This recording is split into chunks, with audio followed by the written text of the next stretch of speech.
Chapter 63. The suppressed commotion in the Hall of Stars officially turned into an uproar. Be it the commoners, officials, or nobles, everyone rushed forward, wanting to catch a glimpse of the Jade Star descendant who had not appeared for 12 years. Under Gilbert's command, teams of guards, who had been prepared since a long time ago, hurriedly entered the scene. They formed a human wall and raised the anti-charge shields and electric batons that were borrowed from the police station in an emergency. They tried their best to block the crowd and maintain order. Step back. Otherwise, you will be punished for disrespecting the royal family. Many guards shouted with all their might.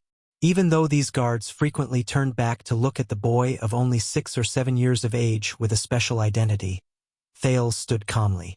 Thales stood calmly in the face of all the gazes in the hall. This is what I have to face. Everything I cannot choose. He could not muster up any energy. Even though he was under countless gazes, he was extremely calm, especially the gazes of the dukes and counts. Doubt, surprise, anger, indignation, contemplation, and obscurity coexisted. Then, they turned into scrutiny and vigilance in unison, cutting at him like a sword. And the complicated gaze from Zayn Covendier. Zayn felt as if all the blood in his body was flowing against the flow and pounding against his brain. Trembling slightly, he slowly stood up and looked at Thales in disbelief. It's that boy. How? That so-called illegitimate son of Lord Mon. Him? What's more ironic is that I just saved his life from the assassin yesterday. If I had insisted yesterday, or simply not intervened and let him die under the assassin's sword. He clenched his fists tightly and gritted his teeth. No, they haven't lost yet. There's still a chance. However, louder, noisier, and more deafening cheers came from Star Plaza. The news of the Jade Star descendant was finally announced to the entire kingdom. Return to your seats, my lords, Gilbert said coldly. I believe His Majesty will humbly accept your advice and accept your suggestion to appoint an heir. Why does this boy have the 9-pointed star? It's been 12 years. Your Majesty! Count Sorrel could not hide his astonished expression and sat back on his stone seat in a daze. We have never heard of Queen Kia having a third child. Who is this unknown child? Count Dagestan muttered. He sat back on his stone seat and frowned in deep thought. Your Majesty, we still need an explanation. The one-eyed dragon Duke of Nanchester. Koester lowered his head so that no one could see his expression under the shadows. However, his tightly clenched fists never loosened. He suddenly raised his head and glared at Kessel V with his single eye that was filled with rage. At this moment, a boy wearing the 9-pointed star emblem appeared. Are you making a fool out of us? Kessel V did not even spare him a glance. He only stared in another direction. Kia, I understand. That's why you're here. Val furrowed his brows and exhaled softly. He said in a low voice, just like this group of disgusting people, you've also planned this a long time ago. Today's national conference was not held to deal with Extet, but for this child. The Duke of the Northern Territory leaned back and looked at the expressionless Thales, then at the silent king. He said dejectedly, all of you take me for an idiot, don't you?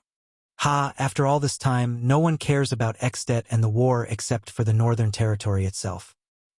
He laughed sarcastically.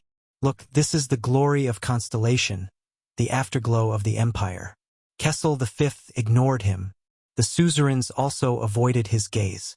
The plump Duke Cullen furrowed his brows, which was a rare sight.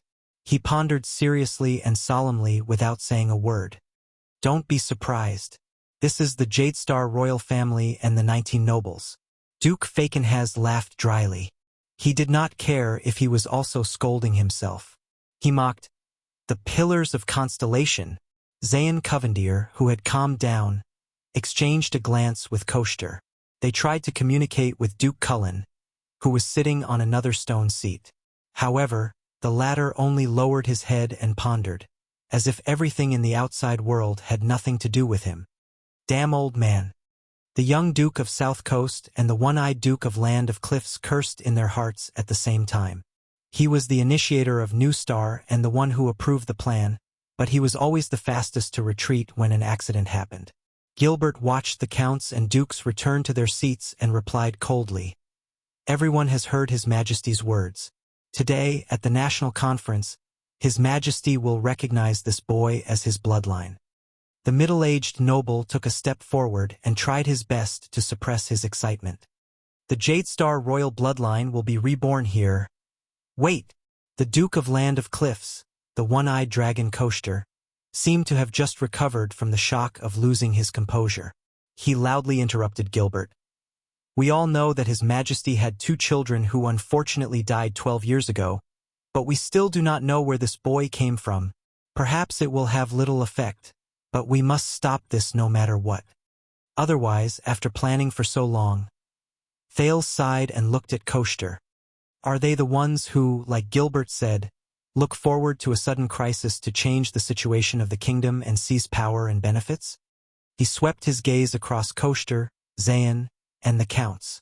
Thales lowered his gaze and shook his head slightly. "It's like a farce in a market, but it decides war and peace, and the future of countless people in this kingdom." Count Godwin, a member of the King's party, said loudly in dissatisfaction, "Who gave you such power to interrogate His Majesty's son's identity in front of him at the National Conference?" Count Lasha received Duke Zayn's gaze and slowly said, "This concerns the succession of the throne and the future of Constellation. Every noble in Constellation has power. How can this be treated as a child's play?" Fakenhas clapped his hands and laughed sinisterly. "Great, just now, the Jadestar royal family was a historical antique that was about to be swept into the trash heap. Now, everyone is concerned about the future of the kingdom." Koster and Zayn simultaneously glanced at Fakenhas in dissatisfaction. "Let this damned farce end quickly." Val held his forehead and suppressed his anger. "No matter what the outcome is, the Northern Territory is still facing the threat of war. Although I know that all of you do not care, and even this crisis is... Anyway, let it end quickly."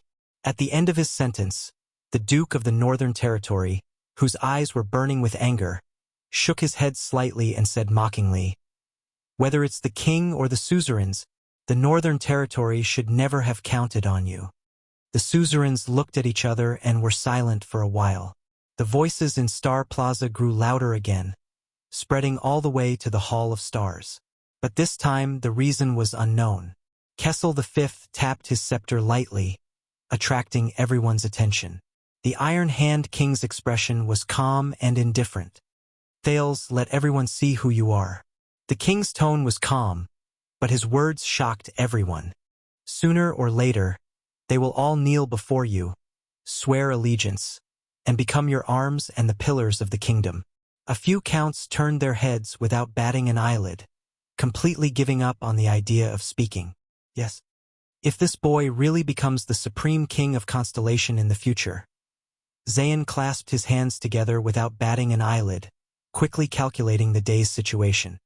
"If the higher parliament, formed by 19 nobles, does not recognize this child's identity, then, even if it will damage our popularity, this damned national conference." The sound of footsteps rang. Everyone on the stone seats turned their heads and watched the boy walk to King Kessel's side. The boy who looked thin and pitiful under the gaze of everyone present. But his expression remained calm, even a little absent-minded. He sighed. "I am Thales." In the noisy background, the prince said softly.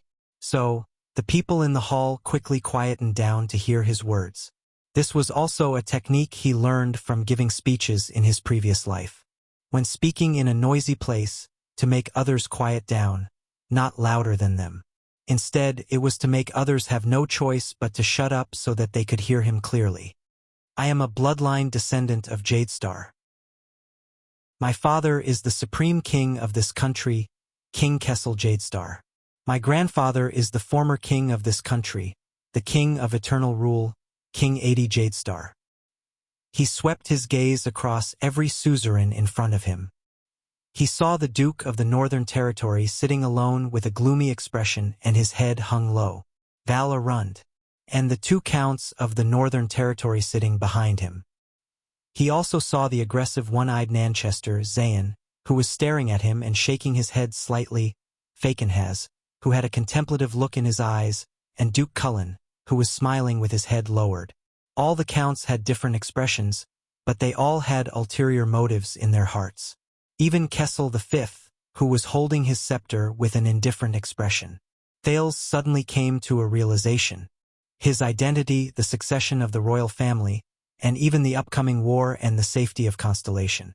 These were probably never in the consideration of this group of people. As for the casualties in the war, the sense of powerlessness and boredom in the prince's heart grew heavier. Logically speaking, he should follow the instructions and finish talking about his life experience in Mon Manor, then wait for the king and the king's party to finish the rest. But Thales only felt that he was a little dispirited. He did not want to follow the routine anymore. He had had enough of all this. The prince's brain began to spin. The formation of a feudal country, the king and his vassals, strong personal feelings and personal color, the struggle for power, the gradual deterioration. Then he slowly opened his eyes and looked at the suzerains. The corners of his lips curled up. Everyone saw the boy close his eyes. A second later, he opened his eyes and chuckled. Gilbert saw Thales sneer and the fact that he stopped talking. His heart instantly turned cold. Could it be? Although this young man often gave him quite a few surprises, it was better to have fewer surprises on such an important occasion. Thales blinked and spoke slowly. I can prove that I am of Jadestar's bloodline, but forget it. Thales swept his gaze over the nobles who were eyeing him covetously and said quietly, Anyway, even if I can prove that I am a descendant of Jadestar, all of you will still have reasons to object. Child, Koster said coldly, do you know what you are saying? If you can't prove that you are the guardian duke of the land of cliffs, Koster Nanchester, Thales said coldly. Isn't everyone well aware of the reason why all of you object so fiercely for Constellation and the royal family, or for your people to be able to wear that crown? This is the national conference. Everyone in the capital city is listening. Who do you think you can fool with your righteous I am doing this for Constellation look? The crowd in the hall immediately burst into an uproar. Gilbert began to panic. This was not what he had planned. He was about to speak, but Gines pulled him from behind.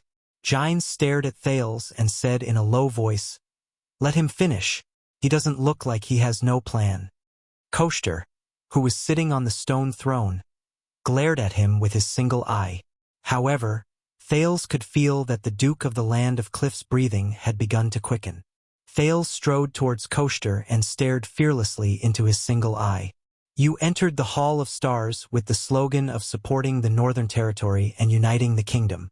However, you asked for an heir of your own kingdom as a prerequisite. Otherwise, you refused to send troops and would rather watch the Northern Territory fall. Of course, perhaps the decline of the Northern Territory is a good thing for all of you. Val, who had his head lowered all this while, raised his gaze and looked at the boy. Koster's single eye was still fixed on Thales, like a mamba observing a snake before it launched an attack. However, Thales had not finished speaking. His eyes were ablaze, as though they contained the deepest anger within. But everyone knows that this is not about righteousness, but about a deal. What you care about is not Constellation, the royal family, or the people, but yourself. You are not a lone hero who is willing to suffer criticism for the sake of the kingdom's interests. What you want is a satisfactory heir of the kingdom, but you insist on using righteousness to cover up your desires and interests. Thales coldly concluded with the knowledge he had learned over the past 20 days. In the Far East, they call this saying what one desires to do, one must do. When translated, it means one-eyed dragon, you are a hypocrite, and you disgust me. There was only coldness left in Koster's single eye. The suzerains looked at each other and saw the shock in each other's eyes. Even though this was an inside story that all smart people knew, to say it in public, this was too. Wow.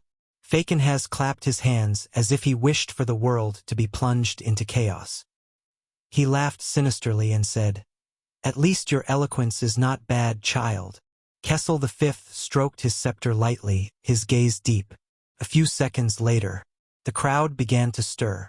There were even people shouting from the seats where the commoners and minor nobles were seated. "Are you done speaking?" Gritting his teeth, Koster stood up abruptly. He walked to an inch in front of Thales and looked down at him condescendingly. With an oppressive force, he said, "Damn brat. You think you can change the topic by spouting nonsense?" "Shut up, hypocrite." Thales suddenly raised his head and interrupted him coldly. "I am not done speaking. The one standing in front of you is the Jadestar bloodline, the descendant of Tormund I. You and every generation of your ancestors have knelt down and sworn loyalty to the bloodline." Thales stared straight at the Duke of the Land of Cliffs without showing any weakness. Thales stared straight at the Duke of the Land of Cliffs and said mercilessly, "Even if you want to usurp the throne, for the sake of your ancestors, show some respect." Koster's single eye widened as he stared incredulously at the child, who was only 6 or 7 years old in front of him. The child had used the Jadestar status that he had yet to obtain to humiliate him in front of him. For a moment he even forgot to retort. A loud cheer came from the square again. The words Jadestar and Prince could be faintly heard. "This is bad. It seems that the message has been passed down." Thales sneered and repeated mercilessly, "Hypocrite Duke," without waiting for Koster's reaction. He turned around abruptly and swept his gaze across the suzerains. "You have a private deal, don't you?" the prince said calmly and loudly. "A group of nobles whose goal is to become the next king. They intercepted the Extet diplomat group, instigated a war, and caused the fall of the Northern Territory. Some received territories and resources, some received promises and benefits, and some—" Thales slowly turned around and looked at the young Duke of South Coast. He enunciated each word calmly and said, "Perhaps get that crown. Is that so, Duke of Iris Flowers?" Many people turned their heads in unison and followed Thales' gaze to look at Duke Zayn Covendier. Under Thales and the crowd's gaze, Zayn felt very uncomfortable. The fact that he inadvertently saved and let go of the boy yesterday only to spoil his plan made him very angry. But his long-term strict upbringing and aristocratic manners allowed him to maintain his best demeanor without showing his emotions. "Child, random guesses will not help confirm your identity." Zayn flashed a friendly smile and said calmly, "If you do not intend to explain your background and provide proof, then we need to send an investigation team to spend some time to thoroughly investigate your past." And then, Thales abruptly changed the topic and interrupted him. "When I was on my way to Renaissance Palace yesterday, I encountered an assassin." Thales looked at the suzerains seated in the hall and saw the changes in their gazes. He said calmly, "Thanks to you, Guardian Duke of South Coast Hill, Zayn Covendier, who intervened midway, I managed to escape." Gilbert and Gines looked at each other and saw the worry in each other's eyes. Hearing the news of the assassin, the crowd started whispering again. Thales nodded at him with a serene expression. A life was saved, but someone lacked a word of thanks. Zayn suppressed the anger in his heart. "This guy knows that I let a big fish like you escape, so... is that why he purposely came to anger me? You're welcome." On the surface, Zayn smiled and nodded gracefully. "Every passing noble is obliged to lend a hand. Besides, you already thanked me yesterday. But even if you were assassinated, it does not prove that you—" But Thales did not let him continue. "No, Sir Covendier." Thales raised his head coldly. "You misunderstood me." Thales walked towards Zayn step by step and spoke slowly. Words spoken this way could give people the greatest sense of oppression and persuasiveness. "I remember very clearly that the moment those assassins saw me, their leader was very surprised. He even shouted, 'No.'" Thales walked to Covendier's stone seat and said slowly, "Gilbert might have always been wondering why I would encounter assassins. Gilbert might have always found it strange. My whereabouts were not leaked, so why would I run into an assassin?" Zayn looked at Thales in front of him, puzzled. What is he trying to do? As their assassination target, I was also very puzzled. At that time, almost no one knew who I was. Even if you, who were promised that crown or related benefits, encountered me, you would not stab me without explanation. Until just now, When I saw Sir Covendier and your accomplices speaking in unison about choosing an heir, I finally understood. Thales lowered his head and sighed deeply. They were not here to kill me. They were here to kill someone else. Zayn's expression finally changed. Thales looked at Zayn's doubtful and then shocked gaze, and enunciated the rest of his words. Their target was another important figure who was also heading to Renaissance Palace and was destined to pass through that street. He was also traveling in secret, keeping a low profile and had few guards. Zayn was so shocked that he could not speak. Yes, Duke Covendier. Thales' gaze was steady and his words were cold. He looked at Zayn, who was already stunned in his seat, and grinned. Yesterday, it was my passing that alerted them to the assassination attempt. In a corner where no one was paying attention, Gines lowered her head and closed her eyes tightly. Your Grace, it's me. It's me. It's me. It's a group of 10 or so professional assassins.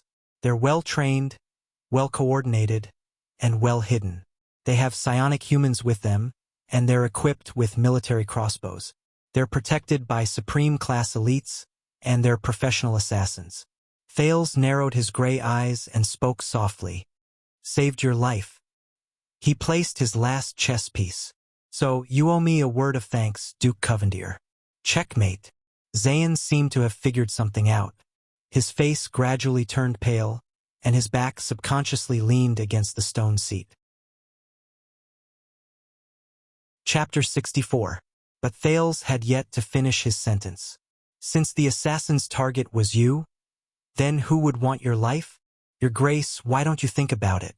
Thales' voice was like a hammer covered with iron spikes, pounding on Zayn's heart. What were you going to do that day? Who were you meeting? Who knew of your whereabouts? Zayn exhaled deeply.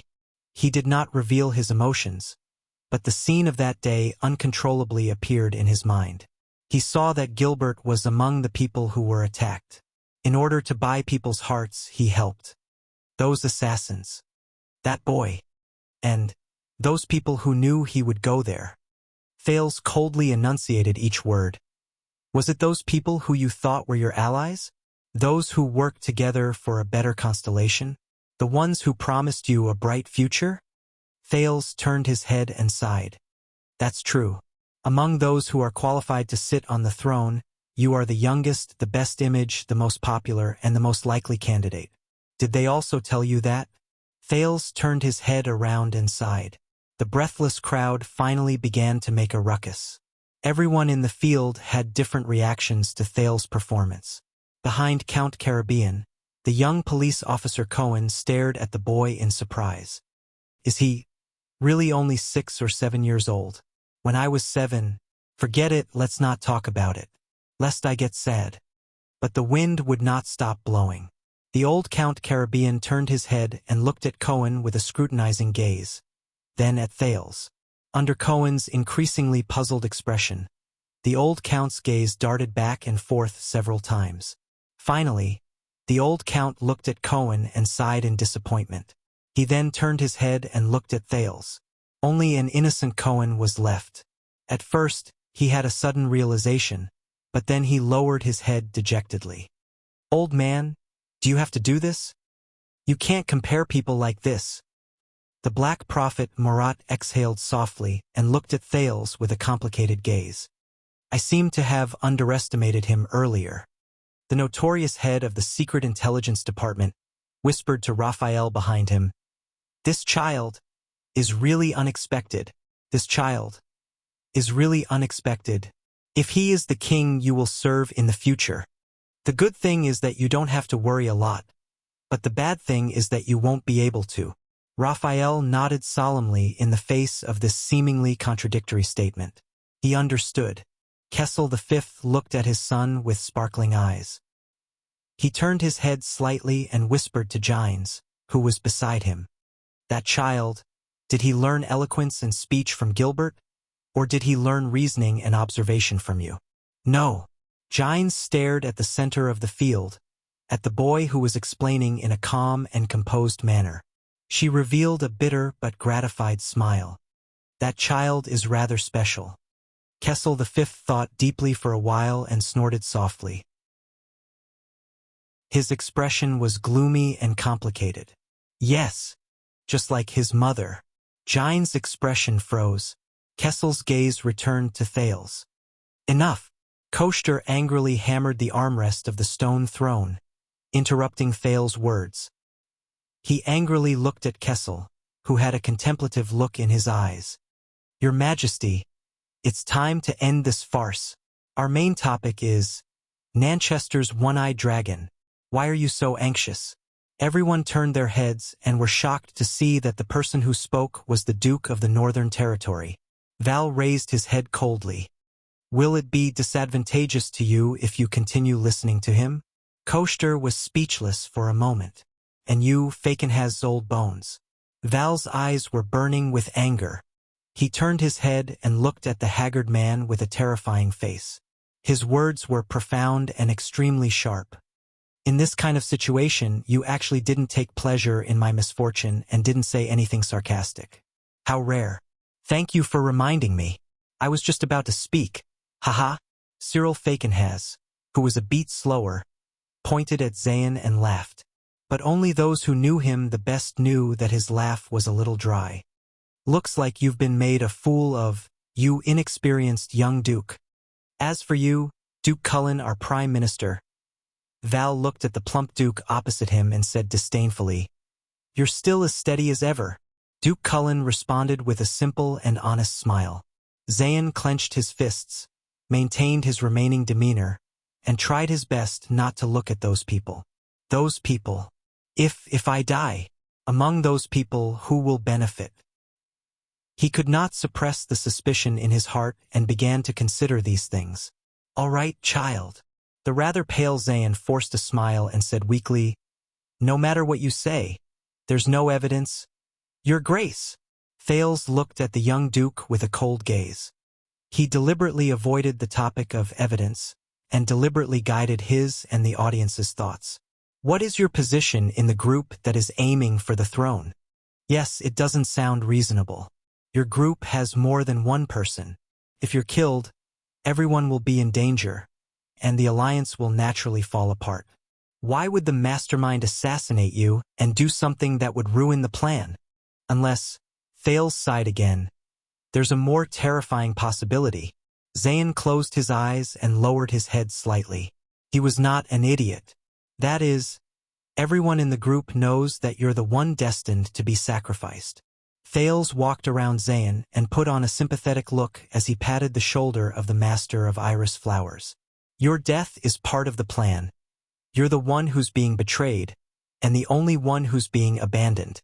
That's true.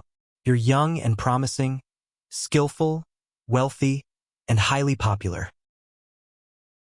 If you ascend to the throne like this, even if it's a throne that's subject to a king selection system, Covendir will become another Jadestar royal family in a few years, and begin to keep the suzerains in check, and even if it's a matter of lifespan, you'll still live longer than all of them.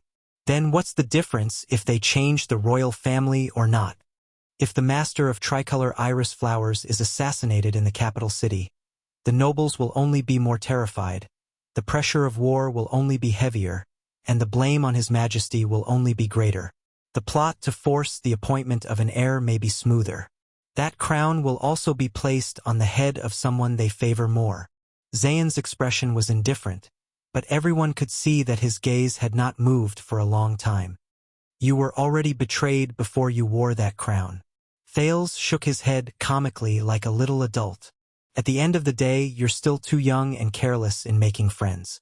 They probably borrowed a lot of power from you and the Covendir family, and prepared for a long time.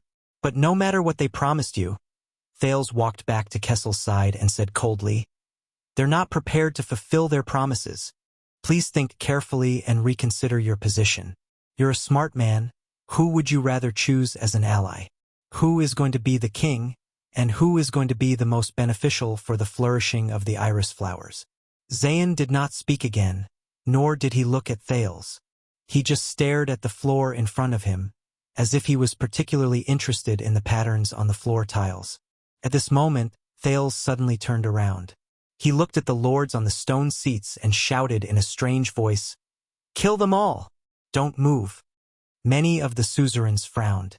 Thales's gaze carefully swept across each person's face, as if he did not want to miss even a single pore. He said coldly, "Don't move, those who betrayed Zayn. Don't turn your head, don't shift your gaze. Look into my eyes. I can smell your guilt and fear from your expressions." Zayn also raised his head abruptly and looked at the suzerains.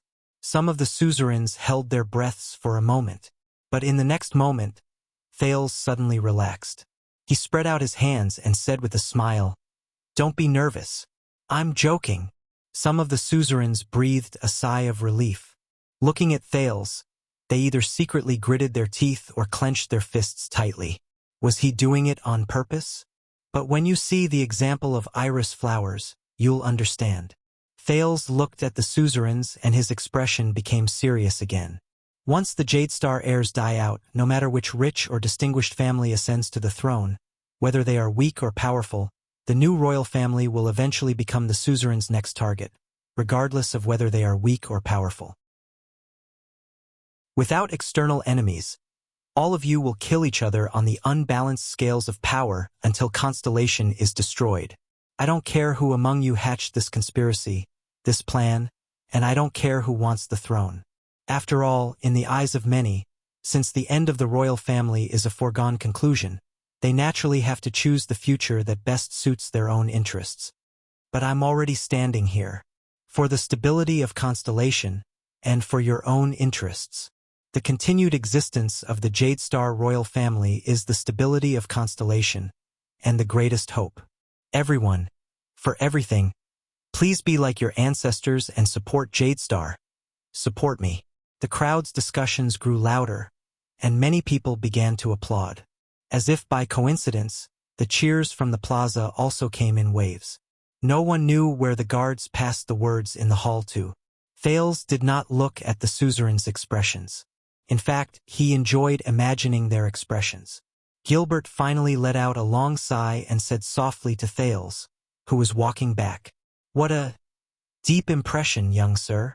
The threat of iris flowers has been eliminated amid suspicion, and the power of the great antler deer has also been greatly reduced." Gilbert lowered his head and asked quietly, "But how are you so sure that those assassins were after the iris flowers?" "Of course I can't be sure."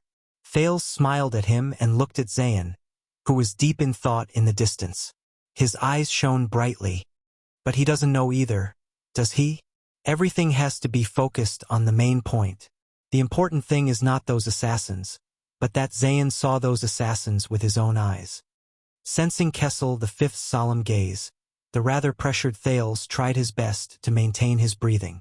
He said briskly, "Just like just now, the important thing is not whether my identity can be recognized, but who is not willing to recognize my identity."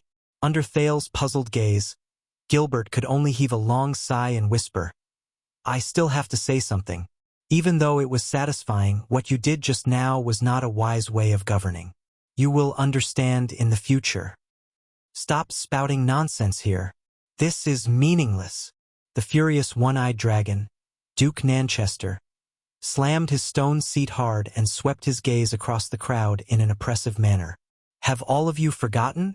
Up until now, he has yet to prove his identity. His Majesty has not had an heir for 12 years, and a 6- or 7-year-old child suddenly jumped out and said that he is a descendant of the royal family. He even spouted nonsense during the national conference. Duke Coaster Nanchester, why are you still bothered about my identity?" Thales sighed and interrupted him loudly. "Do you still not understand? My father has prepared everything a long time ago." Thales lifted his head slightly and flashed an innocent smile. "I thought that a hypocrite like you, who worries about the country and the people, would be overjoyed by the return of the Jade Star bloodline." An ominous feeling assaulted the one-eyed dragon's heart. At this moment, the crowd began to clamor again. A new person stepped into the Hall of Stars. Thales turned his head and his eyes immediately lit up.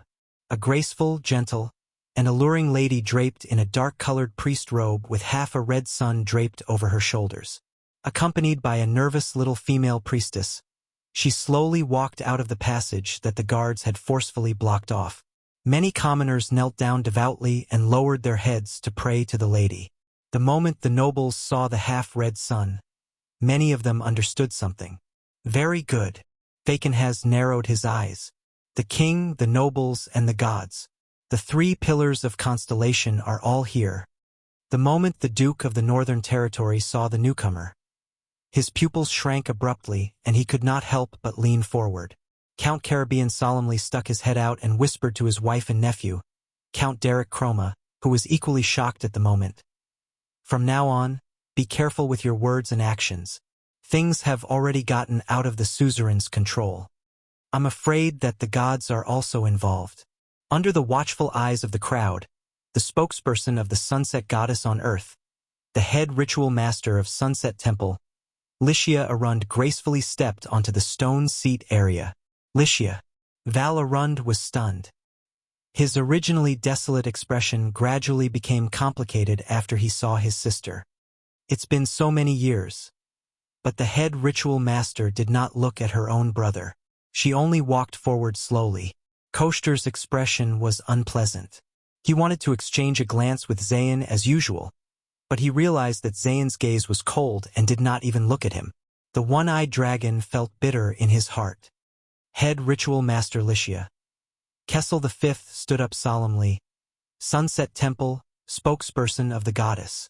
The authority of the king, the vow of the nobles, and the witness of the gods. These are the three most important pieces of proof when Constellation was founded. Today, after more than 600 years, please allow the Sunset Goddess to witness the continuation of the royal bloodline of Constellation. The entire hall was in an uproar again. The expressionless Wuxia bowed and nodded slightly, but she did not reply immediately. Instead, she knelt on her back and closed her eyes. Thales looked curiously at the head ritual master, who did not seem to like him very much. Is she communicating with the gods? But suddenly, an indescribable feeling assaulted Thales' heart, making him feel very uncomfortable. A sound that sounded like ringing in his ears suddenly rang. Beep. He was horrified. Resisting the desire to cover his ears with his hands, he looked around. But the people in the hall, whether nobles or commoners, did not make a sound, nor did they show any signs of impatience. Could it be? Until the ringing in his ears disappeared. The people around him were all normal. It seemed like he was the only one who heard the ringing in his ears. The transmigrator had never known what kind of existence the gods of this world were. But now, Thales had one more doubt in his heart. After a while, Wuxia opened her eyes gently, stood up and said, "The goddess has agreed, Your Majesty." Duke Cullen sighed. He already knew the outcome of the matter. Koshter clenched his fist tightly. A cold glint flashed in his single eye. Fakenhas laughed dryly. Zayn, on the other hand, looked thoughtfully at Thales, who was the center of attention. Kessel V nodded lightly. Suddenly he grabbed Thales' hand. The transmigrator was shocked. "Come with me," Kessel said in an unquestionable tone. "Your bloodline should be seen by all the people of Constellation." Thales was dumbfounded as he allowed Kessel V to pull him down from the round platform formed by the stone seats, and towards the balcony overlooking Star Plaza. To be honest, he was really not used to it. Perhaps it was because, from the bottom of his heart, he had not yet regarded this strong man as his father. The other 19 nobles and suzerains on the stone seats stood up one after another and followed the king and his son to the wide balcony. Many of the surrounding nobles wanted to follow, but were mercilessly forced back by the defense shields and electric batons of the guards. Thales walked to the edge of the balcony and looked down. It was afternoon, the sky was just right. He immediately held his breath. People. So many people. Densely packed people. The entire Star Plaza was filled with people. At least tens of thousands. Like ants, they covered the entire ground in his field of vision. It was not that Thales had never been to Star Plaza before. He had also stood in the plaza and looked up at the magnificent Renaissance Palace. But he had never stood on the balcony of the Hall of Stars in Renaissance Palace and looked down at the entire Star Plaza. Even the transmigrator, who had lived 2 lives, could not help but open his mouth wide when he saw this scene. Soon, the people in the plaza noticed that there were two more people on the balcony. After confirming that they were the king and his bloodline, unprecedented cheers sounded from the crowd in the square, covering the sky and covering the earth. King, king, long live Jadestar. Constellation, constellation. Do you see it? Kessel continued to hold Thale's hand and said slowly, "This is our subjects, our burden, and our responsibility." The Supreme King asked meaningfully, "Are you ready to live for Constellation?" Without waiting for Thales to answer, Lycia walked up with a cold expression. The young priestess seemed very nervous. Under Lycia's signal, she trembled as she brought over a plate with an expensive dagger on it. Bloodline ceremony? Supported by two attendants, Duke Cullen walked to the balcony and shook his head. "I have not used this ceremony for almost 200 years. When was the last time? Prince Kira's bloodline recognition ceremony?" No one answered him. The Duke of the Northern Territory stared blankly at his sister, whom he had not seen for many years. But Lycia did not even look at him. The charming high priestess slowly walked between the king and Thales. Under the gaze of the entire plaza, Kessel gently picked up the dagger, cut his left index finger, and put the dagger back. The priestess placed the plate in front of Thales. She was only 11 or 12 years old, but it seemed to be her first time in such a situation. She was so nervous that she trembled.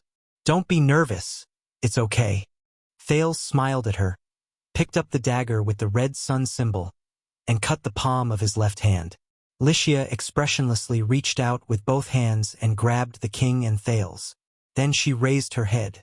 It was completely different from the long prayer ceremony that Thales had expected, because in the next moment, Lycia's eyes instantly erupted with a strong light that was exactly the same as the one in the stone house. The people on the balcony and behind the balcony who were fighting to watch immediately quietened down.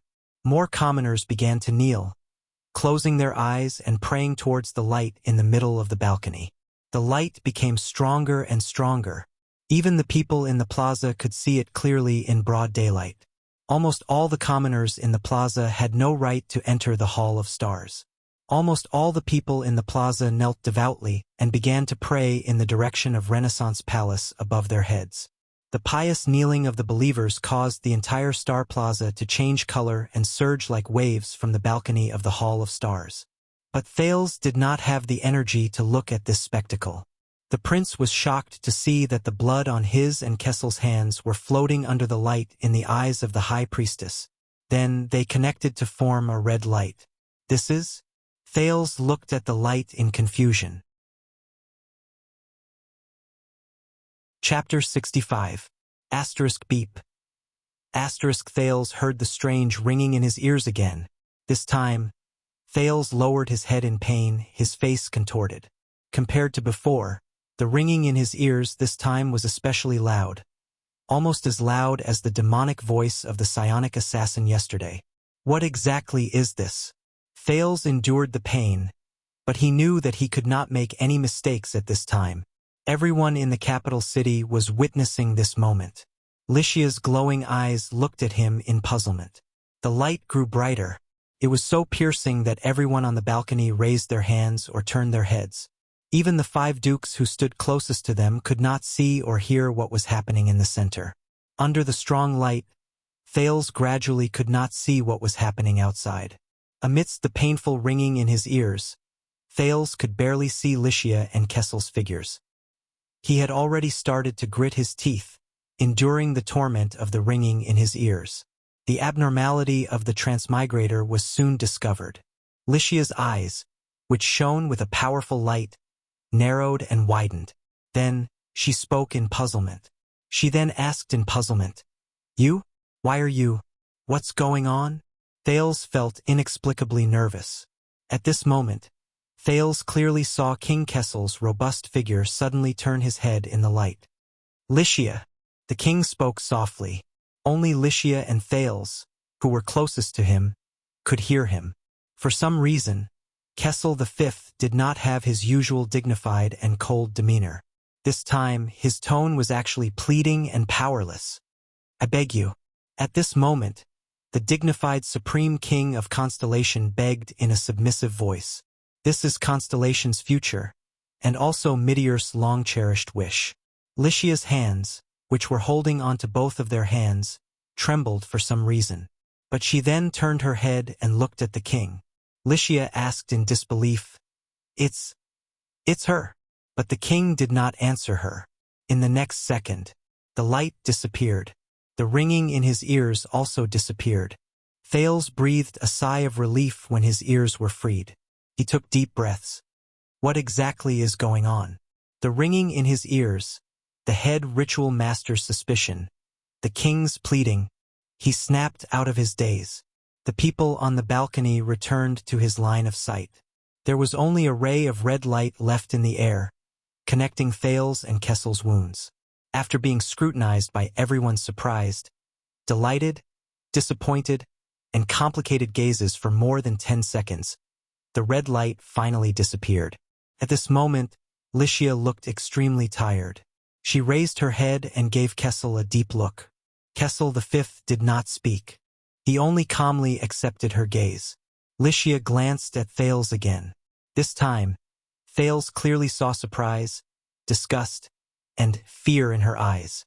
The surrounding nobles all held their breath as they watched all of this. Thales knew that the current situation was not right.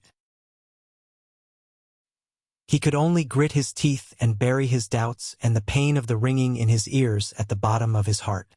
It was just like the countless other puzzles. The head priest of the Sunset Divine Hall announced in a weak voice, "That's right. The goddess has issued a decree." She turned her head and gave Kessel a complicated and painful look. These two are father and son. Our bloodlines are linked. Our fates are linked. As soon as the high priestess finished speaking, she left decisively towards the side of the hall. Under the pious worship of the people, she walked down from the balcony. She did not look at anyone or anything in the hall. She did not linger. Only the silent Kessel and the shocked Thales were left. The little priestess glanced at the two of them nervously and hurriedly followed with the plate. The next moment, the Hall of Stars, which had quietened down because of the bloodline ceremony, suddenly erupted into cheers. Under Gilbert's urging, the guards passed the message down to the plaza. After 12 years, the Jadestar royal family finally had a new bloodline. The commotion on the balcony then turned into a carnival of tens of thousands of people in the plaza. Jadestar, Jadestar. The cheers almost resounded through the sky. Koster and the few counts' faces turned ashen. Gilbert and the king's supporters exchanged glances excitedly. Gines was the only one who looked at Lycia's back. Other than joy, there was an even more obscure and complicated emotion in her eyes. "All right," the fat duke exhaled. His face was full of joy. "Since the Sunset Divine Hall has acknowledged this child's bloodline, I believe that he is indeed His Majesty's blood descendant." Beside him, Koster looked at him coldly. What a cunning fellow. What a quick turnaround. According to the Sacred Constellation Covenant, after the royal family and Sunset Temple have acknowledged his identity, the next step is for Constellation's higher parliament, which is an organization formed by us 19 nobles, to acknowledge his identity and that this child is a prince of Constellation, Duke Cullen said with a smile on the balcony, amidst the cheers in the square. "Wait!" Koster gritted his teeth and said his next sentence. "I remember that no matter who this child's mother is, it is not Queen Kia?" The expressions of many of the nobles in the plaza changed immediately. Gilbert's expression also turned unpleasant in an instant. Kessel V turned his head and looked at Koster. The Lord of Steep Forest City, the Duke of the Land of Cliffs, Koster Nanchester exhaled. "This child is His Majesty's illegitimate child." Thales clenched his fists tightly. "As expected, my identity." Yes. Count Dagestan was the first to react. According to the Constellation Convention, illegitimate children cannot enjoy the right to inherit. The conversation on the balcony could not be heard clearly in the hall, but after the nobles in the front row who were closer to them spread the news, the entire Hall of Stars was in an uproar. Tormund I is also illegitimate. Gilbert's eyes were burning, and he is the king of Renaissance that all of your ancestors swore loyalty to. Tormund the First's greatness was not inherited from the final empire's imperial bloodline. His constellation was built through his personal struggles, countless conquests, and blood. Our ancestors were the same. Don't forget that 600 years ago, many of them were illegitimate children, descendants of branch families, or failed knights. They fought for their status with their own hands. Count Sorrel, whose territory was in the Land of Cliffs, said in agreement with the Duke of the Land of Cliffs, "Is this illegitimate child 5 or 6 years old? What did he do to not be bound by his status as an illegitimate child and have the right to inherit this great kingdom left behind by Tormund the First like a legitimate child? Your Majesty, of course we should recognize him as your son, a Jadestar descendant. This is God's will." The one-eyed dragon's gaze was cold. "But if you want to confirm that he is a prince with the right to inherit, an illegitimate child will become our next king. At the very least, I will never bend my knees and swear an oath to him. You just refuse to give up, don't you, Koster?" The Duke of the Northern Territory stared at the one-eyed dragon with sorrow and sighing in his eyes. "Even if it's for Constellation and the upcoming war?" Koster deliberately avoided Val's gaze and only stared at Kessel V. "Of course he won't give up." The gloomy Duke Fakenhaz laughed dryly. "He has already become mortal enemies with this child, hasn't he?" Thal's heart skipped a beat. He suddenly understood what Gilbert had told him earlier. It was not a brilliant political tactic. He had just angrily rebuked Nanchester and lured out the secret organization. Then he turned to Covendir. Even though this move removed iris flowers from the list of enemies and planted seeds of doubt, it also completely turned the Nanchester family of the Land of Cliffs and the Great Deer Antler into his mortal enemies. If Koster Nanchester's initial goal was to fight for the greatest interests of the noble group against the royal family that was destined to have no heir, then now the Great Deer Antler's goal had changed to not letting Thales inherit the kingdom. This was for the future survival of the Great Deer Antler. Was I still too impulsive just now? Thales secretly clenched his fists. The one-eyed dragon took a step forward on the balcony. His voice was low, but the words he said were chilling. "All of you have seen that this child has a dark heart and is narrow-minded. He is still brooding over the assassination and has become suspicious of all of us. That is why he fabricated the so-called plot of us usurping the throne out of thin air. Do you think that when he ascends the throne in the future, he will easily let all of you off? Let all of you, the group of people he once suspected to be the mastermind behind the scenes?" The dozen or so nobles frowned at the same time. A few of them began to look at Thales thoughtfully. Koster continued with his incisive words. "There has only been one virtuous king in the history of Constellation, and the kind, upright, tolerant, and magnanimous Prince Midir that all of you have met is also only one." Kessel frowned deeply. "Whether all of you participated in that group that he fabricated or not, all of you are already on his list. Many years later, when he ascends the throne, are you sure that he will not remember today and all of you? Humph, the destruction of Constellation? When that time comes, when all the nobles are in danger, that will be the true day of destruction." Gilbert clenched his teeth tightly. Koster had grasped the thing that the nobles feared the most. Kessel V lowered his head and glanced at the pale-faced Thales. "Even if it is for the future and stability of Constellation, Your Majesty, are you sure that choosing such an heir will not push Constellation into the abyss of division and destruction?" The other counts looked at each other without saying a word. They pondered over Koster's words, until one of them broke the silence. Count Dagestan coughed and said with a frown, "Yes, returning to the main topic, I also feel that it is not appropriate for an illegitimate son of a lowly status to become the supreme king of Constellation. Even if the royal family and the temple have already made their decision, the higher parliament still needs to be more cautious." He looked at Thales, who had yet to recover from the aftermath of the bloodline ritual. However, his gaze was no longer rude and judgmental, but cautious and cautious. Kessel V tapped his scepter and said indifferently, "It seems that it is indeed not easy for the suzerains to come to a consensus, is it not?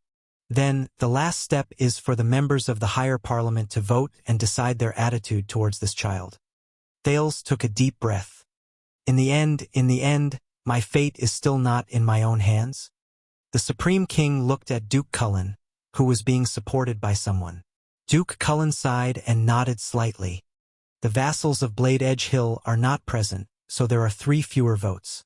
However, the remaining 5 Guardian Dukes, 11 appointed counts, and a total of 16 high-ranking vassals still have the right to make the decision. The plump Duke opened his eyes slightly. Everyone, should this child become the Prince of Constellation with the right to inherit the throne? Gines, who was standing behind the king, finally could not take it anymore. She shouted angrily, "Hey! Why does the higher parliament still need to recognize the prince of the royal family?" The dukes and counts ignored her. Only Koster snorted softly. "This is a man's matter," the one-eyed dragon said scornfully. "Madam, please be quiet, because this child is related to the right to inherit the throne. This is a vow made on the day Constellation was founded." The old Count Caribbean spoke at this moment, dispelling Gine's awkwardness. He sighed slightly and said, "The king and the suzerains rule the country together. May the tyrants of the empire never appear again." Duke Cullen glanced at Thales with his murky gaze. "According to the regulations set by Mindes III 150 years ago, it will be valid if it exceeds half, or if it is exactly half, this child will be an illegitimate son who only has the right to inherit property." Chapter 66. "No!" Koster said loudly. "Who wants to see a chaotic constellation? Just vote yes." "No." Land of Cliffs Region Sorrel and Count Dagestan followed suit. Valerund frowned and said, "I don't know what this means for the war ahead." "Sir Val," Koster said calmly, "the promise of the Land of Cliffs to send out all its troops to support the Northern Territory is still valid. The Land of Cliffs and the Northern Territory are bordering each other, and we will never watch our friends fall into the flames of war. We are the closest, and sending troops to support is more effective than the royal family. But I am very worried that the future of Constellation will be destroyed in the hands of an illegitimate child whom the new vassals fear." Koster's single eye was fixed on Val, his expression solemn. Val was silent for a long time before he finally sighed. This warrior suzerain, who seemed to be made of iron, said desolately, "This is for the Northern Territory, for Arund." In a place where no one could see, Kessel V tightened his grip on his scepter. "No," the Duke of the Northern Territory said desolately. Count Zamunto and Count Fries also sighed deeply. "No, no." 6 people object. Duke Cullen said expressionlessly. Gines looked at the Duke of the Northern Territory in disbelief. Thales closed his eyes weakly. "Count Talon, I know that your territory is near Central Territory, and you have a good relationship with the royal family." Koster said flatly to one of the 16 people, Count Bern Talon of the Pentagram, "Dukes like us are indeed not suitable to inherit the throne. But you are different. The Pentagram is a branch of the 9-pointed star in history." Koster raised his hand, his words full of bewitchment. "If the king does not have an heir, I believe you are also on the list of candidates." Everyone's gaze was on Count Talon. Bern Talon was drenched in cold sweat. He looked at Kessel V, but the latter only stared back coldly. "Of course, as a strong contender for the throne, will this child think that you are also involved in those so-called conspiracies?" Koster said with a smile. Thales was anxious and was about to speak, but the king held him down. "Bern, just follow your heart." Kessel V closed his eyes and said solemnly, "After all, a pentagram is not a 9-pointed star." Bern Talon hesitated, took a deep breath, and finally said dejectedly, "I'm not sure. The Talon family forfeits." Many of the lords frowned again. Koster smiled silently. The pentagram's Talon family was the only family among the 13 distinguished families that was not located near the territories of the 6 great noble families. Talon family was located near the central territory of the royal family and had always been a strong supporter of the Jadestar family. But now they, at this moment, everyone looked over in surprise. The one who spoke was Zayn Covendier, who had been silent for a long time. He was the first to agree with Thales. The Duke of Iris Flowers, Zayn, who ruled South Coast Hill, stared coldly at Koster, whose face was filled with astonishment and then turned cold. Thales stared at him in a daze, but he had no intention of returning Thales' gaze. Count Caribbean and Count Lasha nodded and stepped forward together. Aye. Looks like your strategy is still effective, Gilbert said to Thales in a low voice. Under such circumstances, you still manage to gain valuable support for us. Duke Fakenhaz of Western Desert Hill. His shrill laughter suddenly rang. Ha ha! I vote aye. No. Chroma and Bosdorf's voices also rang out. Amidst many people's doubts, Koster angrily said, Old bones, why is my vote different from Count Chroma and Count Bosdorf's? Fakenhaz interrupted him and laughed. Oh my, I am not their lord.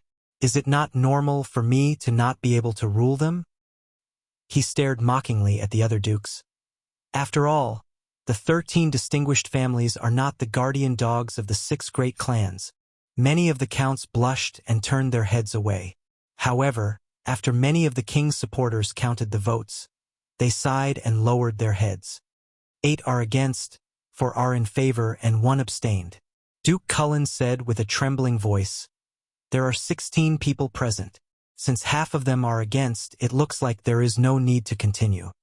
Gilbert sighed softly. Thales could only smile bitterly as he listened to the results. Am I still too naive? For some reason, Kessel V was still expressionless at this moment. He could only lament that he was, after all, the supreme king. In a corner not far away, Morat chuckled softly. The leader of the kingdom's secret intelligence department whispered, It looks like even though that child's performance was very exciting, we still have to use the backup plan. Are you ready? Raphael tightened his gloves and said cheerfully, Even though there were some accidents, it is foolproof. Koster smiled and looked at the suzerains, who had different expressions on their faces, and said, Since the results have been decided, everyone, please put away your guilt. Personally, this is for your family. Publicly. Koster glanced at Gines, who was gritting her teeth, and Thales, who had a defeated look on his face, in contempt. Constellation cannot be ruled by ignorant women and children. At this moment, a chilly and mellow young woman's voice came from the far end of the hall. Ignorant women and children? There was a commotion in the crowd. The nobles on the balcony turned their heads one after another. After seeing who it was, they started whispering to each other. However, I am ignorant. The chilly female voice seemed to have a magical power that could pass through the crowd. And also young and childish. Thales stuck his head out curiously. And it's a woman. Under the reprimand of the guards, the crowd parted. From the crowd, a young girl of about 14 or 15 walked out. She had beautiful chestnut-colored hair, and one could still see the tenderness of her pretty face. At this moment, the young girl's face was cold and stern as she stared intently at the people on the balcony. She wore a dark black cloak, leather boots with spurs, and a purple and black hunting outfit, which was very eye-catching.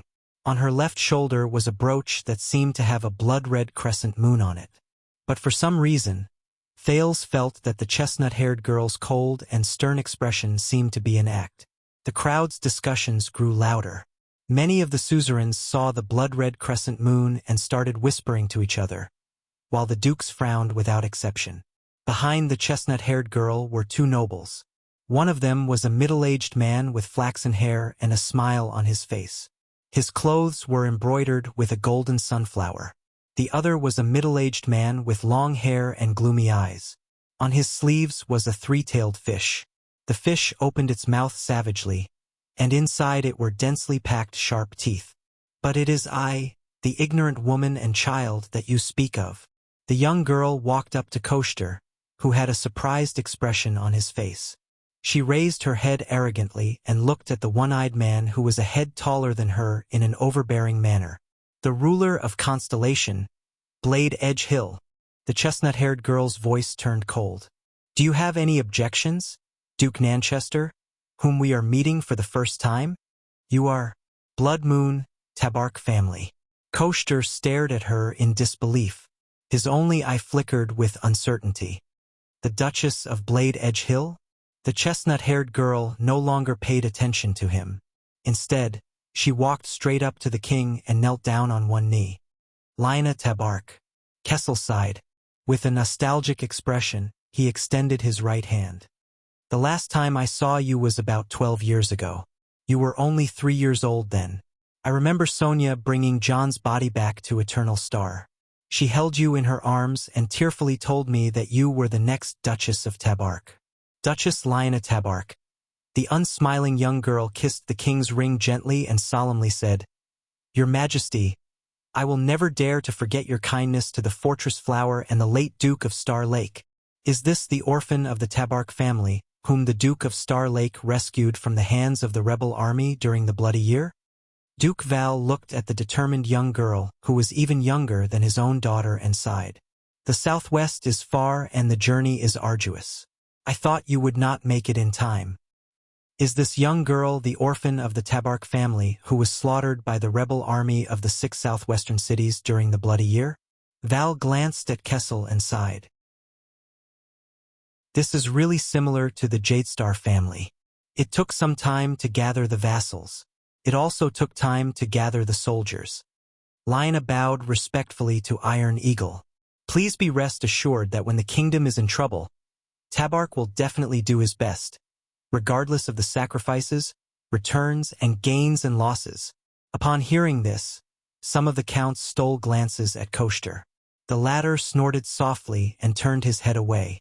Our vow is eternal. Even if we are attacked by swords and axes, even if blood is spilled on the ground, the Blood Moon will always stand on the side of the 9-pointed star family. Kessel V looked at the resolute young girl and nodded slowly. Then, he watched as the 2 nobles behind her walked forward and knelt down to kiss their rings. Sukater and Kisen, Kessel said steadily, I hope that the 2 of you will support each other and cooperate seamlessly in the southwest. I hope that the tragedy of the Bloody Year will not happen again. Of course, Your Majesty. Bruce Sukater, who was in the prime of his life, smiled cautiously. Although the morning sunflower is isolated beyond the sea, it will always be attached to constellation.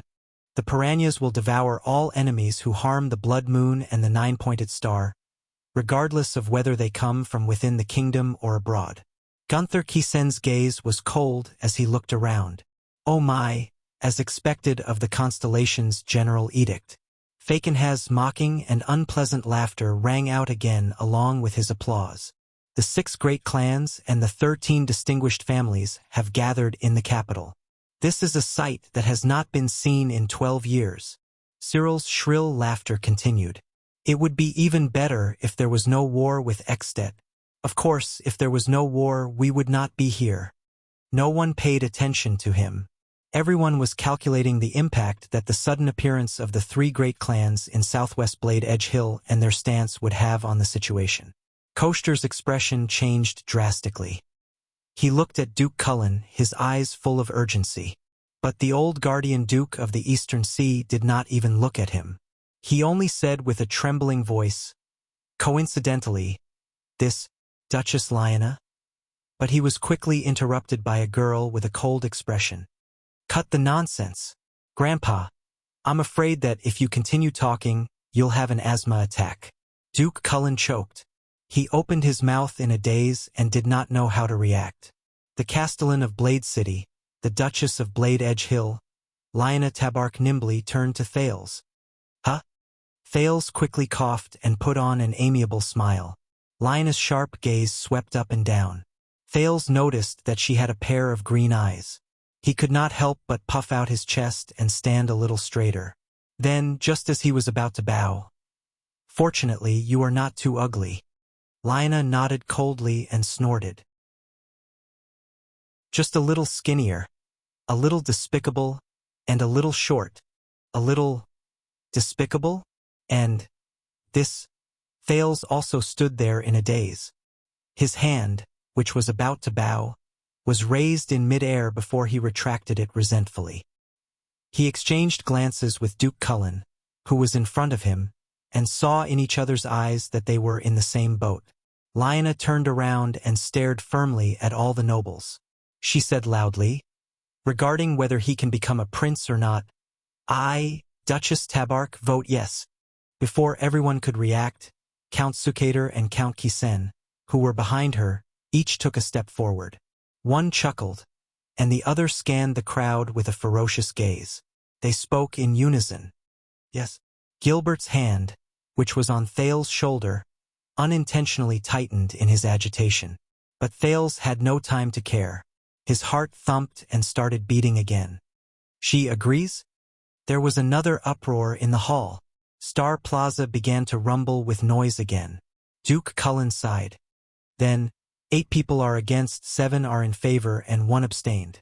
And because of the presence of Tabark, Sukater, and the Kisen family, the 19 members of the higher parliament have gathered together. So, up until now, less than half of the people in favor and against are in favor. Only Javier of the Eastern Sea, Count Amund, and an old fatty like me are left. Koster clenched his fists and his heart sank. Damn it. That little bitch who rules Tabark, the upstart Sukater, and the rabid Kisen. Are they the spies that the king has prepared? Impossible in such a short time.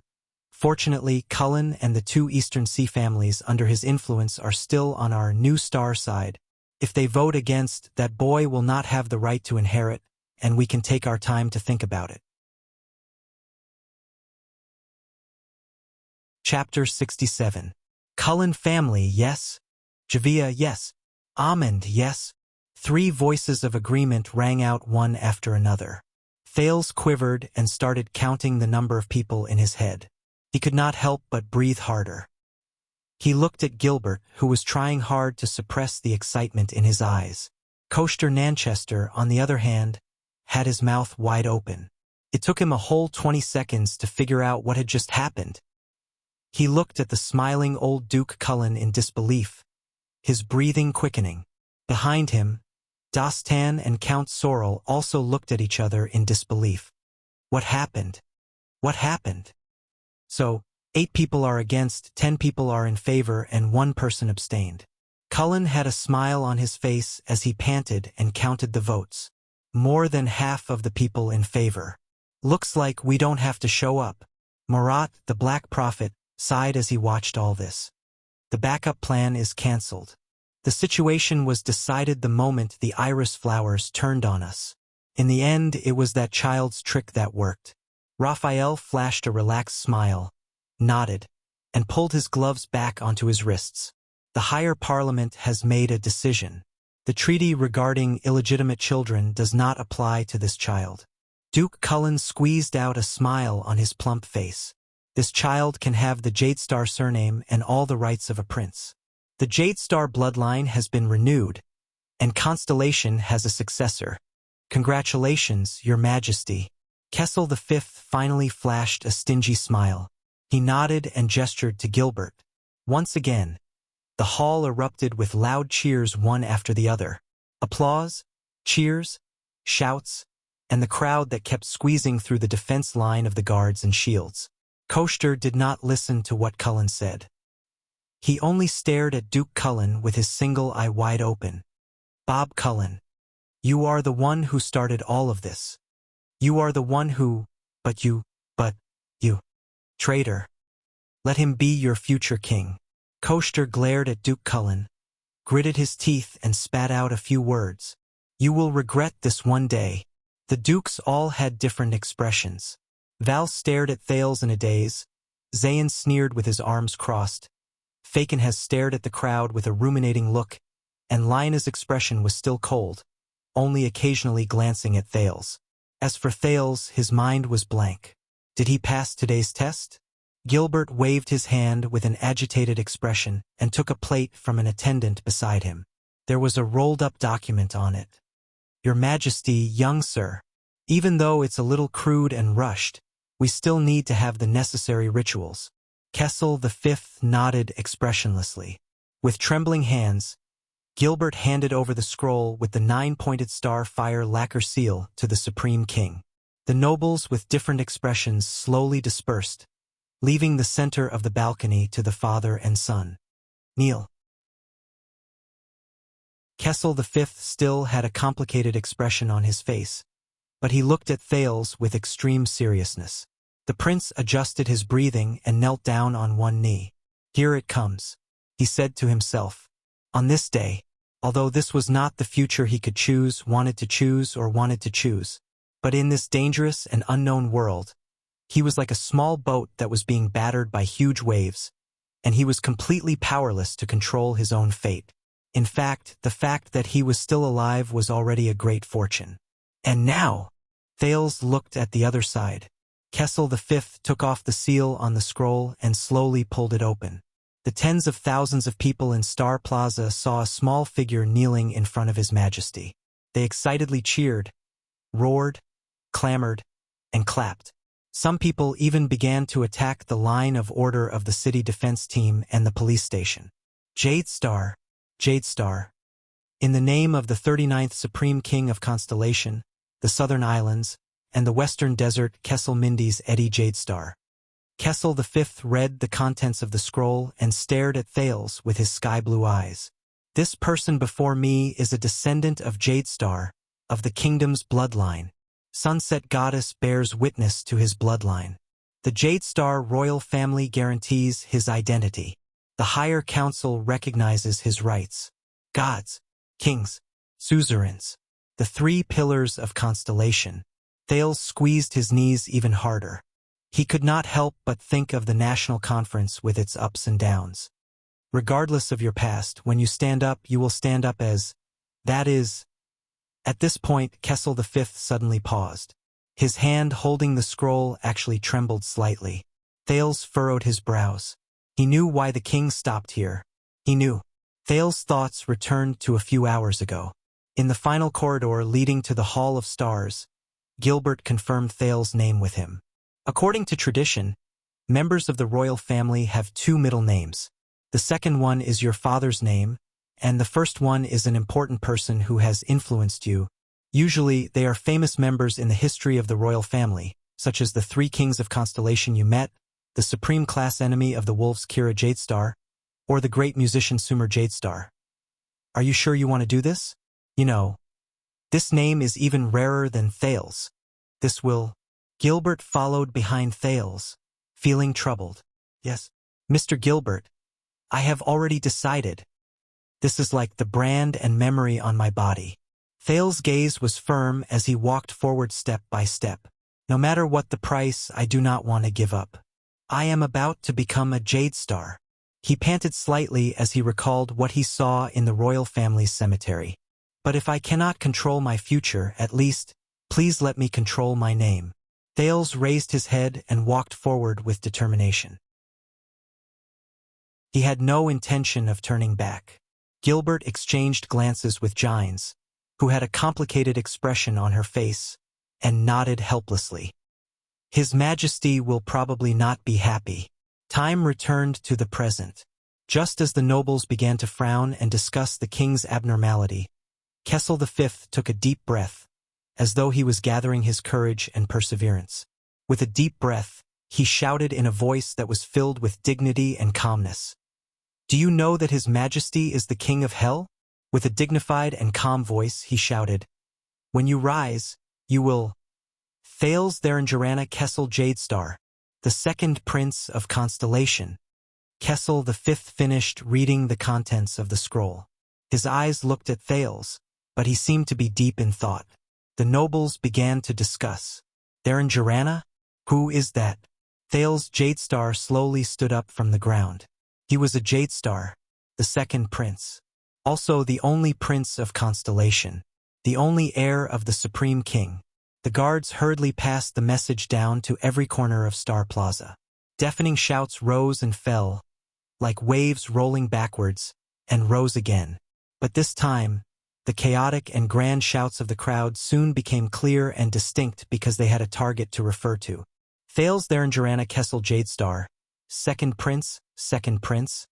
Thales Therangerana Kessel Jade Star, Second prince, second prince. Amidst the deafening cheers, Thales glanced at the sky in a daze. The setting sun was hanging in the west, emitting endless red light. It illuminated the outer walls of the magnificent Renaissance palace in a bright red light. It was like the color of blood. Dusk had arrived. You have worked hard today. Gilbert walked forward excitedly and bowed slightly. Please follow me. Your Highness. Somewhere in the Eastern Peninsula, in a dark and dilapidated building, two men sat around a fire. They wore white robes with golden suns embroidered on them. Master Affairs Officer, have you heard? One of the younger men raised his head and asked curiously. Night Kingdom has been in a commotion recently. I heard that many vampires have left and fled to the Western Peninsula. The older Affairs Officer nodded with a cold expression.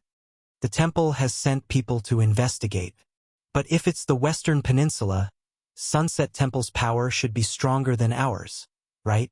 The young man saw that the affairs officer did not reveal anything, so he asked tentatively, I heard that the people of the Western Peninsula coexist peacefully with the vampires and werewolves. Sunset Temple no longer hunts dark creatures. Can our people pass through Sunset Temple's power? The affairs officer raised his head and looked at him coldly. Why do you think our world is called Errol? Huh? I saw it when I was learning the language. The young Sunrise Temple priest scratched his head. Errol is the god of the holy sun. He controls the rising and setting of the sun and determines the origin of all things. That's why our world is called Errol, isn't it? The Sunrise Affairs Officer snorted and smiled mysteriously. You were sent to guard the seal, but you are not qualified to read those historical records. That's all you know. The young priest's face was filled with desire and curiosity. Our world was not originally called Errol. It was only after the Battle of Eradication that it changed its name. The affairs officer said quietly, at the end of the war that almost destroyed the world, the god of the holy sun, Errol, sacrificed himself. Otherwise, the world would not have been as simple as being split into two continents. From then on, the world was named Errol to commemorate the god of the holy sun and his heroic act of sacrificing himself to save the world. The young priest widened his eyes in shock. So the legendary god of the holy sun was killed by those calamities. The affairs officer raised his hand with a cold expression and interrupted the priest's rhetorical question. He continued, in the embers of the holy sun, the two gods inherited his light and rose again. The young priest suddenly understood something and opened his mouth wide. Yes, the Sunrise Lord and the Sunset Goddess were originally one and controlled the holy sun together. The affairs officer's eyes glinted coldly. The holy sun shines on all things. How can there be a difference? Can the sunrise priests move within the range of the Sunset Goddess? This is the answer. But when the administrator looked at the jubilant priest, he secretly added another sentence in his heart. That's right. Of course, at least that's what we think. As for the Sunset Goddess. At this moment, a strange tremor suddenly came from the dilapidated and dark building. Dust fell from the collapsed stone pillars. Their expressions changed at the same time. No way? They leaped up and ran towards the center of the building with cold and vigilant eyes. Prepare the communication candles. Don't be stingy. The affairs officer shouted as if he was facing a great enemy. To deal with that kind of evil, prepare for the worst. They arrived at their destination. On the stone floor at the center of the dark building, a strange pattern was drawn with strange paint. It was a circle nearly 10 meters wide. It was filled with strange formulas and letters. In the middle of the circle was a six-fingered black claw. The tremor continued. The young priest's eyes were filled with doubt. He put away a white candle with golden patterns. He frowned and said, the seal pattern is still intact. It hasn't broken free. But the affairs officer was still on high alert. He felt the tremor and turned to ask with a serious expression, but what's going on? This tremor. The young priest seemed to have thought of something. In a flurry, he brought out an ancient black book from his bosom. He flipped to one of the pages hastily and read it with great difficulty. Strange tremor. Strange tremor. Ah, I got it. It's here.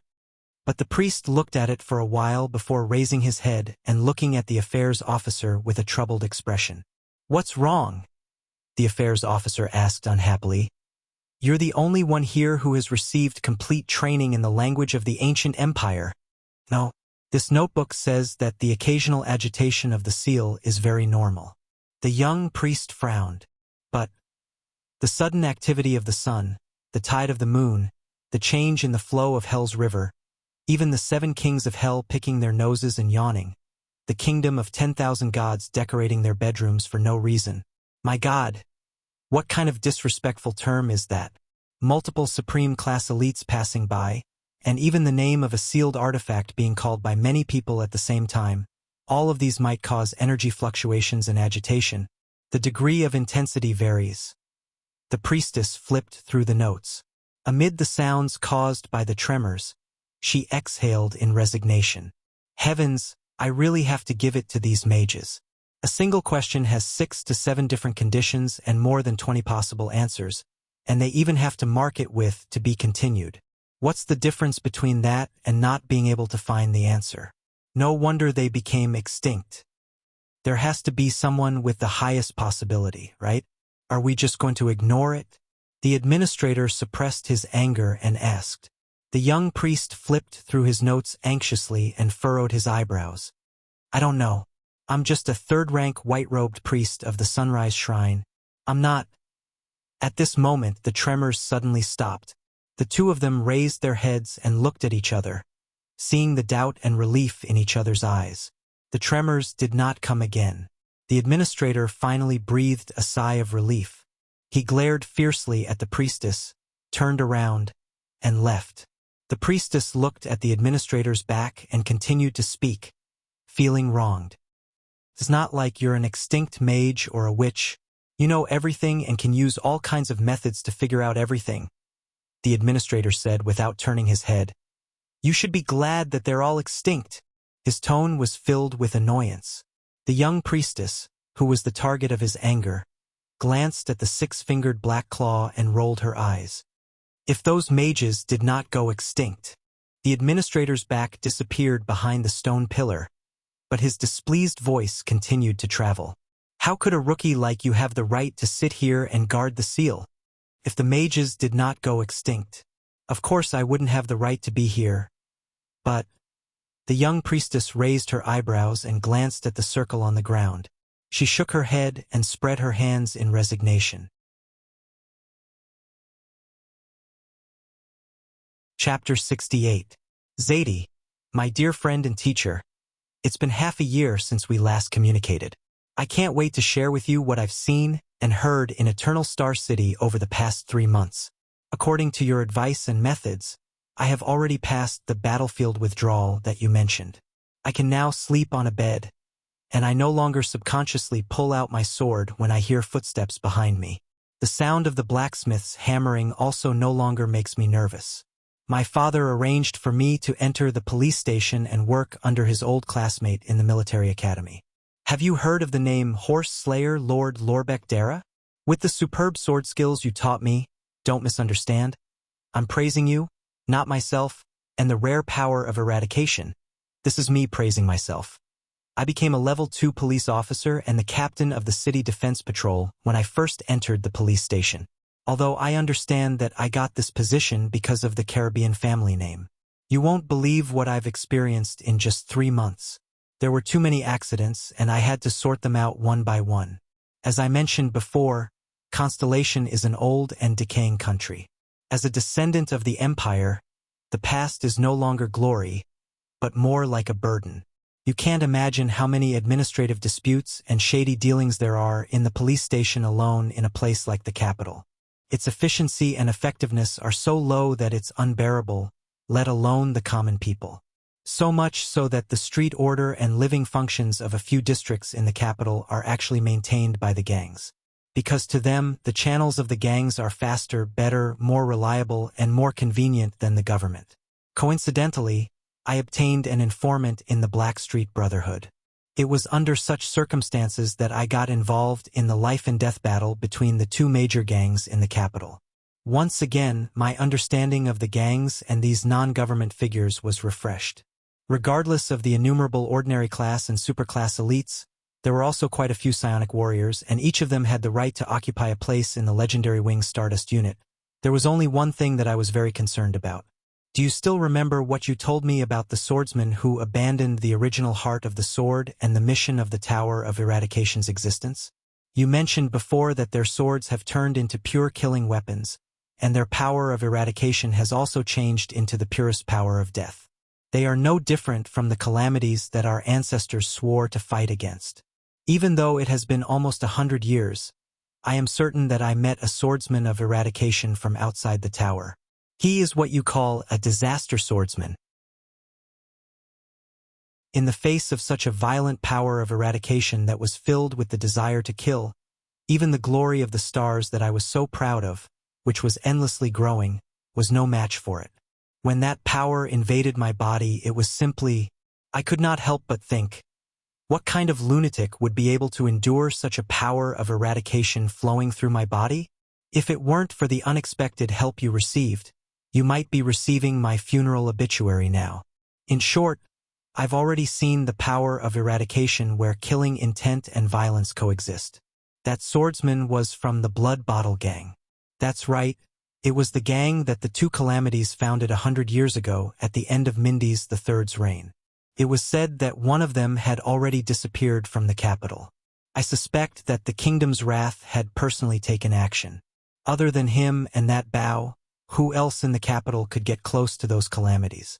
My curiosity made me look through many books while I was recuperating.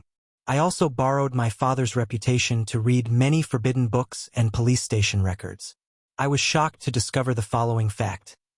Ever since the Blood Bottle Gang was founded 100 years ago, mysterious superclass swordsmen of all kinds had appeared 17 times. The lethality and destructive power they displayed were not something that an ordinary superclass swordsman of eradication could compare to. They were similar to the swordsman I met. It seems that the disaster swordsman I met was not the only one who appeared out of nowhere. Another inference was that the two calamities secretly founded the Blood Bottle Gang 100 years ago. The disaster swords also betrayed the Tower of Eradication 100 years ago and established the Swordsman of Eradication's legacy outside the tower. Are these two really unrelated? What worried me even more was that the Tower of Eradication really did not know about the relationship between the legacy outside the tower and the Blood Bottle Gang. Why did we never ask about it? No matter what, Zadie, my dear teacher, I feel that the answer lies in the truth behind Crassus and his followers' betrayal of the Tower of Eradication. I need to return to the Tower of Eradication as soon as possible.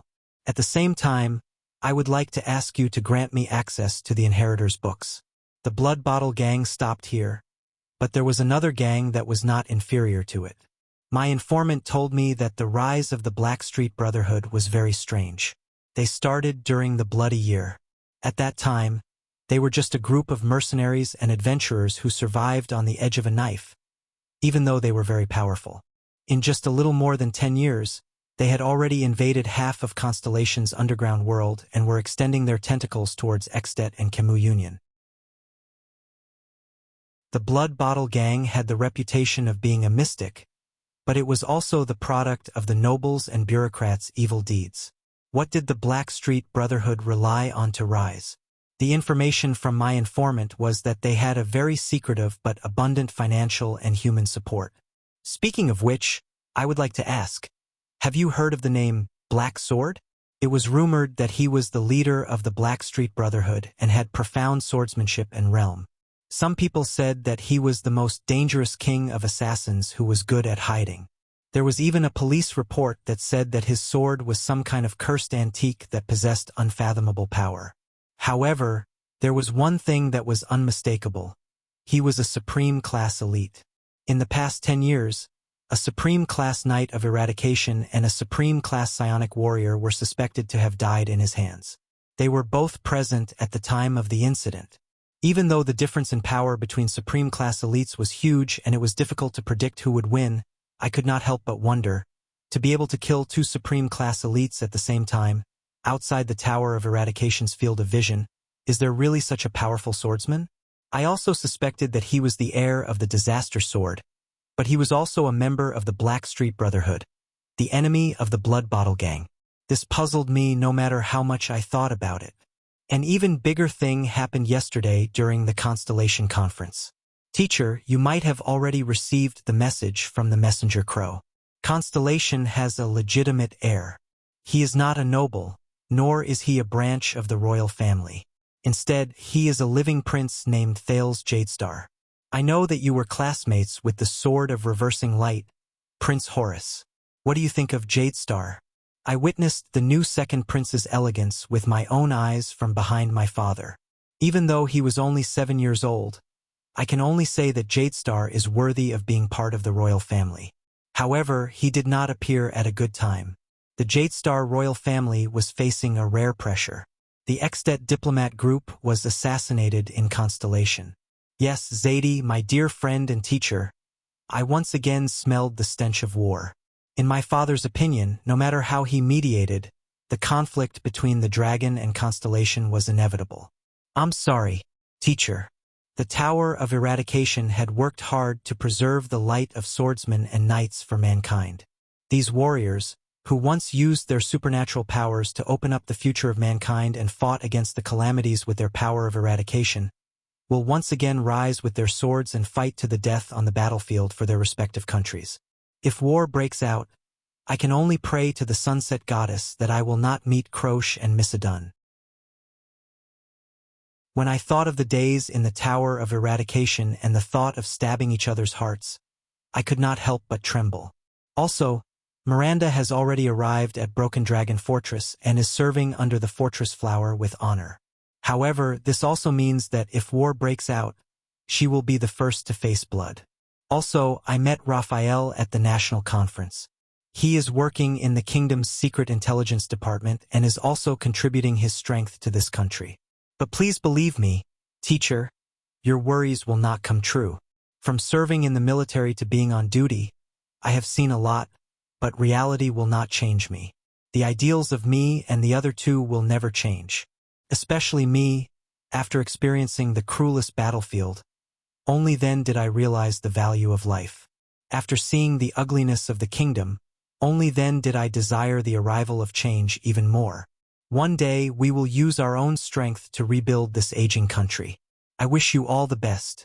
Chase after Teacher Chartier as soon as possible. P.S. Constellation has already entered winter. It will soon snow in Eternal Star City. How is the weather over there? Your loyal friend and student, Cohen Caribbean Calendar of Eradication, Year 672, 18th of December, morning at home. In front of the everlasting lamp, Cohen stopped writing. He looked at it for a long time and sighed. The blonde police officer hesitated for a while, but in the end, he still erased the sentence, he is working for the kingdom's secret intelligence department and is also contributing his strength to this country, and wrote, I will write to you after further confirmation of his current situation, instead. He stood up from his desk and glanced outside the window of his manor. It was 6 o'clock in the Eastern City District. Early in the morning, the visibility on the streets was quite high. Even at this early hour, there were still many noble servants running back and forth, especially with the recent occurrence of major events in and out of the country. Thinking of this, Cohen shook his head. The kingdom had an heir, but it also caused the confrontation between the royal family and the noble suzerains at the national conference yesterday. How were they going to resolve the conflict with Extet? He did not think that the Duke of Nanchester, who had experienced such humiliation, would still answer the king's call without hesitation. The petty suzerains of Western Desert did not look like noble gentlemen who would go through a national crisis together. The fat Duke of the Eastern Sea was even more famous for being stingy. Only the unexpected young Duchess of Blade Edge Hill and the rebellious Iris Flower of South Coast Hill remained. At least, the first battle would be carried out by the Northern Territory and the royal family. Constellation is really like a multi-headed snake, Cohen thought. But then he remembered that the multi-headed snake, Kalika, was killed by the human hero, the founding monarch of Extet, Raikaru Extet. His heart became even more gloomy. The sound of hooves could be heard from the road outside the window. A group of knights rode out of the inn that was specially used to entertain foreign nobles. But the rhythm of their riding and the strength of their whips were different from the usual Constellation knights. The riding of Constellation's cavalry emphasized harmony, stability, and the whips of the horses were just right. But the rhythm of this group of knights was fierce, and the whips of the horses were extremely heavy. Their steps were uniform, and their discipline was awe-inspiring. They were a little like the knights of the Northern Territory. Wait a minute. Cohen's pupils suddenly shrank. He saw the flag that the group of knights were holding. Asterisk bang.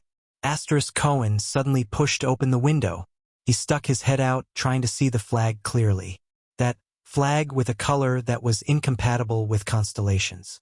The flag had a red border and a black base. On the flag was a roaring crimson dragon. The dragon's claws were ferocious. The dragon's wings were wide open, and the dragon's eyes were pure black. What a rough and violent style. The blonde police officer was slightly taken aback. Did they arrive in the wee hours of last night? The city gate did not stop them and let them rest in the inn outside the city. But let them in? Is this His Majesty's will? Suddenly, the coldness on his face caused Cohen to shiver. Cohen reached out and touched his face. He felt a crystal on his face.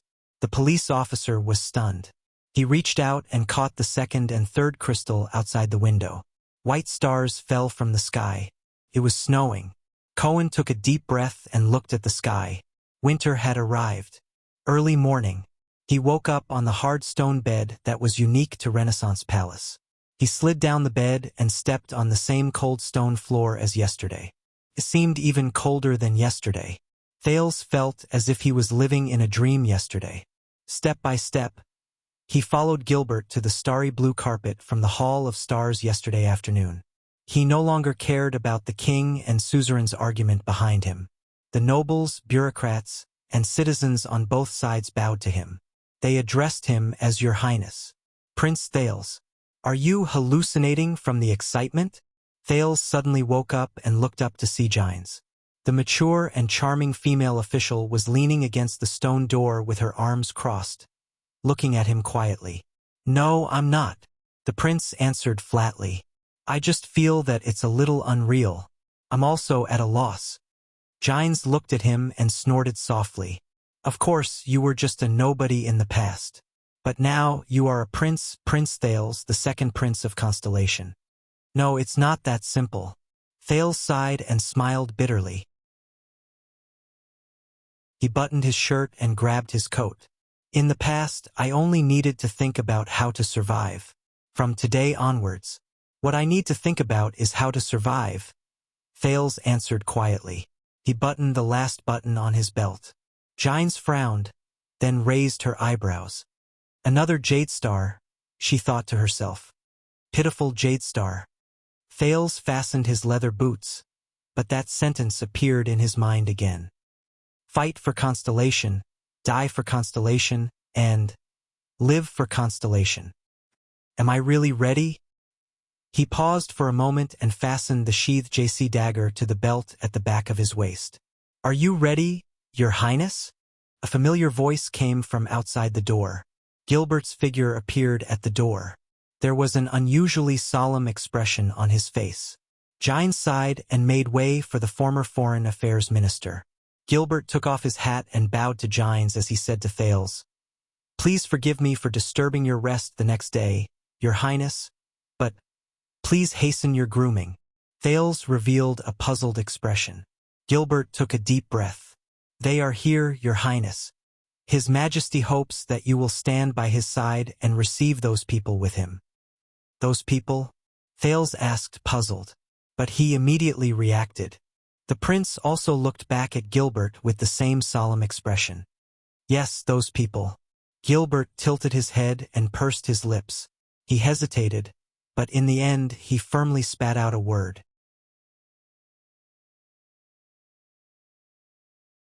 Chapter 69.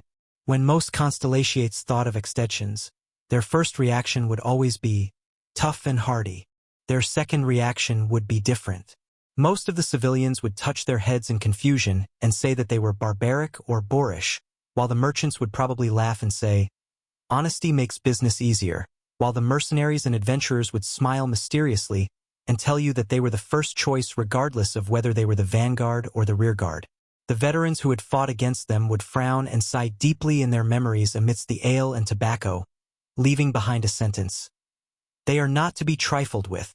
However, from what Thales had read about the history of the continent, at least the nobles and suzerains of Constellation had a completely different and complicated impression of their powerful northern neighbor.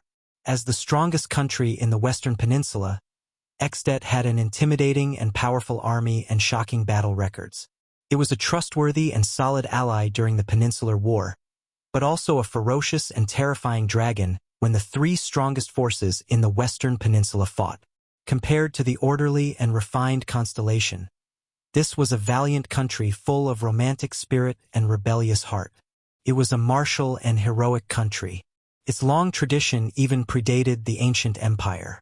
From the distant, uncivilized era, the king of the north, Takmu, and the orcs formed the alliance of 10,000 beasts, to the Iron Blood King's heroic sacrifice to fight against the orcs as the humans' last line of defense.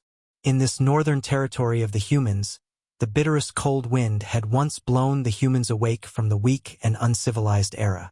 Then, during the Age of Kings, during the decisive Battle of Queequor, 2,000 human Iron Cavaliers charged forward with indomitable will and launched a holiness exorcism campaign against the 20,000 orc heavy infantry formation.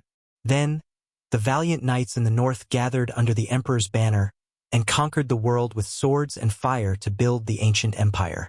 The land in the north witnessed how the humans' single saber and thin sword became the sharpest blade in the world. During the age of the empire, Northland Province's king of rebellion, Quiso, rebelled against the tyrant.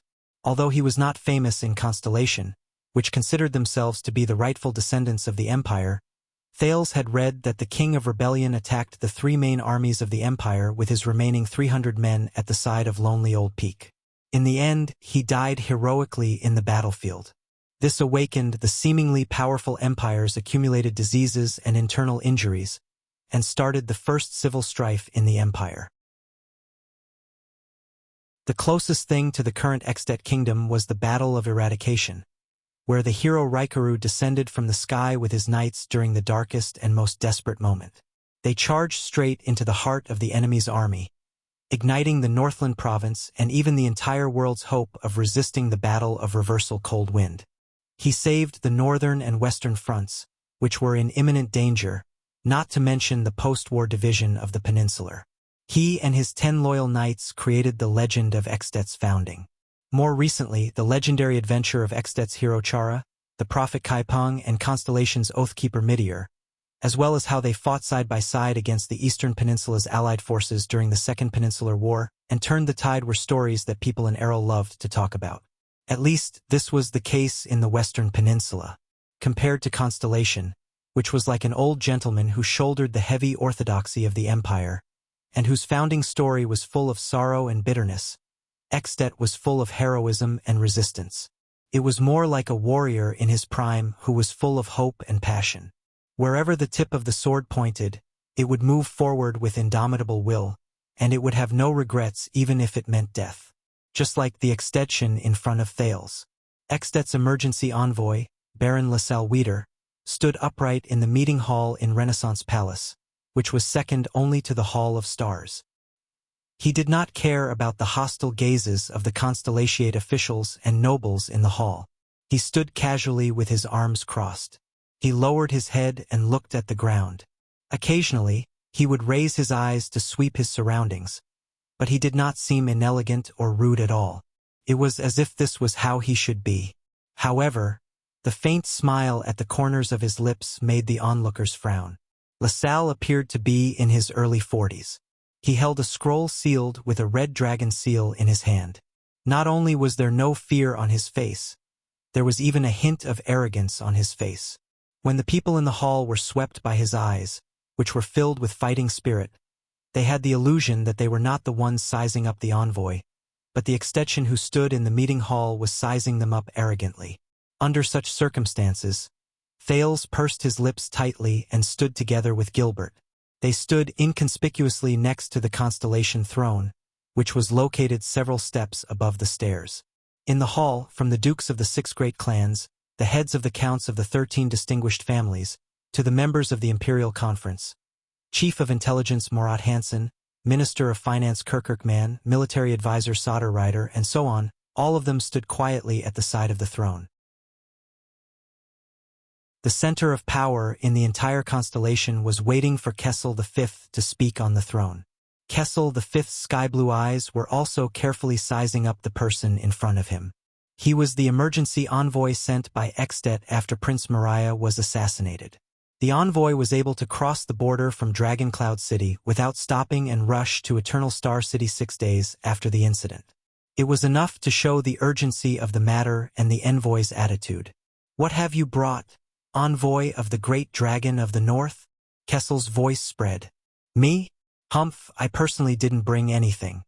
The extension's emergency envoy, LaSalle, chuckled. His gaze instantly turned cold. "But very soon, all of Extet will bring their sorrow, their despair, and their anger." The entire hall fell silent. Baron LaSalle stared straight at King Kessel without flinching. In the suffocating silence, just as Thales was wondering which party should be the first to bring up the main topic, a voice suddenly rang out. Kessel V broke the silence. "I recognize you." The king spoke slowly. His deep voice echoed throughout the entire hall. 12 years ago, the current Archduke of Blacksand region, Chapman Lampard, who was still the Count of a city at that time, visited Constellation on behalf of Extet as the Archduke's son. "You led his horse during that diplomatic mission." LaSalle frowned at first, a little surprised at Kessel's memory. But then he chuckled. "What a shocking memory, Your Majesty." LaSalle flashed a smile that made people uncomfortable. "I also remember very clearly that you were still the 5th prince at that time, and you were standing alone in a corner." He placed his hands behind his back, took a step forward, and continued. "I watched Chapman Lampard strongly suggested to the white-haired old King 80, who had suffered greatly from the rebellion, that as long as the territories of the 5 counties that originally belonged to us Northlanders and Extet are returned to their owners, Extet would then generously send troops south to help our longtime ally quell the growing rebellion." Many people furrowed their brows. Troubled by the rebellion, the bloody year? Thales remembered this. But Thales also noticed that the envoy placed the words, "us Northlanders," before Extet. "What does this mean?" "I remember that King 80 politely rejected Archduke Lampard's so-called proposal." Duke Fakenhas chuckled. "But even so, all of you still generously dispatched your troops to the south. What a touching ally." LaSalle smiled mysteriously and did not reply. "Archduke Lampard is probably illiterate." Count Zamunto's eyes were burning. "The 5 counties you mentioned are ruled by the Arund family, Zamunto family, and the Fries family respectively. Our ancestors have owned them since the establishment of Constellation. It is indisputable that they are Constellation's territories." Out of Thales' expectations, LaSalle chuckled. Under the angry gazes of the people in the hall, his chuckle gradually turned into a loud laugh. "Over the past few years, the cold wind in Extet has become stronger and bitterly cold. Our shepherd boys and hunters have to grit their teeth and go out in the cold that can freeze their tears. When they return, they have to rub their almost frozen hands with snowmobiles to prevent their hands and feet from freezing." Under everyone's puzzled gazes, LaSalle sneered. "Only after several years, even decades, can we turn our trembling hands, which are used to wield bows and whips, into a pair of strong and sturdy hands suitable for wielding swords." LaSalle paused for a moment and looked around. He laughed without any scruples. "In comparison, the climate in Constellation is getting warmer and more comfortable. It is especially suitable for weaklings who only know how to pant on women's bellies. These are the descendants of Oathkeeper Midier." The hall immediately burst into an uproar. Thales widened his eyes. "A person who refuses to cut to the chase and insults the envoy of the visiting country the second he opens his mouth? But he immediately realized that Constellation was at a complete disadvantage in the matter of the prince's assassination. And when it came to military strength, the number of troops that Constellation could gather at the moment, just look at yesterday's national conference. Whether to hold the prince accountable, when to hold him accountable, and how to hold him accountable, the entire matter was in Extet's hands. Thales sighed softly. Count Fries pressed down on the sword at his waist with a loud thud and said angrily, "What do you mean by this?" But Kessel V calmly raised his hand and waved away many nobles who stood out in anger. "I mean, since when can a lame reason like "my grandfather once owned that piece of land" become the standard for dividing territories? LaSalle took large strides and turned around. His eyes shone as he stared back at the nobles and suzerains of Constellation, showing no weakness. Whether it is Extet or Constellation, every inch of land is conquered. The strong leave after obtaining the spoils of war, and the weak hand over their chips to protect themselves. "This is the international law," LaSalle said coldly. His expression was cold and unfriendly. As the king of peaks of the Eastern Peninsula, Chen Jian said, "Only those who are capable can rule."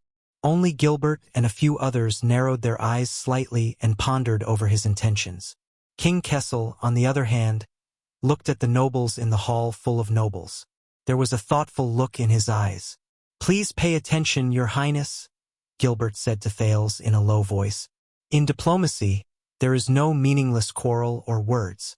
This is a test and a change of pace before a duel. The other party is testing our footsteps and the truth of our situation, in preparation for the final moment when he draws his sword. He is not in a hurry to get to the main topic, which means that he may not be confident in directly raising conditions, or he may have found a better point of negotiation. But up until now, this has been his scheme. By infuriating us, he will lead the topic towards military affairs, military strength, and the law of the strong and the weak.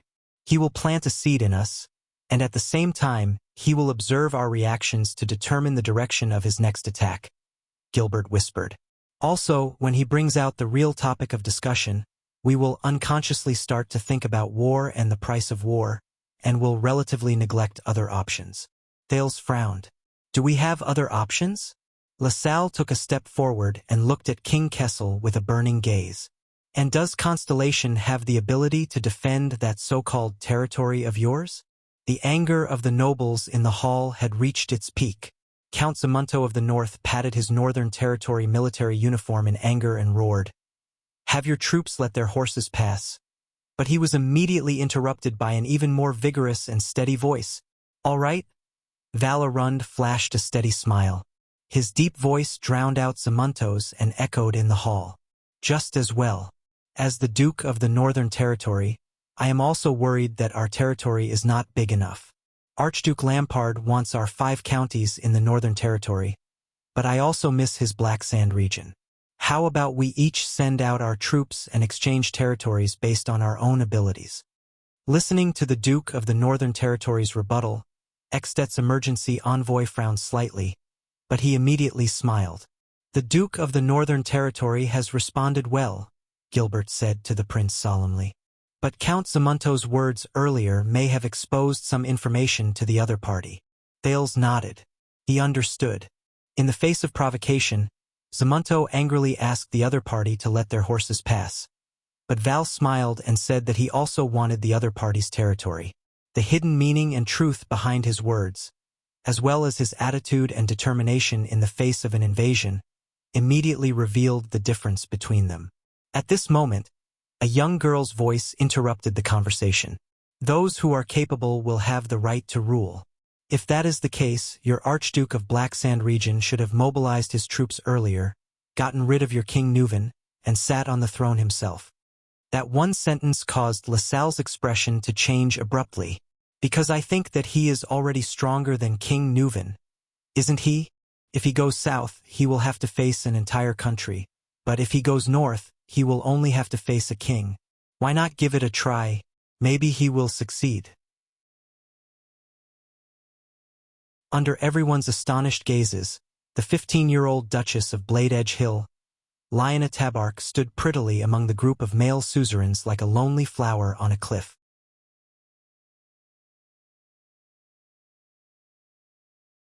Chapter 70.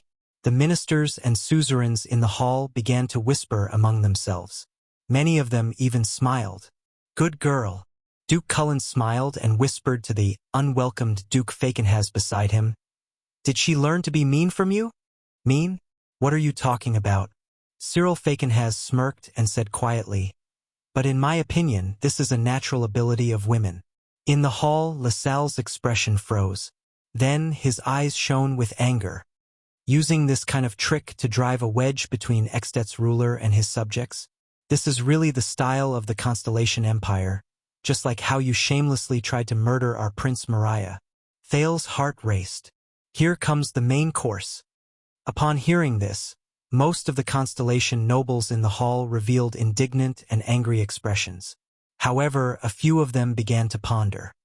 That Duchess' reflexes are really outstanding. She has already counterattacked without realizing it. Before Thales could react, Gilbert flashed a praising smile. Your Highness, Duchess Tabark's attack has already yielded results. Thales turned to look at the elegant Duchess. Lina seemed to have felt Thales' gaze. She turned her head and stared at him with a piercing gaze. Thales shuddered and immediately smiled. Then, he pretended to look around as if nothing had happened. It was as if he had just inadvertently glanced at the Duchess. Gilbert chuckled. This is not a simple attempt to drive a wedge between us. It is to test whether King Nuven and the Archduke of Black Sand Region's will and goals are the same in this crisis. This is very important. Thales' eyebrows twitched. Gilbert said patiently, and LaSalle's haste to bring us back to the main topic is an answer. Obviously, he himself knows that he cannot be entangled in the topic of who is stronger between King Nuven and the Archduke of Black Sand Region. In the first round of the sword duel, he was already the one who was forced to draw his sword first. Thales suddenly understood. He recalled Gilbert's deduction in the carriage. The assassination of the Extet diplomat group was also the wish of some people in their own country. It seems like, although there is no evidence, but no matter what, at least in the eyes of many, the discord between the Archduke of Black Sand Region and King Nuven is indeed not small. Thales' vision returned to the hall. We plotted against your prince? Nanchester's one-eyed dragon snorted. Even an idiot can see that the assassination of your diplomat group is a plot to incite a war between the two kingdoms. Does Extet like being used by others so much? Even my hunting dogs aren't as obedient as you. Constellations. Do you think we care whether you are innocent or the mastermind? LaSalle said slowly. Since you're not interested in the truth, why did you come here? Why don't we just chop off a few heads on the streets and hand them over to King Nuven? Duke Zayn of South Coast Hill sneered. Hearing this, LaSalle's eyes burned with anger and hatred. Under the gazes of all the nobles in the hall, he suddenly took a step forward and raised the red dragon seal scroll high in his right hand. On the throne, Kessel V clenched his fists tightly and lowered his chin slightly. His gaze was gloomy and deep. No matter who is despicable enough to murder His Highness, we will tear him to pieces. Extet will uphold justice on its own. There is no need for others to do it. But our prince, the only son and heir of the common elected king of Extet and the Archduke of Dragoncloud City, he died within Constellation's borders. LaSalle spread his arms and turned around abruptly. His fiery gaze swept across every suzerain, noble, and official in the hall. His last drop of blood fell on Constellation's soil. His last breath was Constellation's air, and his last sight was Constellation's scenery. He came to Constellation with a mission of goodwill, but you failed to protect him. Whether it was intentional or not, it was your incompetence and indulgence that caused his death. That is enough. Constellation must take responsibility and pay the price. LaSalle's eyes widened in anger. He tore open the seal on the red dragon seal and pulled the scroll open. Both Extet and King Nuven must receive an explanation from Constellation. The 6 dukes frowned at the same time. Thale's pupils shrank. He saw that there was no signature or seal at the bottom of the scroll that was filled with words. There was only a handprint, a bright red handprint. Could that be King Nuvan's bloody handprint? The hall immediately burst into an uproar. He did not sign or seal. I saw him cut his palm with my own eyes and pressed the handprint on it. This is King Nuvan's anger and despair. Do you understand? A constellation. LaSalle's last few words were almost spat out through gritted teeth. The uproar in the hall began to slowly die down. Thales had only heard that the Extet diplomat group had been assassinated. To him, that foreign prince did not seem to bother him at all.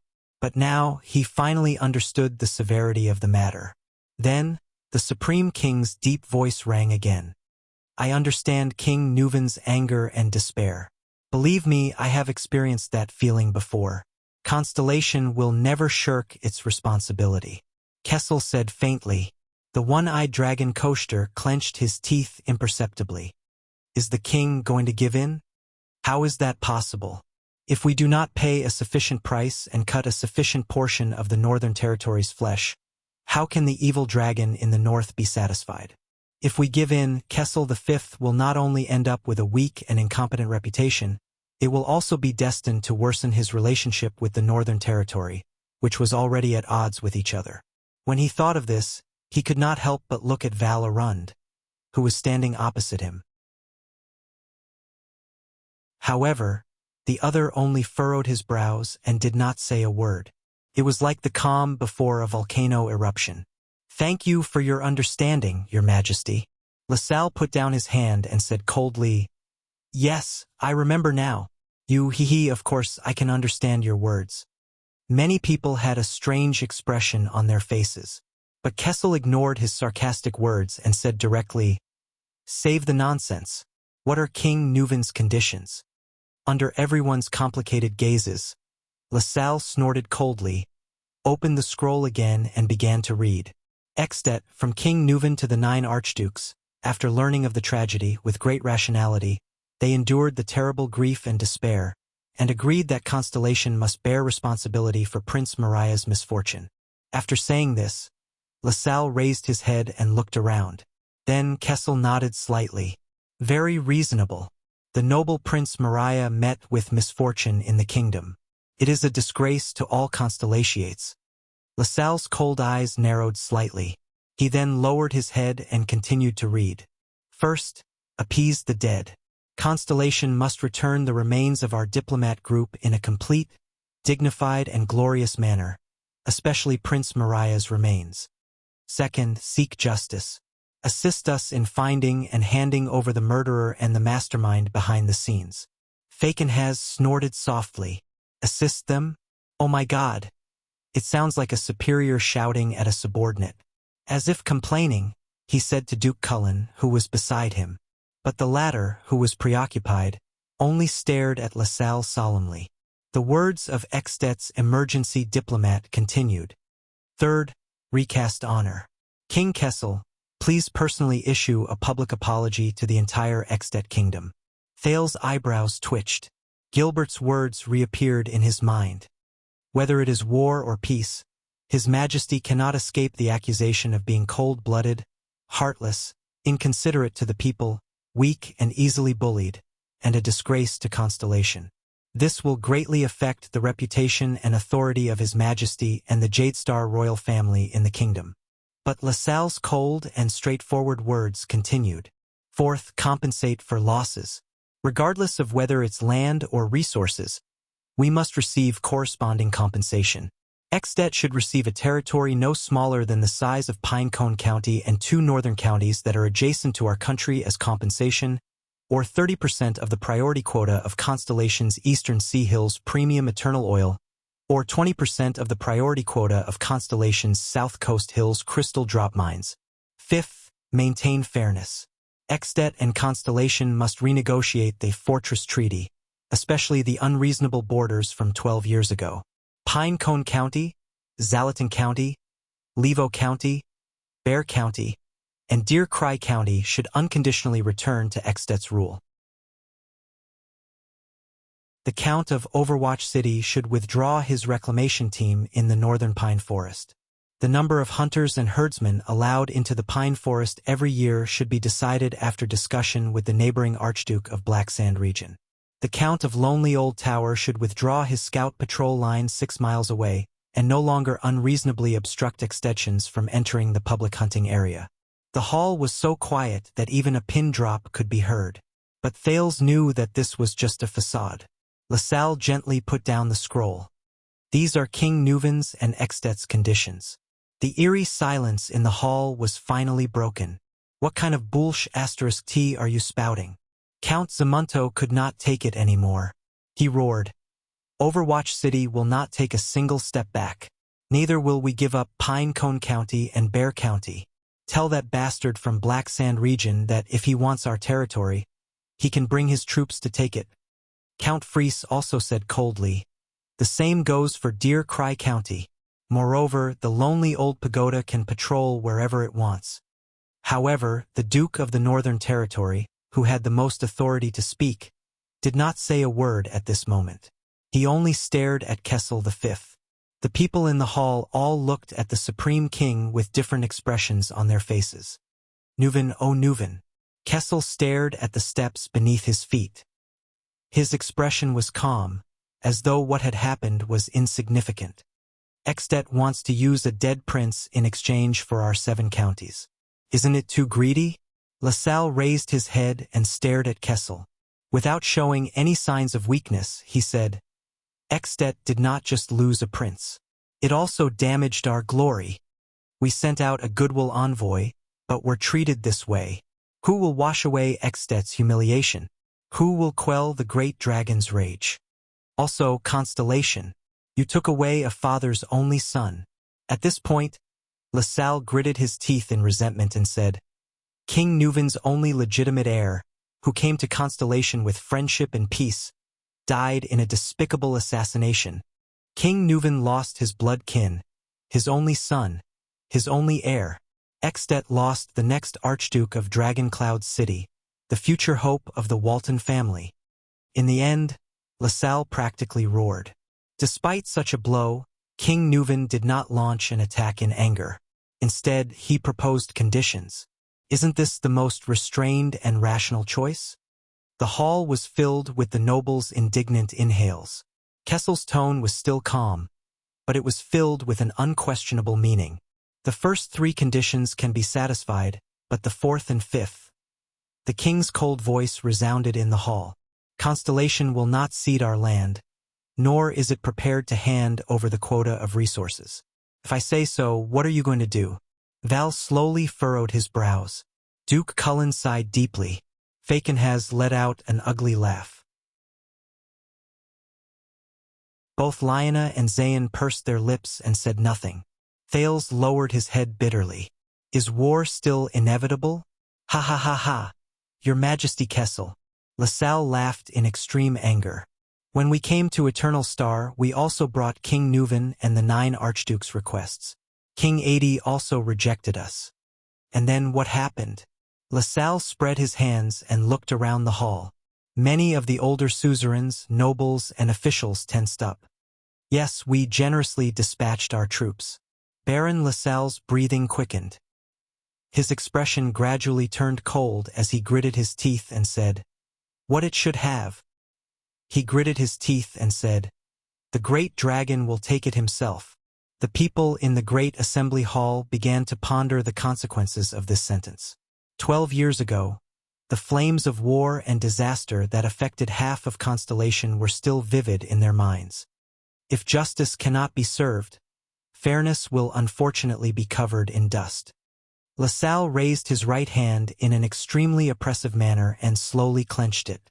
Of course, Extet can only choose to use war to protect our honor and His Majesty's dignity.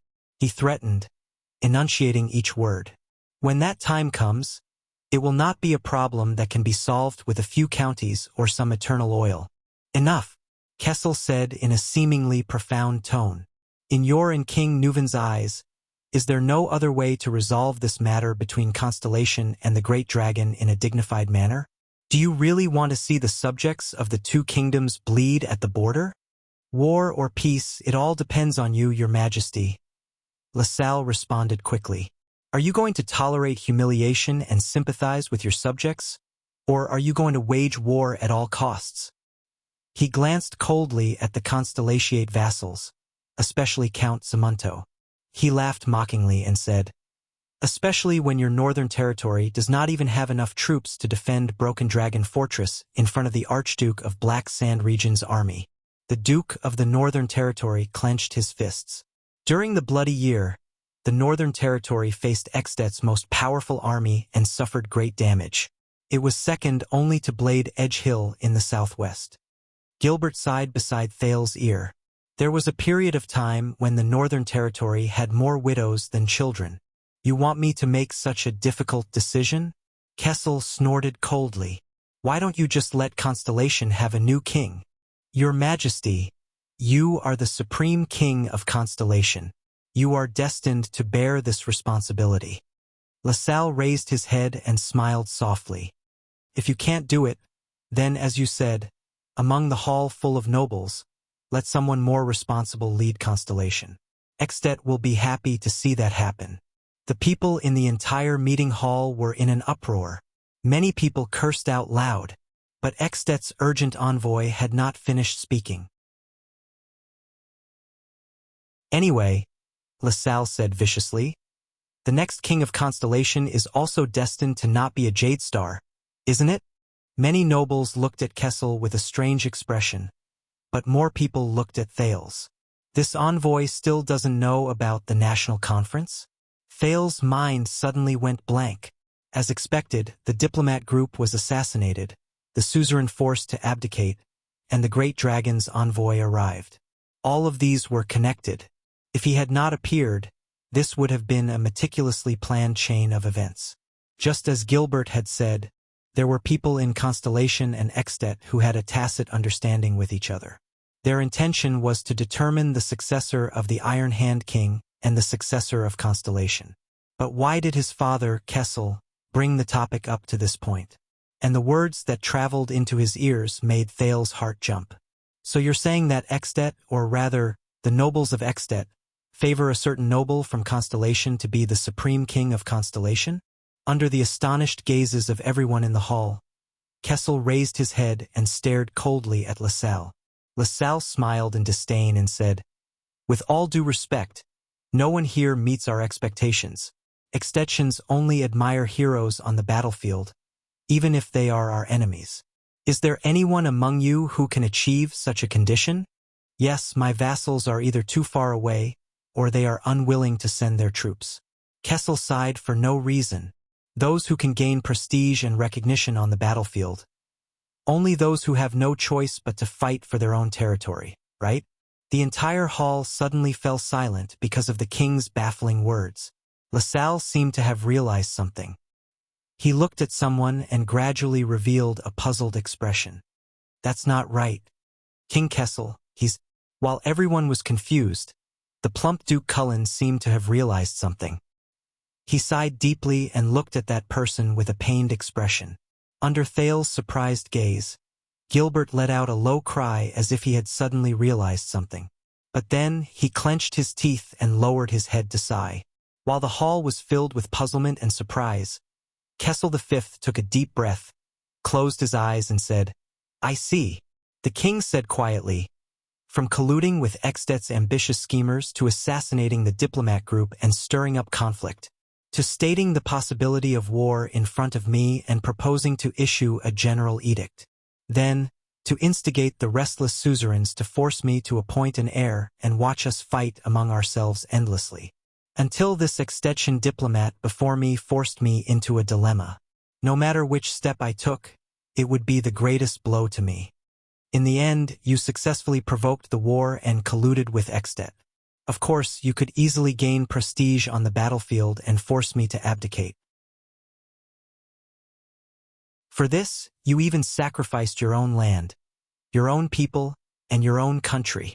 Is that so, traitor? The Supreme King's words were each more frightening than the last.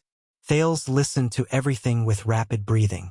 The Iron Hand King, Kessel V opened his eyes desolately and looked at a person at the side of the hall who had been silent for a long time. At that moment, the king's eyes were filled with darkness. "It's you," he said slowly, "the mastermind of all conspiracies." The king's deep and murky voice uttered a name that no one expected.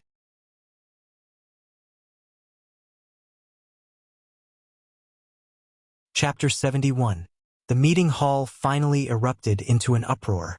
Even LaSalle furrowed his brows. This time, all the nobles in the hall, except for Duke Cullen and Gilbert, looked at the silent Duke of the Northern Territory in astonishment. What was going on? "Your Majesty, Lord Arund?" Count Zamunto, who was also one of the suzerains of the Northern Territory, looked back and forth between the Duke of the Northern Territory and the king in bewilderment. Beside him, Count Fries looked at Val in disbelief and did not move. The commotion and uproar lasted for dozens of seconds, until the resolute suzerain of Cold Castle, Guardian Duke of the Northern Territory, Val Arund, raised his head and looked back at the king. He was no longer silent, but let out a long breath. Under everyone's astonished gaze, including Baron LaSalle's, the resolute warrior-like head of the White Eagle family looked up and smiled. "You are still as sharp as ever, Kai." The Duke of the Northern Territory immediately lowered his head and sighed. "Just like your damned elder brother." Thales widened his eyes. "What?" This time, everyone came to a realization.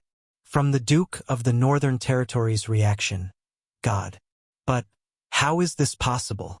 Kessel lowered his head and let out a genuine sigh. "Aren't you going to explain, Val?" the king said flatly. "What's there to explain? It has already failed, hasn't it?" Val looked calm and did not care about the other suzerain's gazes.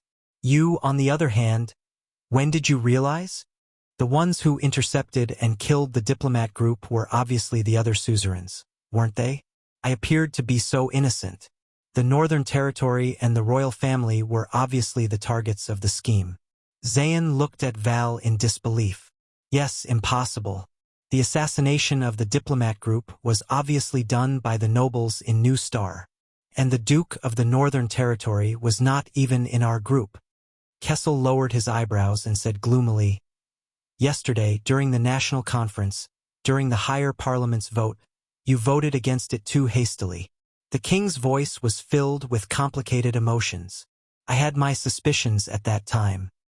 Compared to Koster's help, I would not sit idly by and do nothing about the Northern Territory. You have no reason to oppose my son becoming the heir just because of the One-Eyed Dragon's promise." Koster, the One-Eyed Dragon Duke, looked at the Duke of the Northern Territory in astonishment as he recalled the scene of the vote yesterday afternoon. "Is that so?" Val smiled sadly. "How do you know I have no reason? You know I hate you, don't you?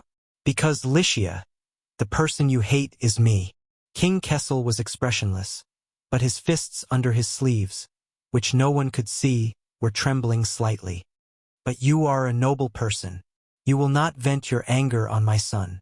Many people immediately looked at Thales, especially Baron LaSalle, whose expression was unpleasant.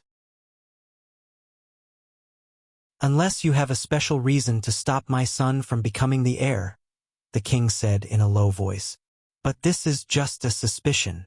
Under the complicated gazes of the hall, Val sighed and said, "Maybe it's just a coincidence? That is why I tested Extet's envoy today." The king raised his head. His voice was cold. "Humph." Val sneered. "As expected, after the bloody year, you've become more and more paranoid." The king ignored him and continued to speak. With just a few words from Lyanna, she managed to find out that he was Archduke Lampard's man from Black Sand region. Only Lampard's men would be so anxious to change the topic to avoid exposing Archduke Lampard's ambitions. The Duchess of Blade Edge Hill stared coldly at the Duke of the Northern Territory without saying a word. "When he first arrived, he put on a show with you. He appeared to be an envoy who did not know the depth of the Northern Territory and was testing the defensive capabilities of Constellation's Northern Territory. You retaliated without showing any sign of weakness. Now, it seems that he was following the plan and stirring up a tense atmosphere." Kessel V said solemnly. However, when I deliberately refused to choose between war and compromise, he clearly threatened me that the Northern Territory did not even have the military strength to defend Broken Dragon Fortress. Don't you think that this is contradictory? Suspicion began to deepen at that time. LaSalle's face immediately turned pale.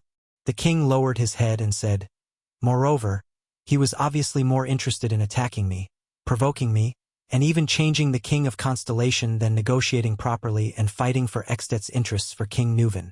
Is it not enough for Lampard to obtain the land in the Northern Territory? Why is he still so interested in me and changing the Jadestar royal family? Obviously, he is working with someone from within Constellation, and my crown is the will of the collaborator. The problem is, who is qualified to work with the powerful vassal of Extet, Archduke Lampard of Black Sand region? Who can benefit together with him and achieve a win-win situation? I thought about it for a long time and considered Nanchester, Covendier, Cullen, and even Fakenhas. The most unlikely person is you, Val. Because when war breaks out, the Northern Territory will be the first to bear the brunt. You are more like a pitiful person who has been schemed against, a sacrifice just like me." Heh. Fakenhas' voice was sharp. "Unless this is his voluntary sacrifice." Kessel V's gaze was as sharp as a blade as he stared at Val Arund. "But when I think about it from another perspective, what can Archduke Lampard gain?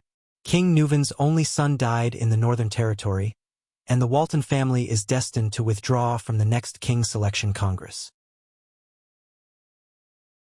So, what Lampard can gain is the territory in the Northern Territory, and the death of his competitors in the Northern Territory. In Constellation, who can ensure that these two things happen at the same time to the greatest extent possible?" Kessel silently raised his gaze. There was a sorrowful expression on his face.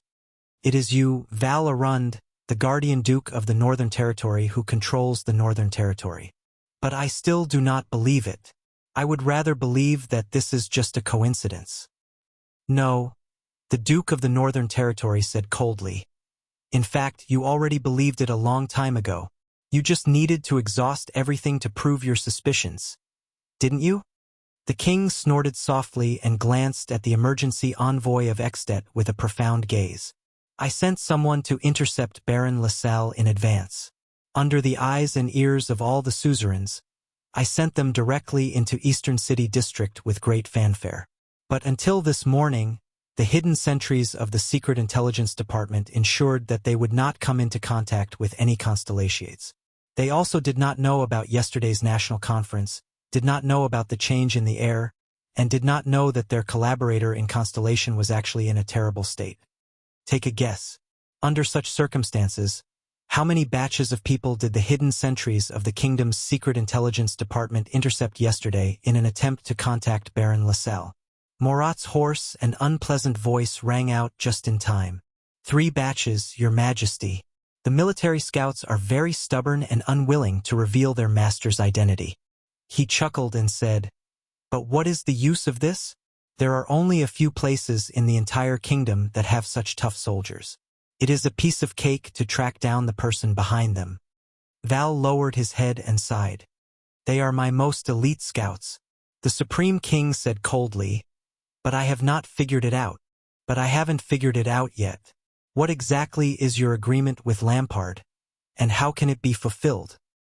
Until this Extension said that Extensions prefer heroes on the battlefield.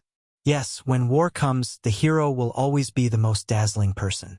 Isn't that how Extet was built? And in this possible war, who has a better reason than the Duke of the Northern Territory to fight to protect his homeland? If the enemy is simply your collaborator, then it will be even easier for you to gain prestige and reputation on the battlefield.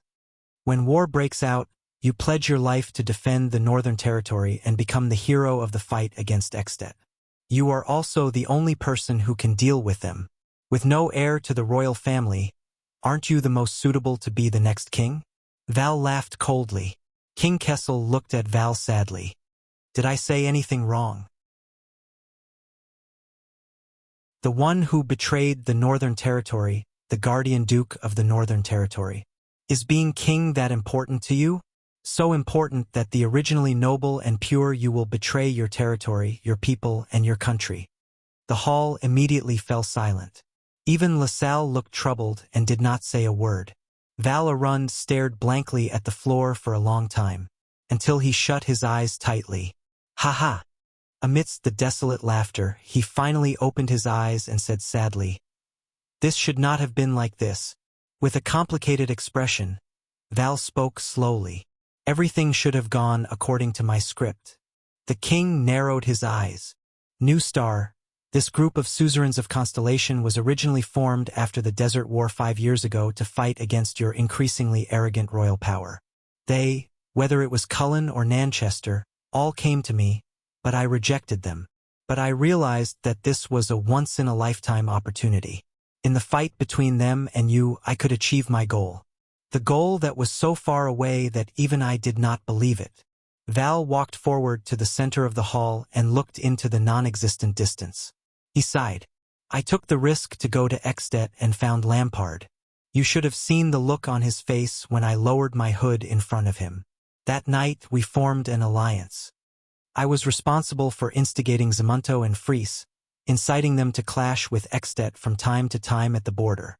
For this, I did not hesitate to confer Pine Nut County to Zamunto. The faces of the 2 counts from the 13 distinguished families of the Northern Territory were pale and ashen. They looked at the Duke who had fought alongside them for many years. Lampard went to Exdet to operate. He made use of these conflicts to portray the diplomatic mission to Constellation and the revision of the Treaty of Peace as a great mission. This made King Nuvan decide to secretly send his only son to accumulate qualifications for his future king selection. He is old, and old people always want to arrange everything after their death. I leaked this news to New Star. There were many ambitious people like Nanchester and Covendier. They quickly realized that this would be a good opportunity to weaken the royal power. There was only one thing I did not tell them. That was, King Nuvan secretly sent his only son in the diplomat group. Now that I think about it, when they found out about this, they were probably quite frightened. Unfortunately, as the Far Eastern proverb goes, once you ride on the tiger's neck, you will never come down. Duke Cullen shook his head. Zayn snorted coldly. Only Koester stared at Val with gritted teeth. The suzerains thought that they were using Exdet's questioning and anger to weaken the king's prestige and royal power. Only Lampard and I knew that they were provoking a war between the 2 countries. Lampard was Exdet's source of information. He provided the diplomat group's itinerary and personnel. I, on the other hand, had the geographical advantage of the Northern Territory. I bribed the receptionists, monitored and guided them to the best assassination location. Then, those in New Star who did not know about this would deliver the final blow. With the 3 of us working together without knowing about each other. Even the supreme class elite by the prince's side was not spared. Lampard used the fastest speed to leak the news to the secret room and Dragoncloud City. At the same time, he recommended LaSalle Weeder to the despairing King Nuvan. I, on the other hand, did not stop to bring this news to Eternal Star. I used the war mobilization to exaggerate the severity of the matter. I had Kessel gather the nobles of Constellation to discuss this matter and obtain support. The more the better. LaSalle looked at Val with a pale face, then at Kessel. But no one paid attention to him. Val raised his head and looked at the young Duke of Iris Flowers. "Zayn Covendier, boy. You should have died in the assassination the day before yesterday. The nobles of New Star were not the only ones who knew about your whereabouts. I, who had planned this beforehand, also knew about it." Zayn's expression changed. "Yes." Duke Val Arund nodded weakly. "The one who assassinated you was not someone from New Star, but me. But look at your collaborators. They only learned about your assassination yesterday, and they began to suspect each other. It goes to show how fragile your alliance is." The dukes and counts narrowed their eyes slightly. Zayn slammed his palm on the armrest. The young Duke Covendier said hatefully, "So yesterday, when that boy, that's why you spoke up to support him, and sowed discord among the suzerains, because this was your plan all along." Val laughed bitterly. Under Zayn's livid expression, he continued, "This way, New Star, which was already internally unstable, would turn into a pile of loose sand amidst the suspicion. The pressure on the royal family would also increase rapidly, and I would have one less powerful competitor in the future. New Star's plan was to force the king to appoint his own heir when he needed their war support the most. But in the chaotic and mutually suspicious higher parliament, this plan was destined to fail. At the same time, Kessel and my proposal to resist Extet's invasion would lose the support of almost all the other suzerains. It would look as if we had all been schemed against. And a few hours later, LaSalle Weeder would come to Eternal Star City with Extet's wrath. He is destined to provoke us madly and propose conditions that Constellation cannot accept. There is only one goal: war. Thales looked at Val in disbelief. If Kessel chooses war, my previous plan would ensure that he would not have enough military strength. Lampard's rapid invasion in the Northern Territory would be like a hot knife through butter. With the tacit understanding between Lampard and me on the battlefield, it would be enough to let Kessel die in glory and dignity, just like Prince Horace in the past. At the very least, he would suffer a few defeats, be disgraced, and lose all his prestige. If Kessel chooses to compromise and cede the Northern Territory, he would become a sinner of the kingdom. I would urge the suzerains and the people to force him to abdicate, but I would still join the war in the Northern Territory. When Extet, especially when Lampard's army comes to take over the territory, the royal family and suzerains would shrink back and not come out. Only I would gather my troops and fight to the death. Only then would I appear more noble, like the only ray of light in the darkness. Hey, there's actually someone who calls me a hypocrite. Hearing this, the one-eyed dragon glared at Thales fiercely. Duke Arund crossed his arms and flashed a bitter smile. Yes, no matter which choice we make, we would suffer a catastrophic defeat in the Northern Territory. But I would reverse the situation and defeat Lampard in a few key battlefields during the darkest moment. After that, Lampard and I would appreciate each other's talents. After we formed an alliance, he would withdraw his troops in satisfaction with the territory that he had already occupied. I would become a well-deserved hero of the kingdom. Compared to Kessel, who was greatly condemned and had no suzerains to support him, I would become the most popular candidate to become the next king. Val Arund. Count Zamunto could not suppress his anger. That is our Northern Territory, the place that your ancestors have ruled and protected for generations. Stop talking nonsense. Count Freese looked at Val with a dark expression. Can't you see? He is no longer the Duke Iron Eagle we knew. Val's expression was desolate. He did not pay any attention to the two counts of the Northern Territory behind him. He continued in a daze. The suzerains are suspicious of each other. Only I, who is neutral, am the least suspicious. I am also the king's close friend, if he is still alive at that time, the brother of the head ritual master of Sunset Temple, and the hero of Constellation who resisted the invasion. I am destined to become the supreme king of Constellation. As for Extet, the Walton family has lost their last heir and is destined to withdraw from the next king selection in dejection. At the same time, Lampard will obtain a large territory in the Northern Territory, as well as the glorious achievement of conquering Constellation's Northern Territory. His power will expand rapidly, and with the support of me and all of Constellation, he is also destined to become the next common elected king. Everything was going smoothly. Val Arund looked at Thales with a strange expression. There was regret in his eyes. Until this boy's sudden appearance messed up all the plans. Zayn did not die. Instead, he stood on your side. The effect of forcing the selection of an heir was not good. The suzerains of New Star did not fight to the death for the throne. Instead, they confronted the royal family over the appointment of a new prince. Extet's envoy was trapped in your trap without knowing about the national conference and the new prince. But I could only continue walking on until... Val sighed and laughed mockingly. He shook his head indifferently. Just like that, I failed.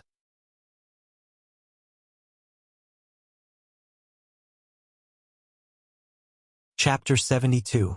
Is that so?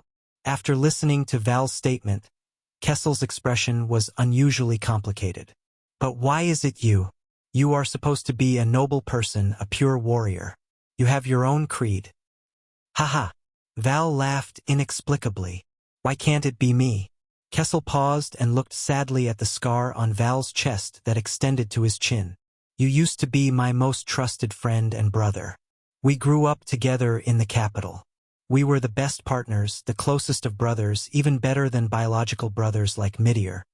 We even promised to marry each other's younger sisters. Enough! Val raised his head abruptly, his eyes filled with anger. You are not allowed to mention Lycia and Constance.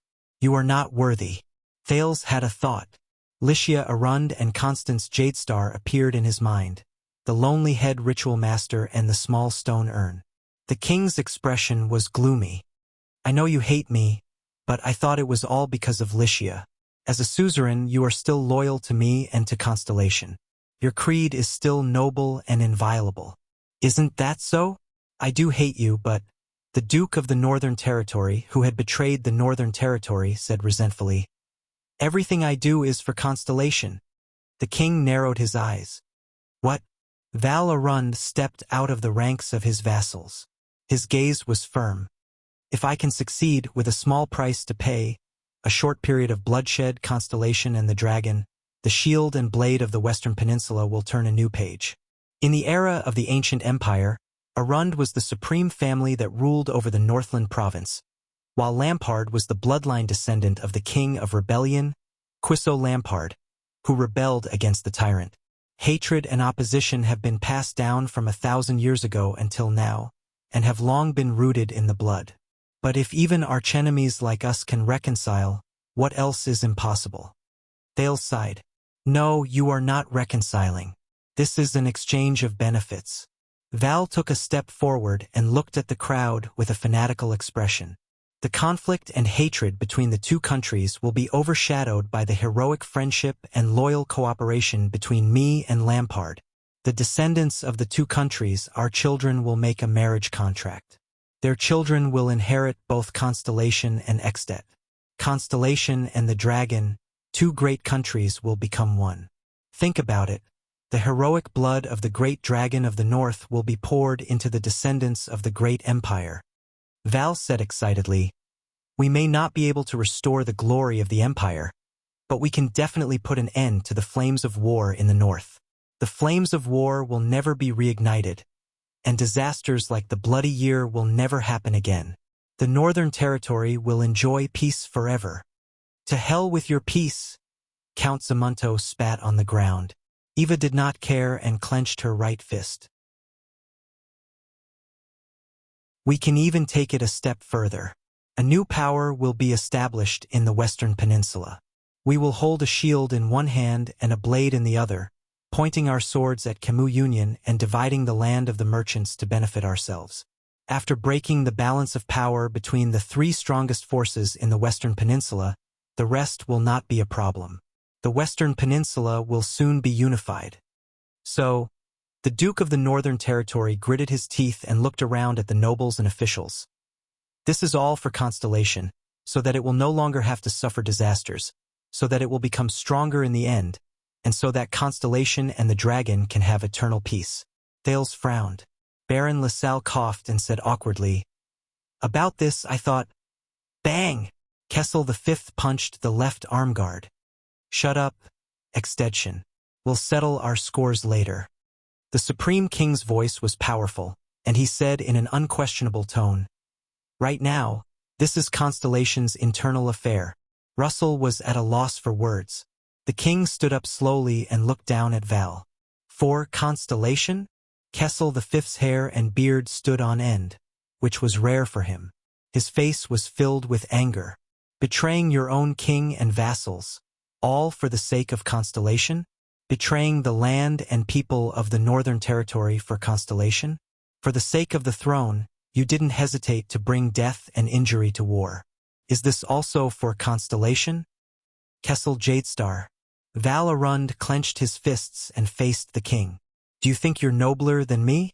Val trembled, as if he was suppressing his emotions. You, your Jadestar family, do not deserve to point fingers at me. In the next second, he lost his composure and roared, Your Jade Star royal family is the biggest source of disaster in this country. You were the ones who brought the disaster 12 years ago. Until now, we are still atoning for your mistakes. Thales could not help but clench his fists. Everyone in the hall looked at the king in unison. Many of them had strange expressions on their faces. The king shut his eyes tightly. The bloody year? The bloody year? Ha! The bloody year! Val laughed bleakly. He raised his hands and clenched them into fists. The doubt in Thales' heart grew stronger. He looked at Gilbert. What secret is there about the bloody year that cannot be divulged, but is also of utmost importance? Val said angrily. After that disaster, everyone only remembers that the Jade Star royal family was slaughtered, and that the Tabark family was left with only an orphan girl. Who will remember the Northern Territory's contributions and sacrifices? The 15-year-old Duchess Lyanna took a deep breath and closed her eyes. Who will remember how much blood, how many corpses, how many widows and orphans were left behind when Extet's vanguard plowed our land? Who will remember that when the bloody year ended and the whole country celebrated the Fortress Treaty, almost 3/4 of the men and 1/2 of the women in the Northern Territory died? The remaining old and young had to go out to look for food in the cold winter, or else they would starve to death at home. Half of those who went out to look for food froze to death in the wild. When I was crowned with the title of the Guardian Duke of the Northern Territory, the first thing I did was not to help them find food, but to bury those who starved to death or froze to death. Otherwise, their corpses would be dug out and eaten by the starving people who could not even walk.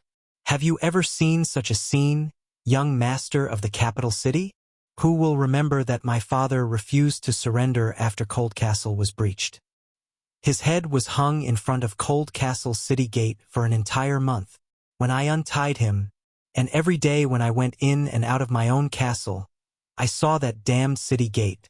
The sword of reversing light, Prince Horus, penetrated deep into Extet's encirclement. He was courageous and unyielding. He fought to the death without retreating. He was wounded 11 times and died a heroic death. How glorious was that! But who would have known that my brothers, Arun's sons, protected him closely by his side until they died? Rohan, Kewar, and Nolanar. The Prince of Constellation's body was solemnly carried back to the capital city. Beside him, my brothers were chopped into meat paste by Extet's axemen. I could only scoop up that pile of sticky meat mixed with mud and flesh and bury it after the deed was done. Who remembers them? My sister and my wife's carriage disappeared in the chaotic wilderness. There was no news of them for 12 years. I had countless nightmares about them. God knows what they encountered. You still dare to say that I only have one daughter as my heir?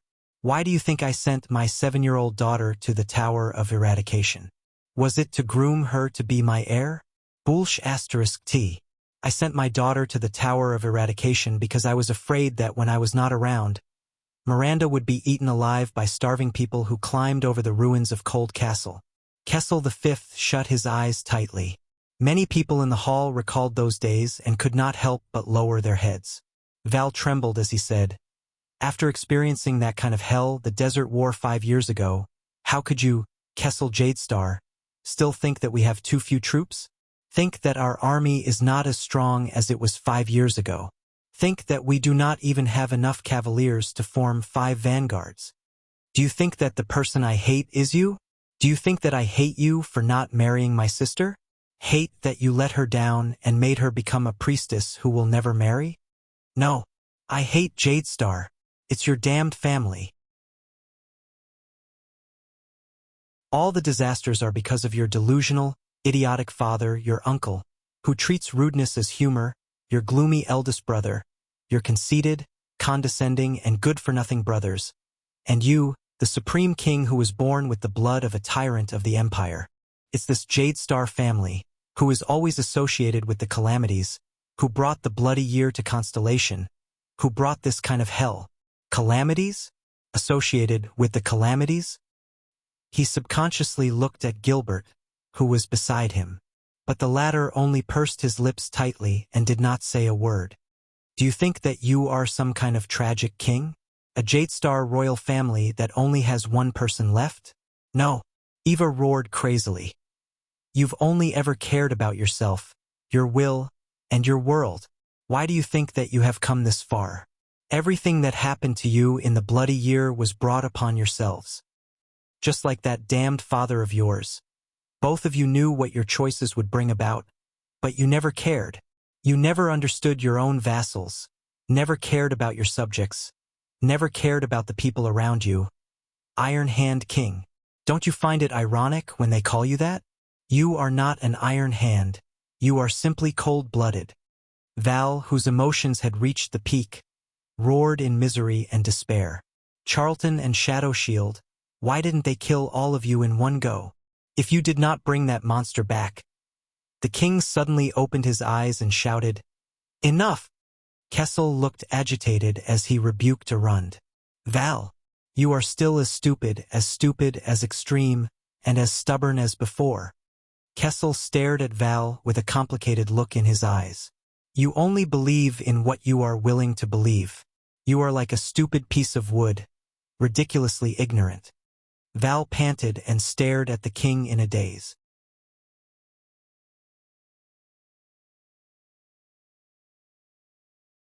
Chapter 73. Two members of the royal guards in eternally new silver armor walked to Val's side without a word. Duke Cullen shook his head helplessly. Friends are heartless, brothers turn against each other. Is there anything more tragic than this? No one answered him. After a while, Val Arund smiled faintly and raised his head. At least I did something. He looked at Baron LaSalle, who had a strange expression on his face. I brought war, didn't I? Even if Lampard and I planned everything, weren't the restless nobles of Constellation the ones who killed the prince? In a split second, Zayn, Koster, and some of the counts all had strange expressions on their faces. Only Duke Cullen was still shaking his head and sighing, as if he was still immersed in the earlier falling out between the brothers. Val said mournfully, Haha, Kell, Constellation has yet to recover from its injuries and is no match for Extet. What are you going to do? Then you shall watch from here, the king said coldly. Compared to a coward like you, watch me. Watch how the cold-blooded Iron Hand King faces the wrath of the great dragon. Why? Val laughed miserably. Are you going to recruit children under 14 as soldiers again? The king ignored him and turned to Extet's emergency envoy. Baron LaSalle, I've fulfilled at least the third of your conditions just now. It's a pity that I can't hand over either the Guardian Duke of the Northern Territory or the Archduke of Black Sand region to you. Since the people from your kingdom are involved, it doesn't make sense for you to ask us for compensation for territory or resources. LaSalle replied with a heavy expression. This is impossible. I only saw the Constellation Court arguing back and forth, but there is no evidence to prove that the Archduke of Black Sand region is involved. Extet insists on the compensation conditions just now. The specific amount can be discussed, but it must not be waived. Otherwise, he raised his head. Otherwise, let us meet on the battlefield. Let our swords do the talking. The nobles in the hall began to whisper. Val, who was guarded by the guards on both sides, even began to sneer. Moreover, King Nuven's anger and despair after losing his only heir cannot be quenched by a mere murderer. LaSalle added with a gloomy expression. The king sighed. Yes, Kessel V said gloomily. I feel it. Russell raised an eyebrow. I can feel his anger and despair, the king said dejectedly. To King Nuven, this is indeed unfair. The diplomat group was assassinated. The prince was unfortunate. No matter who did this, not only did they humiliate Extet, they also humiliated Constellation. Constellation's humiliation in this matter is 1,000 times, 100 times greater than the former. Many gazes swept towards Val. The king raised his head, his eyes cold. Constellation has never thought of running away from its responsibilities. Since it is unfair, we must pay the price for it. The two counts of the northern region immediately tensed up. Was the king really going to sacrifice the northern territory? Well, after all, Duke Arund, Zamunto stole a glance at Val, who was smiling nonchalantly. Your Majesty is indeed a responsible and courageous person. Baron LaSalle smiled. Whether it is Pinecone County, Bear County, or the area around Cold Castle, the specific land and even the area can be discussed, as long as we are satisfied. You will definitely be satisfied. The king said coldly. Under the watchful eyes of the crowd, the Supreme King of Constellation grabbed the scepter beside his hand, stood up from his throne again, and slowly walked down the stairs. With heavy footsteps, Kessel V walked towards the puzzled LaSalle. Go and reply to King Nuven and your master in Black Sand region. Constellation is deeply sorry for the assassination of the diplomat group. They are deeply guilty. LaSalle smiled and nodded slightly. I will convey your message. As for compensation, we need a map to measure the territory. No. LaSalle was stunned. The Supreme King said coldly, Constellation does not have any territory to compensate Extet, and it cannot make up for King Nuven's grief and loss. LaSalle's expression changed. Thale's breathing tightened. Is this going to be a sign of this underscore Sparta? But Constellation will not shirk its responsibility. The king said softly. The next moment, all the hair on the prince's body stood on end, because the 39th Supreme King of Constellation, Kessel Jadestar, slowly raised the scepter that shone with strange starlight and pointed it at Thales. You haven't met him yet, right? Kessel V said slowly. This is Thales Jadestar, the second prince of Constellation, my son and my only heir. Everyone looked at Thales. I will send him to Dragon Cloud City to apologize to King Nuven and Extet. Thales was stunned. So was LaSalle. The king did not even look at Thales, but his cold words continued. If this is not enough, if the grief of losing a son cannot be quelled with an apology, didn't King Nuven want fairness? Then I will give him fairness. Tell King Nuven that he can kill my son, the only heir of Constellation, and avenge his only son and heir who died in Constellation. Let him use blood to fill the emptiness, and slaughter to wash away his hatred.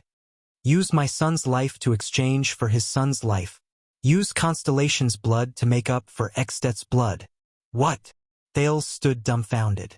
He understood the king's words, but he did not understand. What? At that moment, everyone in the hall, be it the nobles, suzerains, officials, guards, servants, or even the Duke of the Northern Territory, had their mouths wide open in shock. Your Majesty! Gilbert's face was ashen. He wanted to speak immediately, but someone was faster than him. Your Majesty! For the first time in his life, Duke Cullen looked serious. With a nervous expression, he said loudly, Do you know what you are saying? Thales trembled, and his ears rang, but he could not feel his own breathing. Shut up, Bob, Kessel replied coldly. Your king has already made his decision. Cullen stared at the Supreme King in a daze. He could not say a word. Even Fakenhas could not laugh. Behind him, Zayn looked at Thales with a complicated expression. The one-eyed dragon lowered his head in deep thought. At that moment, the 9-pointed star crown on Kessel's head shone brightly. Like a heartless god, he said to the completely stunned LaSalle. On a personal level, one father's only son in exchange for another father's only son should be able to alleviate his anger and despair, right? On a personal level, the heir of Constellation's king in exchange for the heir of the Archduke of Dragon Cloud City. This is fair, isn't it? The king stepped on the ground. His deep and awe-inspiring voice boomed like thunder. Since we are both stained with the blood of each other's only heirs, Constellation no longer owes Extet anything. This is fair, isn't it? At that time, we will no longer be able to turn back. We will let go of all our worries and burdens, and with the determination to completely destroy each other, we will wage an all-out war.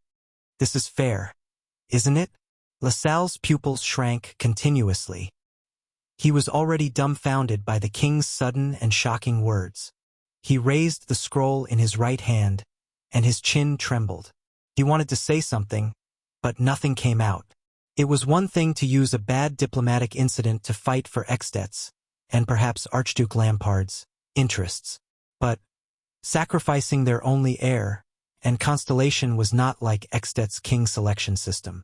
If the prince who inherited the throne was killed, this would be a blood feud that would last for generations or even dozens of generations.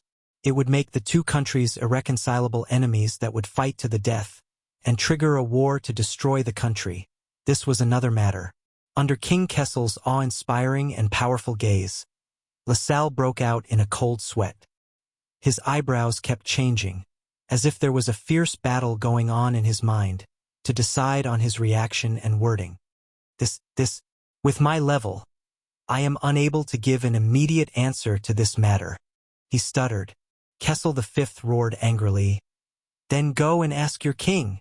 LaSalle was so frightened that he took a step back. The Supreme King did not look at Thales.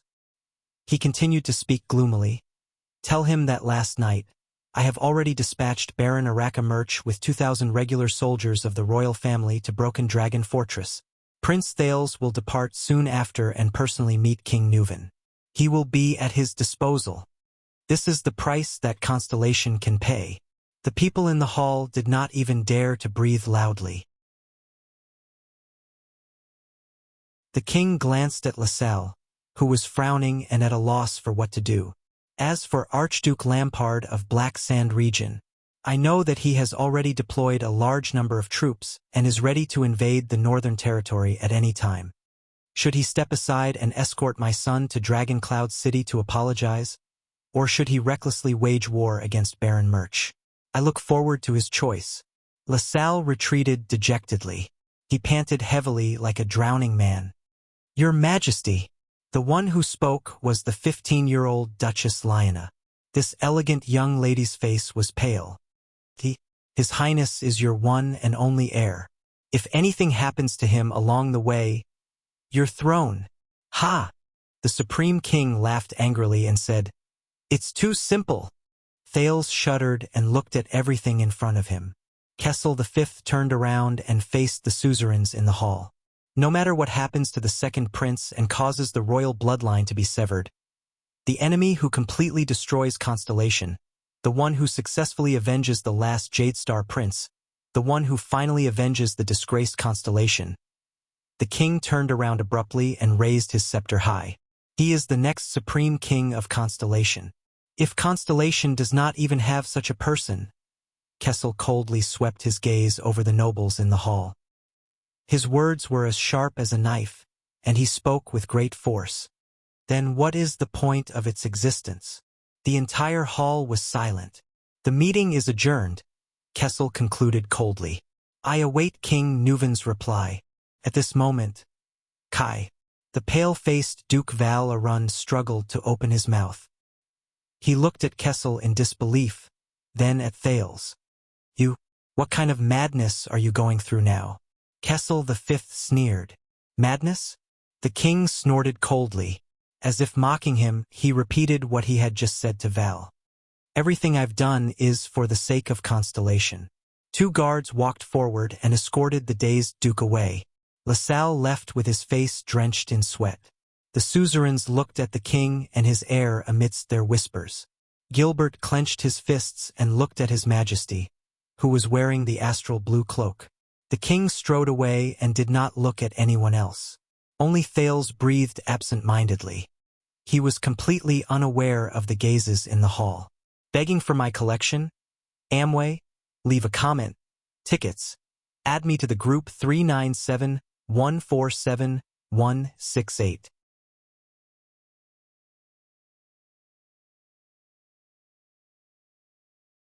Chapter 74. Lower City District, Underground Street, Sunset Pub. You really should have gone to take a look the day before yesterday. It was really crowded, especially when the second prince appeared. I could not help but shout along with him. Hey, boy! Watch where you're going. A 10-year-old boy carrying a bag full of potatoes squeezed past the fat and fierce Edmund with a bitter expression. Edmund snorted and turned his head back to continue fiddling with the food on his plate. You don't know, right? The new prince's name is Thales.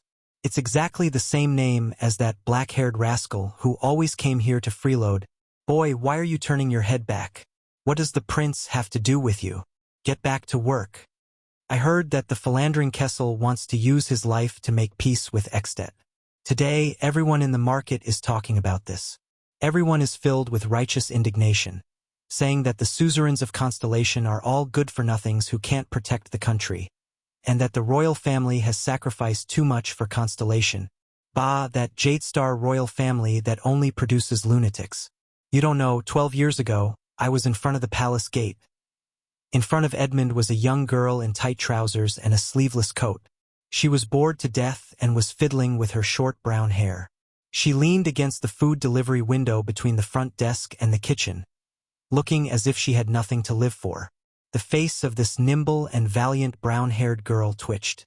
She gritted her teeth and said, "I say, before you tear it into pieces, are you going to give me that plate of steak or not?" Edmund raised his head with a furious expression. He glared at the female bartender of Sunset Pub, Jayla Charlton, and pushed the steak in his hand towards her. Jayla turned around and passed the steak to the timid little girl with a scar on her face outside the front desk. Behind her, Edmund snorted. "What kind of attitude is this? I just want to have a chat with you. To enlighten you so that you can forget about that golden-haired, green-skinned, heartless man." Jayla rolled her eyes fiercely. Her delicate face was as long as the surface of a pen. She turned her head and replied angrily, "Damn fatty! If you bring this up again, I will give your dream lover." "Hey, hey, hey!" The plump chef Edmund's expression changed drastically.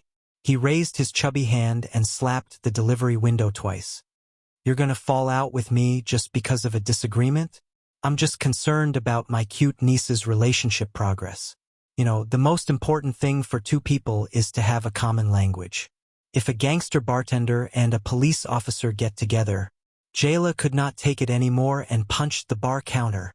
"Everyone listen up," Jayla shouted in a loud and gruff voice, attracting the gazes of all the customers. "My 41-year-old uncle, the chef of Sunset Pub, Edmund Scorch, loves the woman he loves the most in his life." At that moment, Edmund sucked in a breath of air like a pet cat with its fur standing on end. Before Jayla could reveal the name, the fat chef roared with all his might, "That's right! Stop!" Jayla shut her mouth and looked at him with disdain.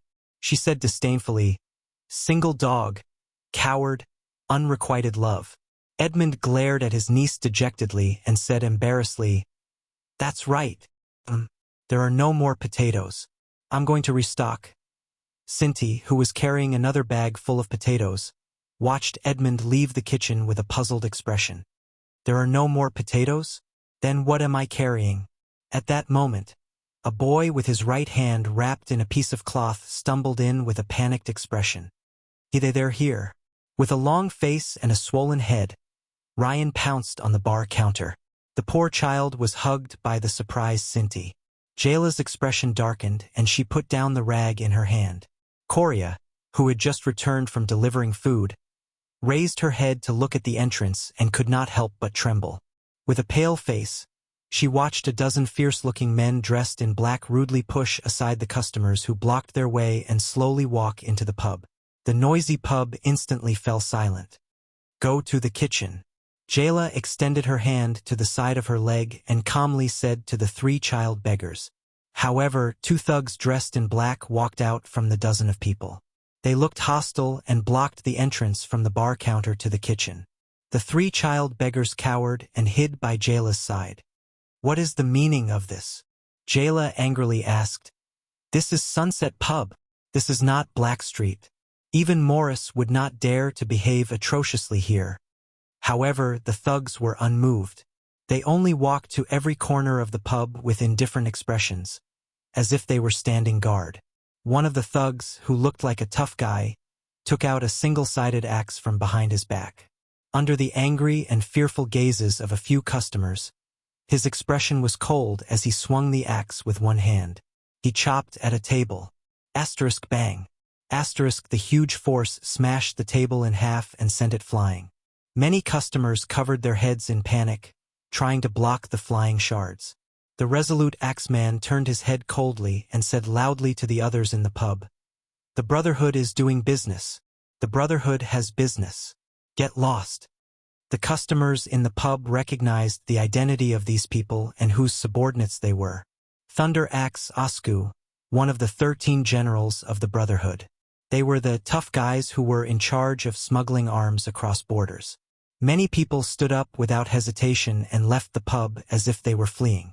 At that moment, a silver bolt of lightning flew towards Asku at an extremely fast speed. It was a flying knife with a strange arc. Sunset Pub's famous wolf limb knife. Asku's expression changed. He swung his axe and knocked away the flying knife just in time. Ding. But Asku's body trembled. He was shocked to find that the flying knife had a strange power that vibrated and transmitted to his hand. He could not help but freeze. Asku gritted his teeth to resist the tremor. What is this? An even faster slender figure had already grabbed another knife and was flying towards him from the bar counter at an extremely fast speed. Sniper knife. It went straight for his throat.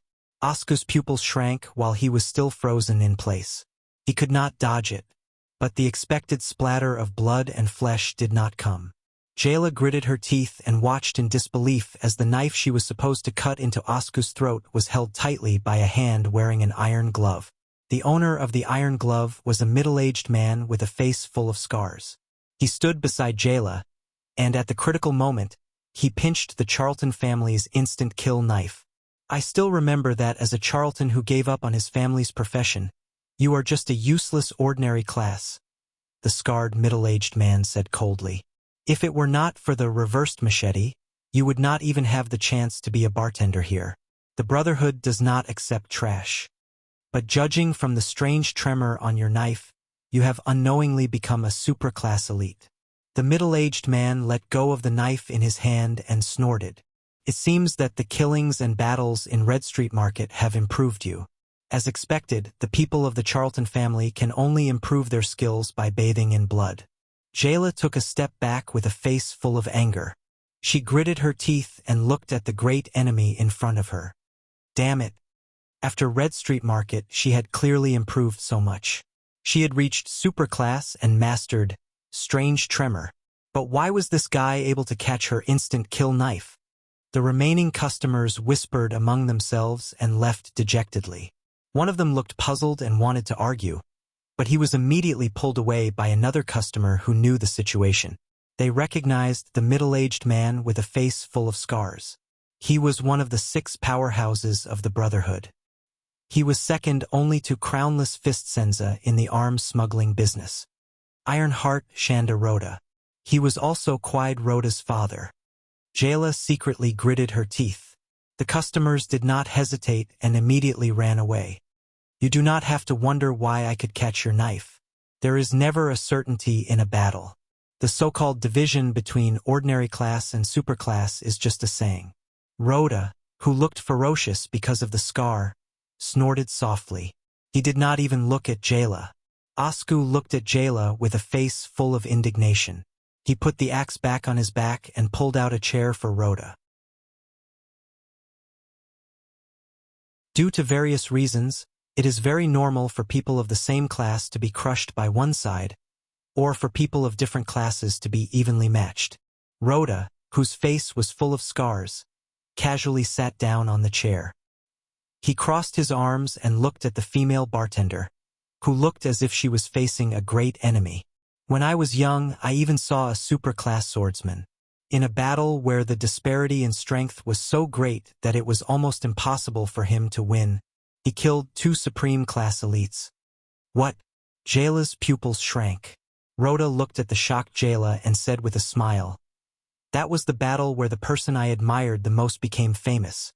Faced with that kind of encirclement and that kind of enemy, I thought I was going to die there, until he raised his sword. So, from then on, I no longer believed in any absolute division of strength. Even supreme class elites could be killed like pigs." Rhoda leaned forward. There was a thoughtful and serious look on his scarred face. "Then why is it impossible for my useless son to be killed by a few child beggars?" Jayla furrowed her eyebrows and looked at Rhoda in surprise. He really came. The 3 children behind her shrunk even more.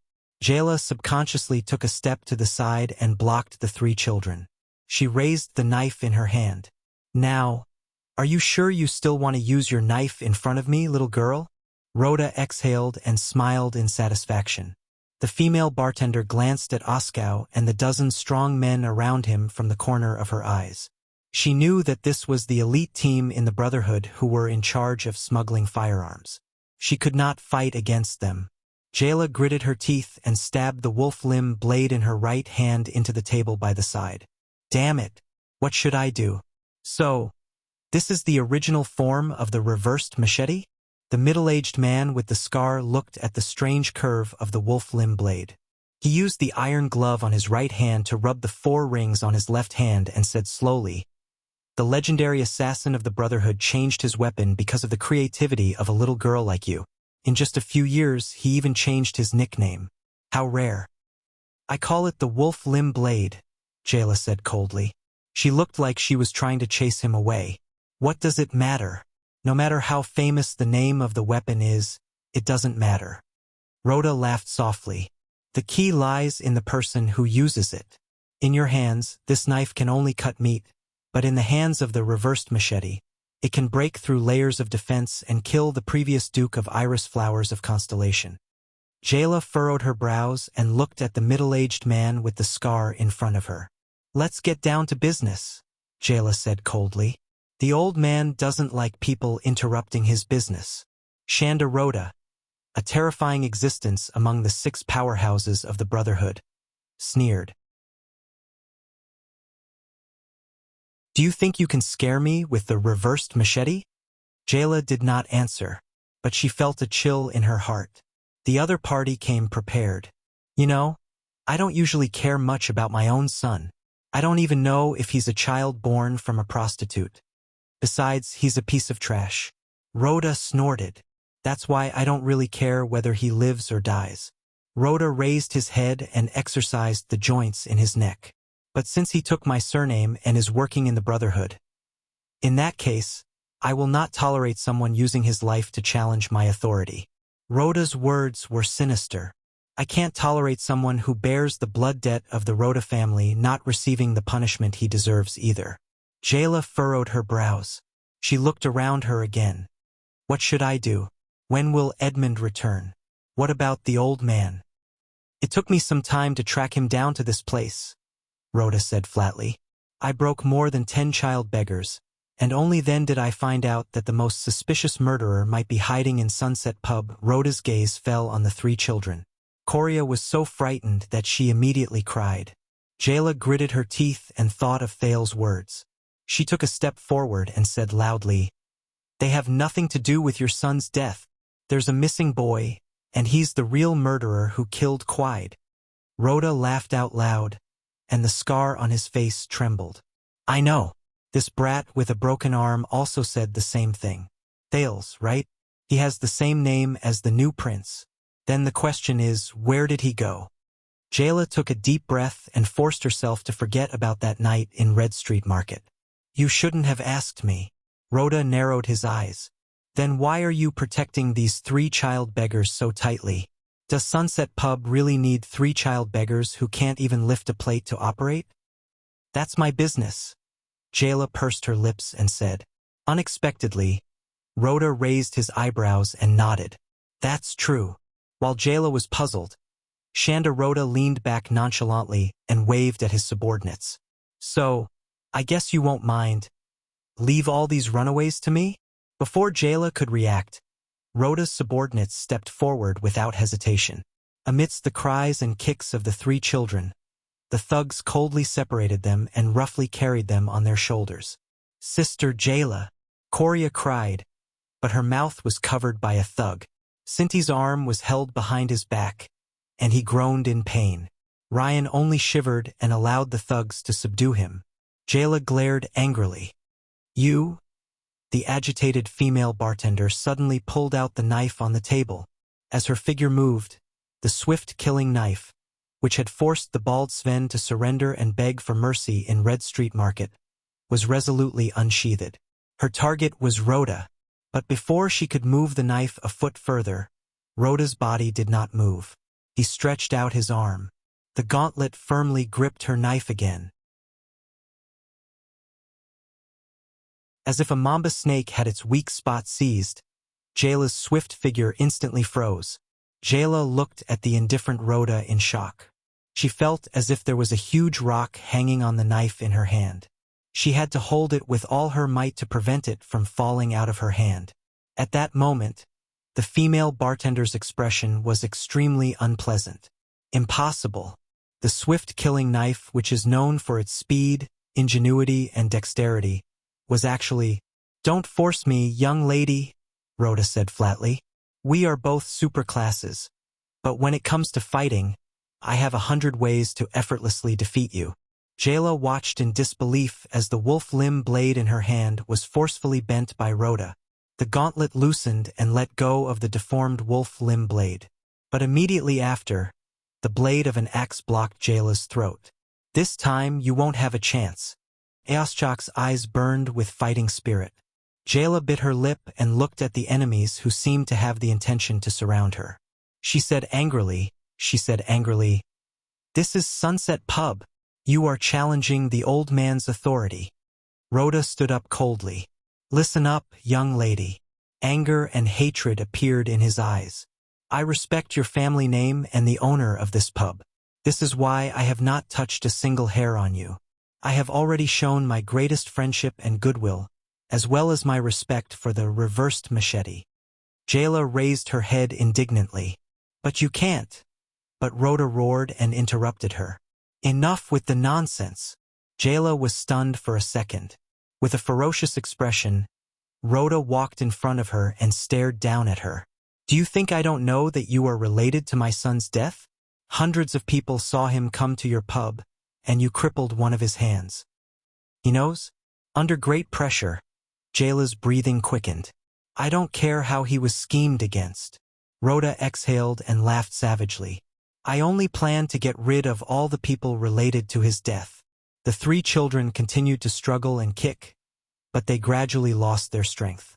Rhoda's scarred face twitched, and he said in a terrifying manner, "That's why I have been very lenient toward you.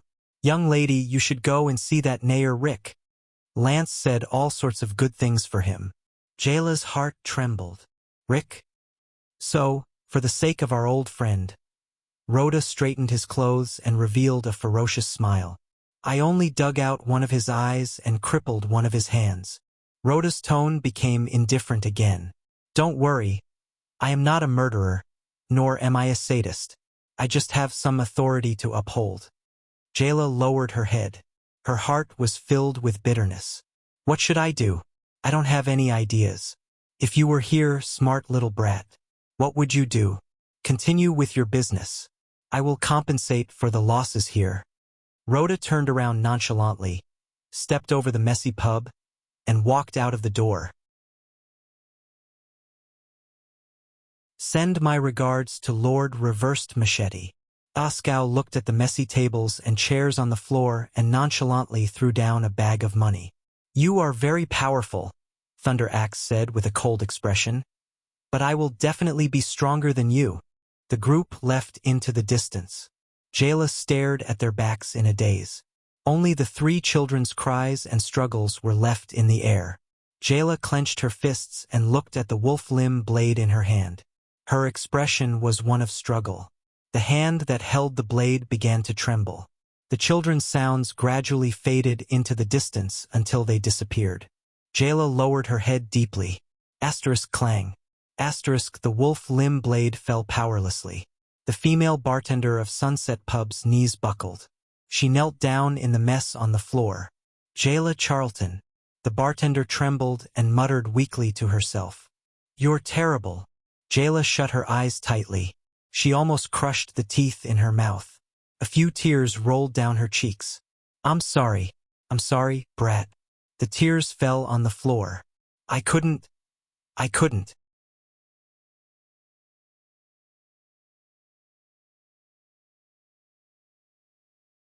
Chapter 75. Mindy's Hall. On the training field where snow was falling, a small figure held a heavy and thick wooden sword and shield. As his footsteps intersected with the sword and shield, He deflected the wooden sword of a guard in front of him. Thales panted as he supported himself with the wooden sword. He straightened his body again and shouted, "Again!" His training target, the leader of Mindy's Hall's Jadestar Private Army, Cora, was looking at Thales with a troubled expression. How long has His Highness been like this? On one side of the training field, Count Gilbert Casso asked a Jadestar Private Army soldier beside him with a worried expression. "Since this morning, training has been going on for 3 hours, sir." The guard was equally worried. "And last night, the light in His Highness' study room was lit for the whole night. Sir Cora even asked us to guard the door all night. No matter what happens inside, we have to rush in immediately." Gilbert sighed. After the unusual meeting with the envoy yesterday, the second prince returned to Mindy's Hall. On the other hand, Gilbert received His Majesty's most urgent order to make the most thorough preparations for the prince's diplomatic mission to the north. After all, it would only take a few days for healthy messenger crows to travel back and forth between Eternal Star City and Dragon Cloud City. They could depart at any time. For the whole day yesterday, he, along with a group of officials and suzerains of all sizes, were busy with all sorts of matters, from His Highness attendance, his travel schedule, the wording of his credentials, and even the aftermath of the Duke of the Northern Territory's imprisonment in the Northern Territory. He only had the time to visit Mindy's Hall now. But what really worried Gilbert was Thales' mental state. After all, not every child could face it calmly when his father used him as a bargaining chip to quell a war. For example, right now, His Highness was probably upset by His Majesty's seemingly heartless decision. Gilbert raised his head and was surprised to see Thales panting heavily. He waved his hand and threw down the sword in his hand. "Rest for a while and go for lunch.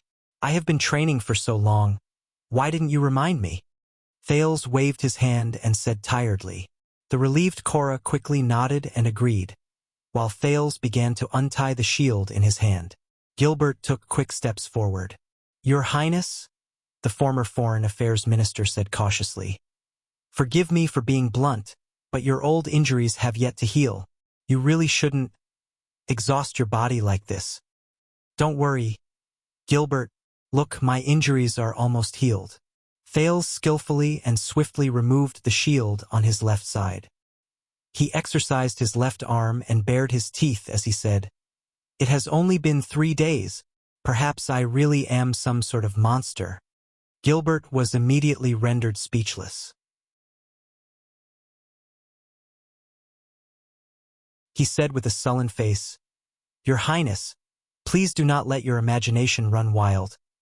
All right. After all, this is my own body, and I've lived in this world for a few years." Thales interrupted him and sneered. "Do you think I don't know?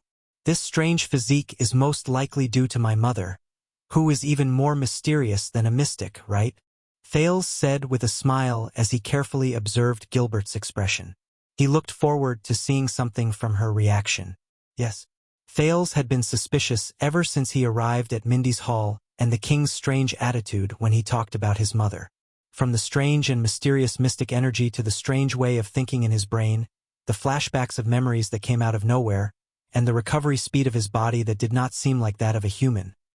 Especially the first and last points, coupled with Lycia's and the king's attitudes, he was almost 100% sure that this was related to the mother he had never met. There in Joranna, who made the king of a country and the spokesperson of God so afraid that they were unwilling to mention her. What kind of existence was she? Of course, Thales had a conclusion about this a long time ago. He thought about what Yodel said in Mindy's Hall and what Arun said in Renaissance Palace. A family that was entangled with calamities. Thales looked at his 9-pointed star emblem and sighed. His mother could very well be until he was certain. He tried his best not to think in this direction. But he had to find out the answer. From the king and Lycia's strange behavior to his middle name, he did not want to let go of any possible information, even if the results might not be good. Gilbert furrowed his brows deeply. As expected, His Highness has been suspicious since a long time ago. Your Highness? Gilbert exhaled, shook his head and said, "It is not convenient for me to comment on your background, but you must know that you inherited His Majesty's Jadestar bloodline. It also originated from the ancient empire and extended to the final empire. It is the noblest bloodline in human history, the bloodline of the imperial family, the Carlus family. Perhaps this ancient and great bloodline still hides some unknown secrets. Thales sighed. As expected of a diplomat. From his expression to his choice of words, everything is watertight. I can only think of another way to find a little tadpole looking for its mother. All right, don't worry about me thinking too much. Thales sat down while panting and sweating. He shook his boots and poured out the sand inside. Anyway, it is not a bad thing for now. Besides, how can there be a difference in bloodline and race? Hence, the prince said cheerfully, as for my mother, I will find out one day anyway, and my top priority is the country with the dragon flag flying in the north. Gilbert was stunned. He glanced at Cora, who was packing up the training equipment in the distance. He then looked at Thales with a troubled expression. Your Highness, I think that the words His Majesty said when he sent you out yesterday were definitely not what he meant. I know that the king has his own considerations. Thales shook off the last of the sand from his boots and got up from the ground. Gilbert looked at him worriedly. Exactly. So, you do not have to be so, depressed. What? Thales furrowed his brows. But he immediately understood something. Why? The prince turned his head and laughed involuntarily. Did you think that my sword practice just now was because I was giving up on myself or venting my anger? Gilbert raised his eyebrows. My God! Thales slapped his head and smiled bitterly. Hey, since I am going to that unfamiliar country, no matter what, I have to prepare myself. Even though my 7-year-old body cannot do much, at least I have to familiarize myself with the Northland military sword style and learn how to ride a horse. When I encounter danger, at least I will know how to protect myself, right? If I am lucky and manage to cultivate the power of eradication. Gilbert could not help but interrupt him. Your Highness, even in the Tower of Eradication, which has a tradition of special training, the youngest recorded person who awakened the power of eradication early due to a special encounter was 12 years old. Usually, the time of awakening is 16 years old, and 7 years old. Hearing that, Thales laughed awkwardly and dryly. He scratched his head and said in a low voice, embarrassed, Is that so? I thought this was the same as grinding for proficiency. Gilbert still looked at him doubtfully. But, do you really know and understand His Majesty's intentions without any grudges? Are you kidding me? After all, I am also a postgraduate student with the highest ability to withstand pressure. Ahem. I am the second prince with a strong mental fortitude. Thales patted the dust off his body nonchalantly and walked towards the study room, preparing to start lunch and his written homework. Alright, actually, when I heard him say that he wanted to kill me to compensate Exdet, I was indeed shocked. But I spent the whole night flipping through documents and looking up information. There was too little information in Mindy's hall, and the arrangement was not scientific either. At least, I understood some of His Majesty's intentions. Gilbert noticed that when Thales addressed Kessel V, he would either use the term king or His Majesty. He sighed silently in his heart. As expected, does His Highness still hold a grudge against His Majesty's acknowledgement?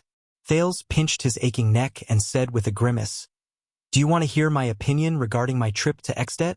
Gilbert bowed slightly in a respectful manner. I am all ears. In the darkness. Murat's unique, hoarse, and aged voice rang out. You let him escape? Raphael's voice was light and bright. Our people also felt that it was very strange. It seemed that the strange doctor had already seen through the trap and returned without hesitation. The assassination team's men pounced on empty air. For the past few days, we have been patrolling the eastern border between Exdet and Constellation, which is between the Fries family's lonely old tower and the Trentida family's Reformation Tower, but we have not found any traces of Ramon. Murat rested his chin on his hands and muttered, Even though the legacy has been extinct for more than 600 years, a wizard is still a wizard. It is not an exaggeration to overestimate him, but he obviously came prepared. The Black Prophet raised his head slightly. It is impossible for our trap to be empty. He must have helpers. Let's not talk about Black Sword for now. What about the other two great assassins of the Brotherhood? Reversed Machete and Prison Lock Sickle? Or Senza and Rhoda, who are close to Supreme Class? Raphael shook his head helplessly. From the beginning to the end, we did not find any news of Reversed Machete and Prison Lock Sickle appearing nearby. We also did not see any help from the other officers of the Brotherhood. But Raphael frowned slightly. Murat's gaze turned cold.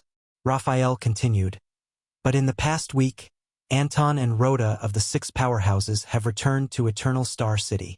Other than Iron Skinlock, who is still in the south, Senza, Rhoda, Lance, Anton and Morris, 5 of the 6 powerhouses have gathered in the capital.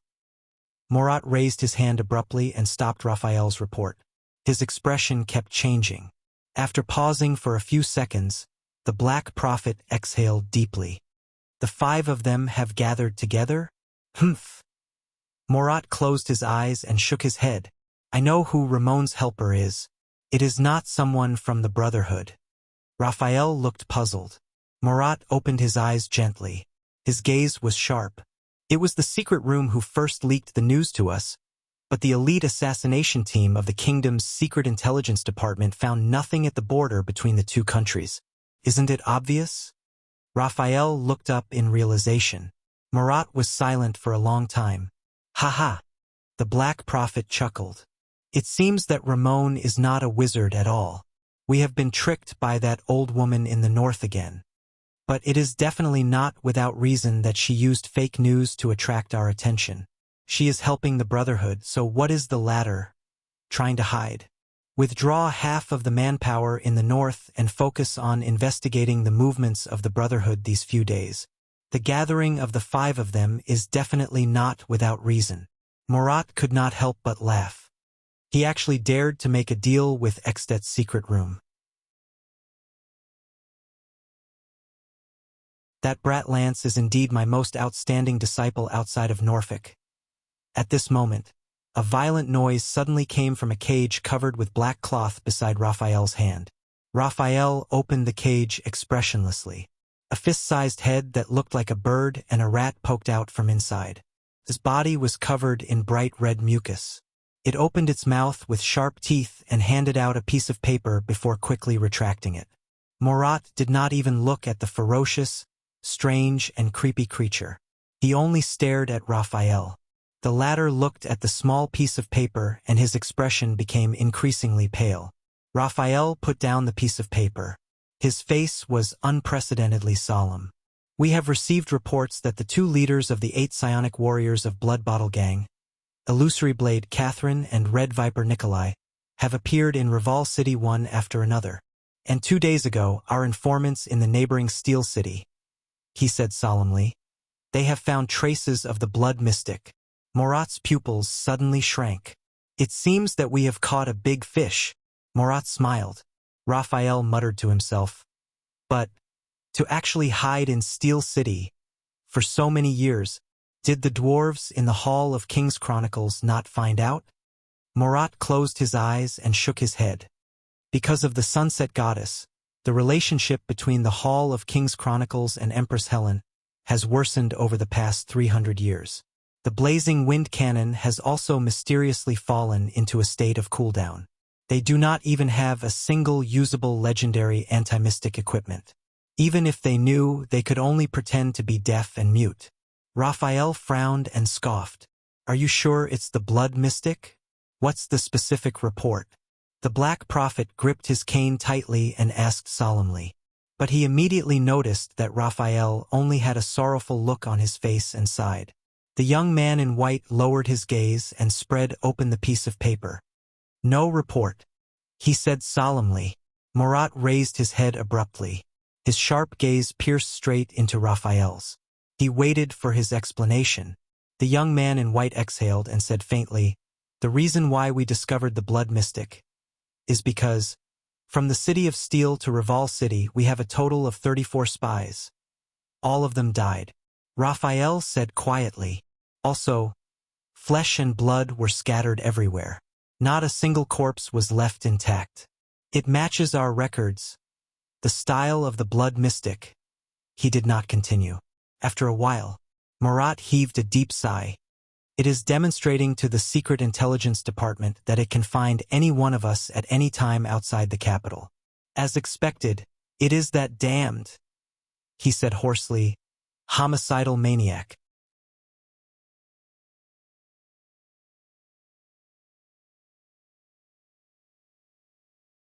Chapter 76. Renaissance Palace. Den den den. A hurried sound came from outside the door. It was the sound of high-heeled leather boots tapping on the stone floor. Asterisk bang. Asterisk the heavy door to the bedroom was pushed open. What's wrong with you? A clear female voice filled with anger rang loudly. The maid who was sweeping by the side was so frightened that she quickly lowered her head and rushed to the door. From the corner of her eye, she saw Gines Bajkovic, His Majesty's lover, the first-grade female official, the once famous lady in the capital, the legendary police officer, and the exciting and undulating life story that could be written into a bard's poetry collection. The valiant and heroic female official stepped into the room angrily and shouted at Kessel V, who was standing in front of the windowsill. "Do you know what you're doing? Do you want to murder your own son so badly?" In front of the window, Kessel V Jade Star slowly turned around as he looked at the king who was surrounded by the people in Renaissance Palace. "As a king, I have to do this. That's all." The dignified voice answered. Asterisk slap. Asterisk a resounding slap rang out behind him. The maid did not dare to dawdle anymore. She retreated from the room, drenched in cold sweat. "He is not only a prince, but also your bloodline. He is not the mastermind who destroyed the Jade Star royal family and harmed Constellation." Gines was furious. She did not seem to be aware that she had just given the Supreme King of Constellation a hard slap. Kessel V touched his face that was slapped. He was in a daze. The valiant and imposing limited-time police officer from the past appeared before his eyes. And their first meeting. That was also a slap, was it not? But the Supreme King still came back to his senses and said nonchalantly, "What a coincidence." Yodel said something similar to that boy. "That boy?" Gines looked at the king in disbelief. "That is your only son?" "Yes, my only son." Kessel's eyes shone with a complicated look. He took a deep breath and slowly exhaled. "So, I have chosen the best path for him, the training that an heir of the kingdom must endure." Training. Gines struggled between her brows as she looked at the strong man before her. Kessel V took a deep breath and a cold glint appeared in his eyes. Without experiencing true hell, how can one be qualified to be a true king? Gines' heart trembled. Hell? Hell. Gines heaved a deep sigh. F***ck, there are some things we have to learn to get used to and even forget. The king sneered expressionlessly. "Is that so?" He took a step forward and looked straight at Gines. "I heard from Gilbert that you encountered assassins on your way to Renaissance Palace.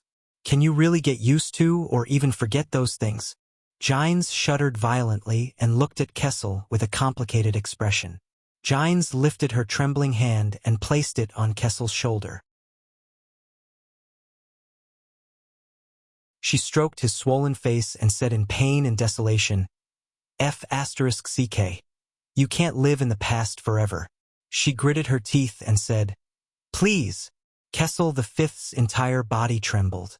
As he looked at Gines' watery gaze and pleading gaze, a sour feeling rose in his heart. "The past is history," he answered quietly. "All I see is the future." "The past. The future. Really?" Gines gritted her teeth lightly. A young and adorable boy appeared before her eyes. She felt a sour feeling in her eyes and almost cried. The king looked at Gines and unknowingly clenched his fists. "As for that man, fails." The king gritted his teeth and closed his eyes. "You do not have to worry about him. I will prepare everything for him. Everything that a Jade Star needs. He will definitely not become the next Lydia or Luther." Gines' hand trembled. She lowered her head slightly and revealed a desolate smile. "For the past 20 years, I have experienced countless interrogations and seen countless gazes. She gently wrapped her arms around Kessel's waist and snuggled into the king's wide embrace. The female official said desolately, "All of you Jade Stars, be it Midir, Horus, or King 80, their eyes were always filled with vigilance, world-weariness, and struggle, regardless of whether it was towards the world or themselves. And now," she leaned against the king's chest and continued with a pained expression, "after that year, your eyes were also filled with that color." When Kessel heard the names of his two elder brothers and the late king, there was sorrow in his eyes. "But his eyes are different. I can feel that he is different from all of you. Even if this is so unusual in a 7-year-old boy." The king sighed. The king sighed. "That's because that boy hasn't experienced what I've experienced," Gines quietly said. "Even if his mother was that kind of existence." At that moment, Gines could feel the strong body that she was leaning on suddenly stiffen. "Don't worry, Gines." The king suddenly hugged Gines tightly. He gritted his teeth and said with a pained expression, "He will be fine. He will be very safe. He will live. He is not only a Jade Star, but also a descendant of the imperial family.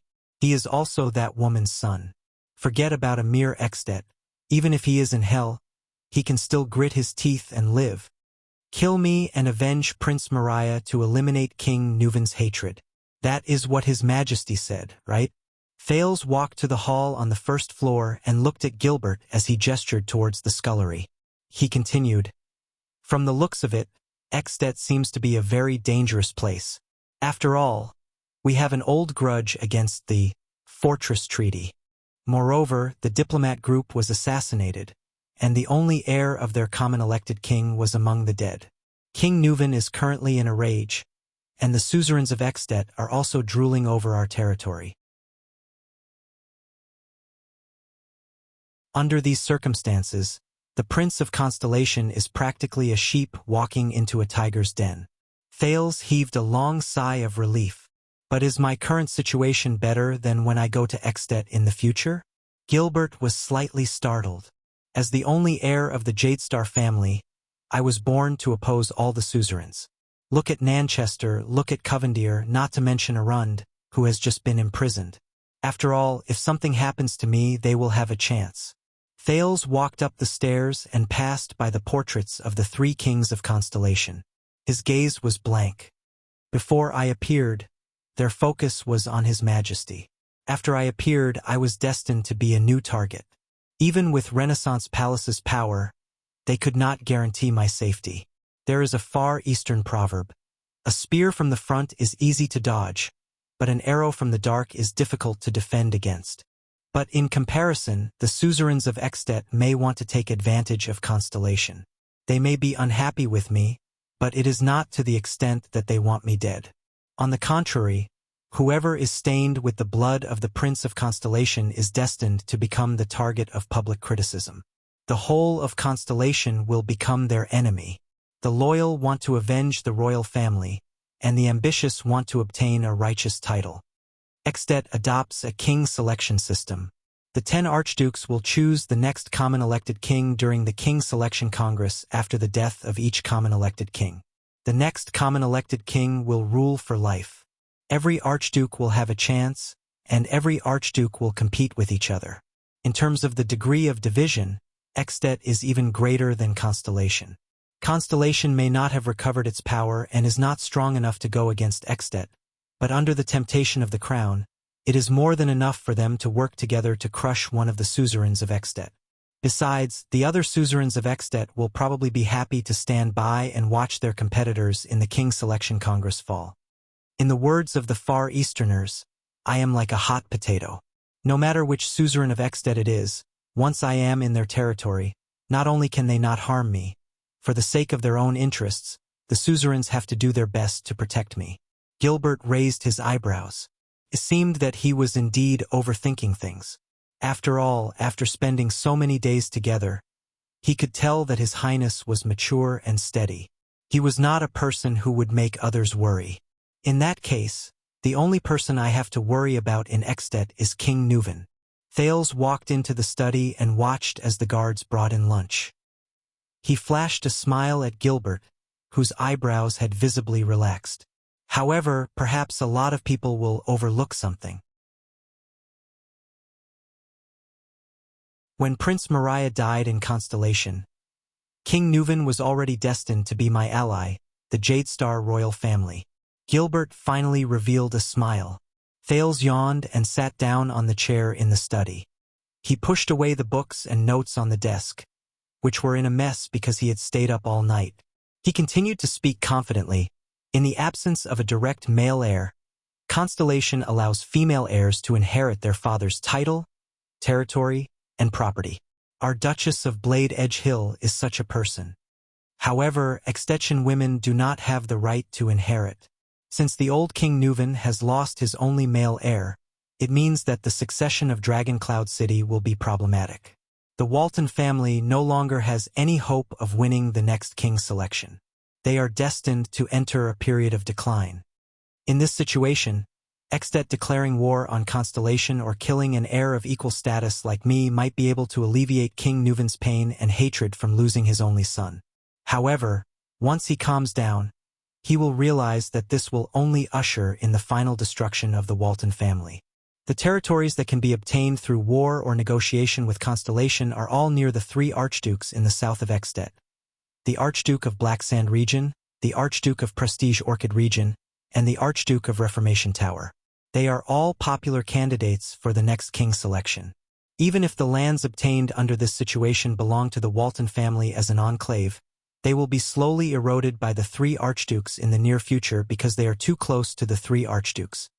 In other words, in the conflict between Constellation and the Dragon, the 3 archdukes, who are the biggest beneficiaries, will only become stronger. The Walton family, who has lost its direct heir, will only become weaker after King Nuvan's death. In the end, they will fall. In this situation, King Nuvan can only do his best to prevent the conflict between Constellation and the Dragon, be it war or negotiation. He can't let any of Constellation's territories or resources fall into the hands of the 3 archdukes in the south.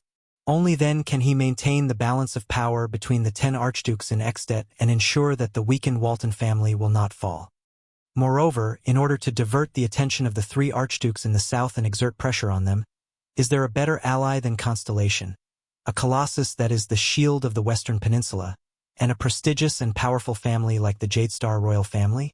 Only by treating Constellation or the Jadestar family as natural allies and ensuring that we recover our strength and become even stronger can the Walton family survive and have another chance at the next king selection. In this situation, the interests of the Walton family and the Jadestar royal family will be aligned like never before. The Walton family and the Jadestar royal family are already natural allies. Presumably, having King Nuvan kill me is just the king's way of making the other party calm down. After King Nuvan's rage subsides, tacit understanding will sprout in both King Nuvan and King Kessel's hearts at the same time. There is no need for agreements, no need for oaths, no need for negotiations. This is a natural alliance. The alliance of 2 kings that belongs to the Walton family of the Cloud Dragon Spear Flag and the Jadestar family of the 9-pointed Star Flag. Thales heaved a deep sigh.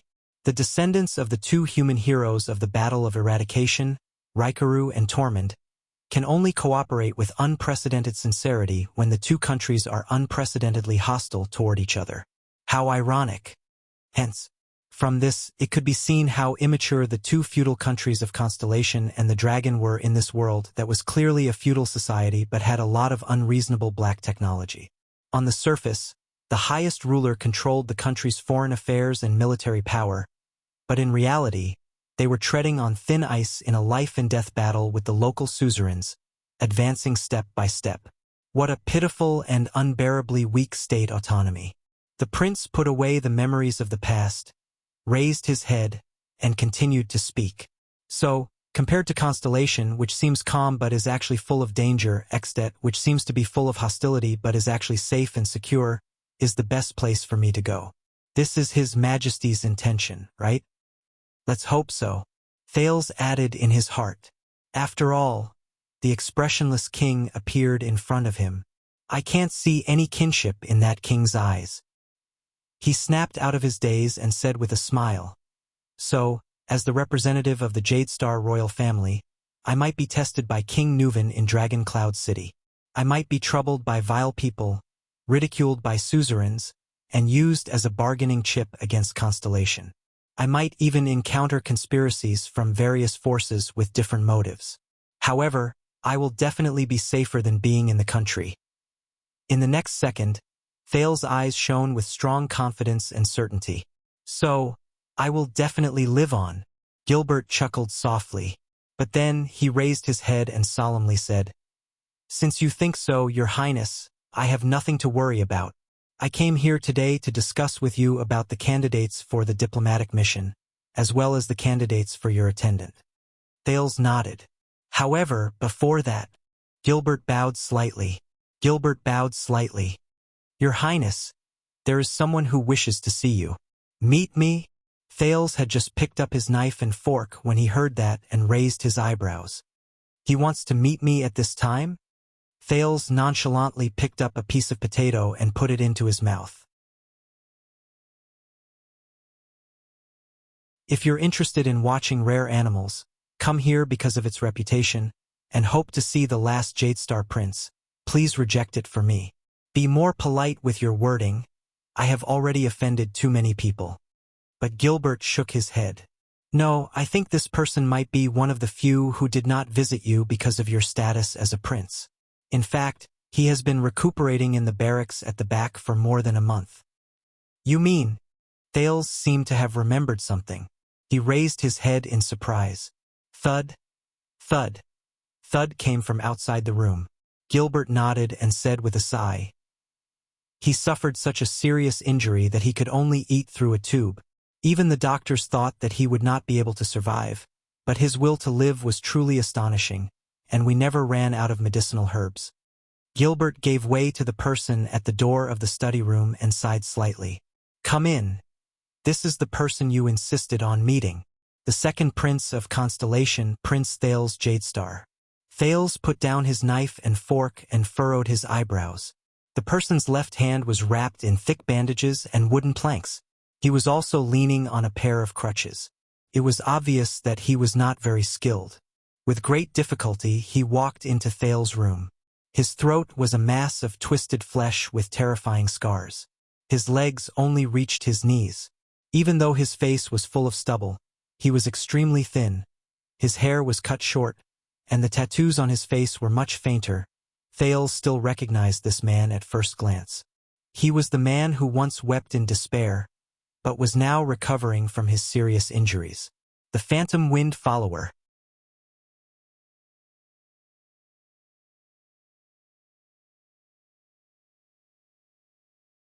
Chapter 77. Ralph, Blood Bottle Gang's former star of hope, the only superclass elite among the strongest 12. After experiencing hell and despair, he finally reunited with Thales after a month. "Congratulations. In the end, you still managed to struggle through." Thales smiled and nodded. "You did not lose to this damned world." Ralph trembled slightly and suddenly opened his mouth. His throat, which was knotted with flesh, trembled slightly, but he could only mutter something indecipherable. He also knew that he could not say anything now. Faced with such a situation, Thales did not know how to react for a moment. "It's okay. What do you want to say?" He scratched his head. "Just write it down with a pen." Ralph's gaze darkened. "We tried." Gilbert sighed. "He is illiterate. Other than numbers, he can't even write his own name." Hearing this, Ralph closed his eyes in self-abasement and lowered his head even more. Thales felt a little awkward. He had almost forgotten that Ralph was a gangster. Thales, who had been a child beggar before, knew that most of the people who joined the gang had unfortunate encounters.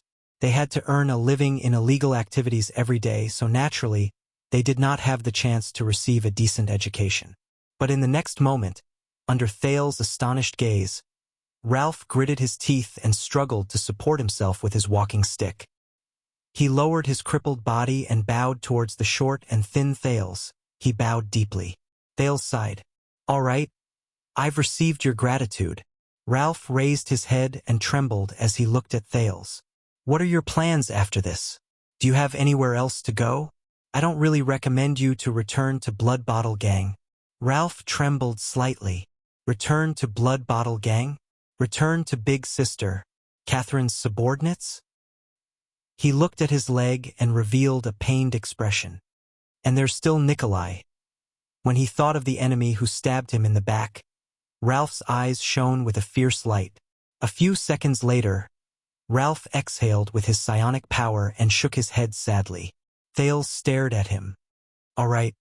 The prince smiled. Then you can stay with me for the time being. I should be able to support you. Ralph's eyes brightened. This boy, apart from being his savior, he also had a powerful background. Gilbert. Thales turned his head and looked at Count Casso. How much longer before we depart for Extet? Based on the time it takes for the messenger crow to contact Dragon Cloud City, it will take at least 3 days, Gilbert said with a smile. At most a week, Your Highness. It should be enough. Thales nodded and looked at Ralph. For the next few days, come to my study during the day. Ralph revealed a surprised expression. The boy who had always been confident and optimistic, who had been asked to choose whether to be freed or to struggle in a desperate situation, smiled. I'll teach you how to read, and at the same time, teach you how to speak with gestures. 31-year-old Janet, the captain of the city defense team of the Eastern City District Police Station, collapsed in the dungeon of Vine Manor and panted harshly. He was covered in cuts and bruises, bound by heavy chains, unable to move.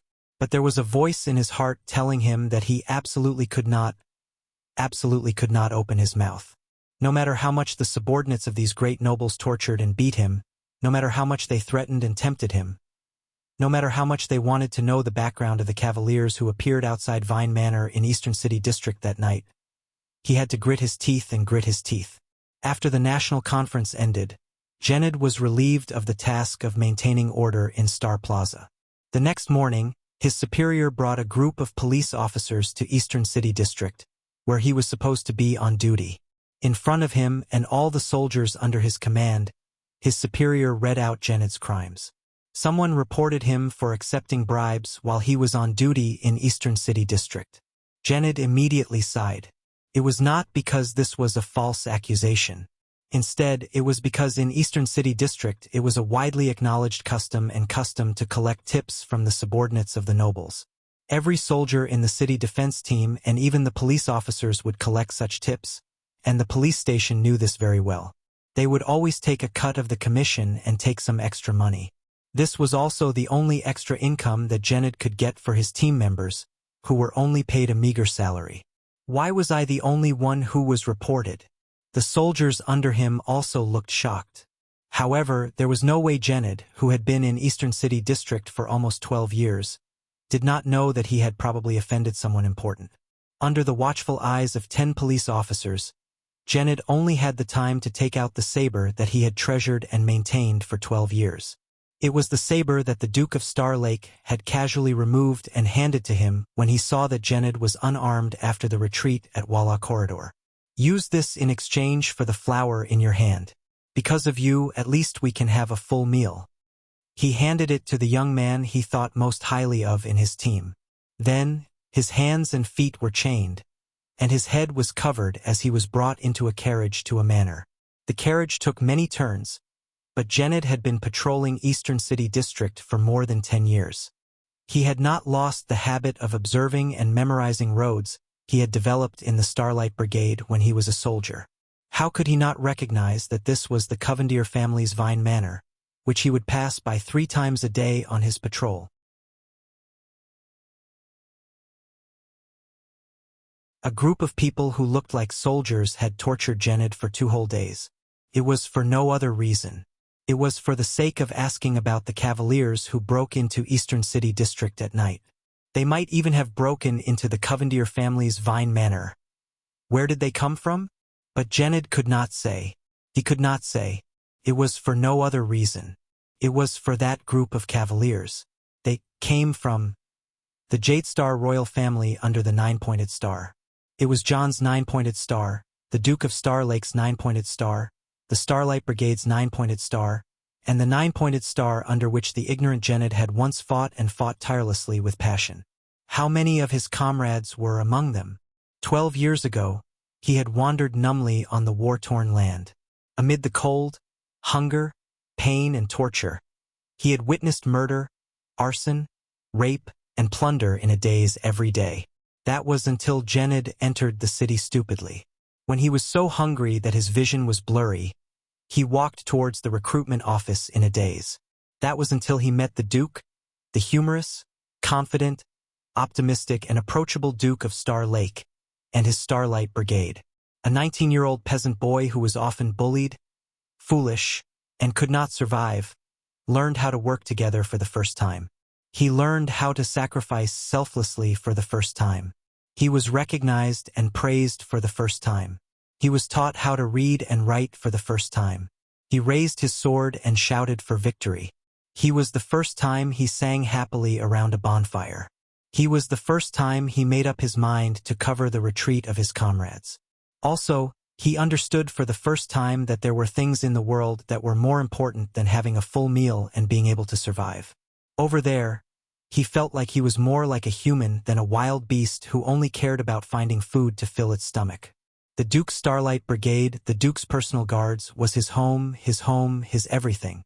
It was the place where he thought he would fight for the rest of his life.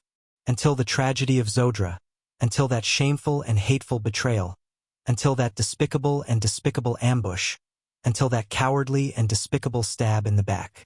Until the Duke lay calmly among all his personal guards and told them to take good care of themselves, while the entire brigade cried in regret and anger. Then he smiled with tears in his eyes, closed them, and passed away. It's all their fault. It's their personal guard's fault. It's their personal guard's sin. If we had discovered it earlier, if I had reacted a little faster, then the Duke wouldn't have, our family wouldn't have. So, when the group of soldiers from the noble families insulted, interrogated, beat, and threatened him in disdain, and forced him to tell them the identities of the cavaliers who also belonged to the 9-pointed star, Genid felt that his stubbornness, clenching his teeth, enduring through it, and responding with silence, even when he was covered in wounds and on the verge of death, was a form of atonement. At least, by doing so, he could make his heart, which had been filled with guilt, regret, and self-blame for the past 12 years, feel a little better. He could more or less repay some of the guilt and regret he felt during the 12 years he spent in a dull and apathetic manner. All of this was for his former home, for the duty of the Duke's personal guard, which he always remembered even though he was no longer around. My master just wanted to confirm some things, the white-haired old man asked him calmly from outside the prison cell again. It's about the identities of those cavaliers. That's all. I swear on my master's honor that he did not intend to harm those cavaliers. Genid clenched his teeth. Who will see your persistence? Similarly, no one will see your weakness. As long as you give us some information, even just a little, no one will know. Genid continued to clench his teeth. We know that you definitely know something. Your soldiers said that they did not have flags or emblems. So, are they people you know? Are they former comrades? Friends who have gone through life and death together? Genid continued to clench his teeth. The white-haired old man sighed and left the dungeon. Genid loosened his grip on his teeth, panted, and fell limply to the ground. He made it through again. However, in a place he did not know, the Covendier family's old butler, Ashford, had arrived at the upper level of Vine Manor. He bowed respectfully to his young master, the guardian Duke of South Coast Hill, Zayn Covendier, and said, I've asked them. Those cavaliers are from the Jadestar family. Zayn turned around from the window that reeked of blood. His expression was contemplative. I thought that he refused to speak until the end? Some things can be asked without the other party opening his mouth, Ashford said expressionlessly. Genid was born in the Starlight Brigade. He was even the personal guard of the Duke of Star Lake, John Jadestar, the Starlight God of War himself.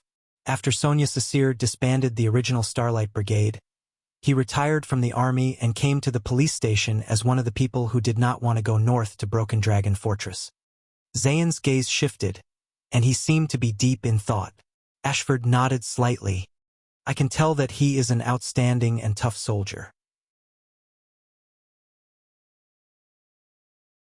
If there's something on those cavaliers that made him refuse to speak, it must be related to his military service experience. I'm guessing that, with his rich experience in the army and campaigns, he saw through the origins of those cavaliers without flags. He insisted on keeping the secret for those people because he was also from the Jadestar family when he was in the Starlight Brigade. Zayn stared at his old butler for a few seconds. In the end, he sighed. So, the only ones who fit the description should be the Jadestar private army in Mindy's Hall.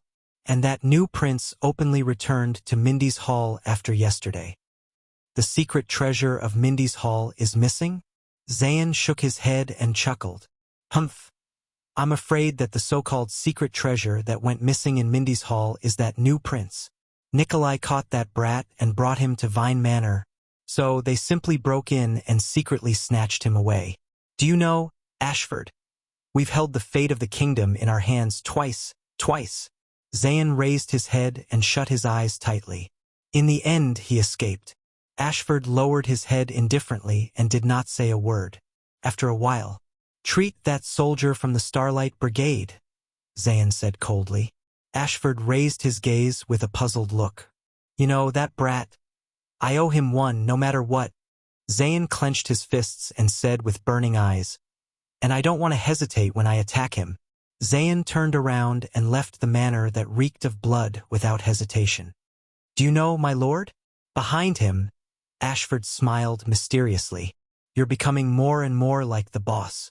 Zayn replied disdainfully without turning his head. Then you will be as stupid as him, plotted against by your relatives, and your throat slit in your own bedroom without anyone knowing? Ashford shook his head slightly and sighed deeply. He bowed his head and reported something else. Sir, there's news from Jadeite City. Miss Hillary, she... Ashford looked at his master's expression and wanted to say something. Zayn stopped in his tracks. The young prince took a deep breath, as if preparing for something. Speak. His tone was icy cold. What inexplicable things has my adorable and foolish 12-year-old sister done this time?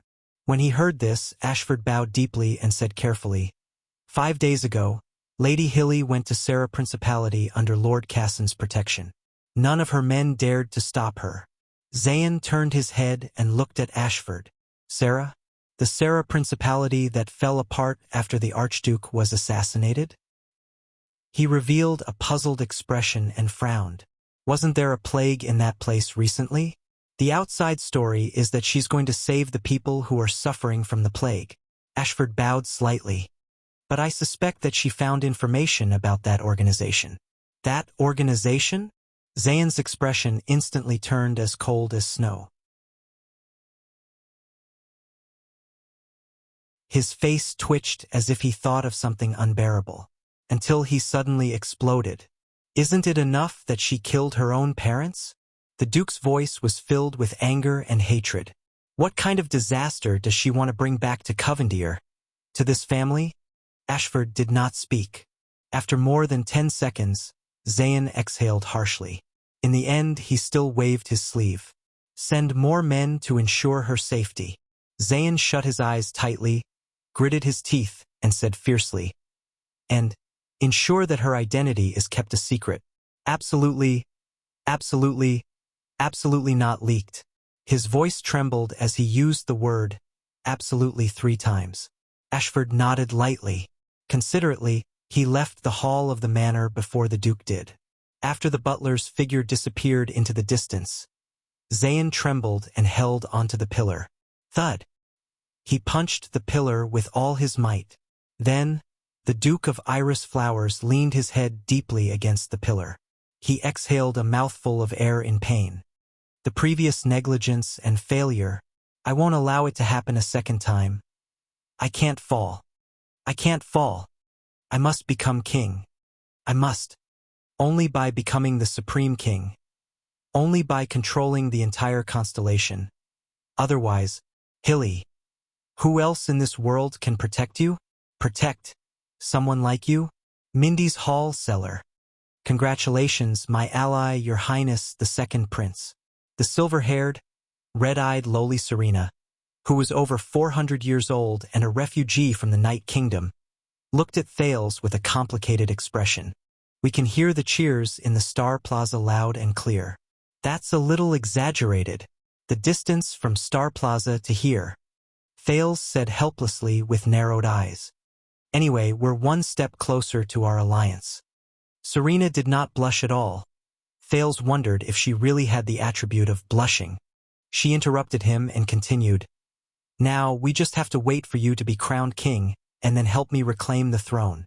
Don't worry, I will do my best to help you. Under the everlasting lamp, Thales' face turned pale. Do your best to help me?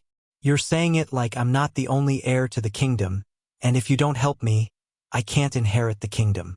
On the contrary, her competitor and opponent, the Night Queen or whatever, the Weeper of the Night Kingdom. Thales felt a headache coming on. He spat in his heart, calculating and taking advantage of an old witch. I'm crowned and you're back to the throne? Old witch, can we change the order? But he did not voice his complaints in the end. In that case, you should have heard, Thales coughed dryly. I'm going to Extet in the near future. Serena nodded and revealed a mysterious smile. This mortal brat. Do you think I don't know what you're planning? Before I leave, I will entrust all of you to Father. Thales carefully chose his words. I'll go with you. Thales continued nodding and thought about his next words.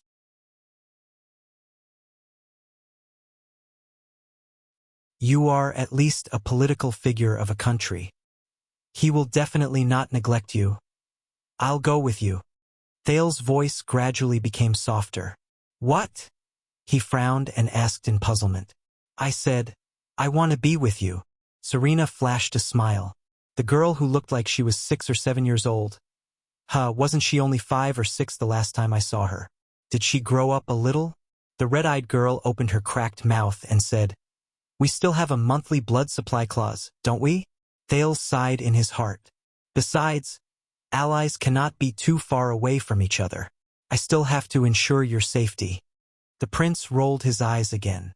Being with me is to ensure your own safety, right? The thing he was most worried about had happened. However, at this moment, Gilbert's voice came from outside the door. Good day to the three of you, Sir Corleone, and Lady Corleone. You are really responsible. Cora, relax. Then, someone knocked on the door outside the cellar. Apologies for interrupting your discussion. Your Highness Thales, Your Highness Corleone. Count Casso's voice came through the door.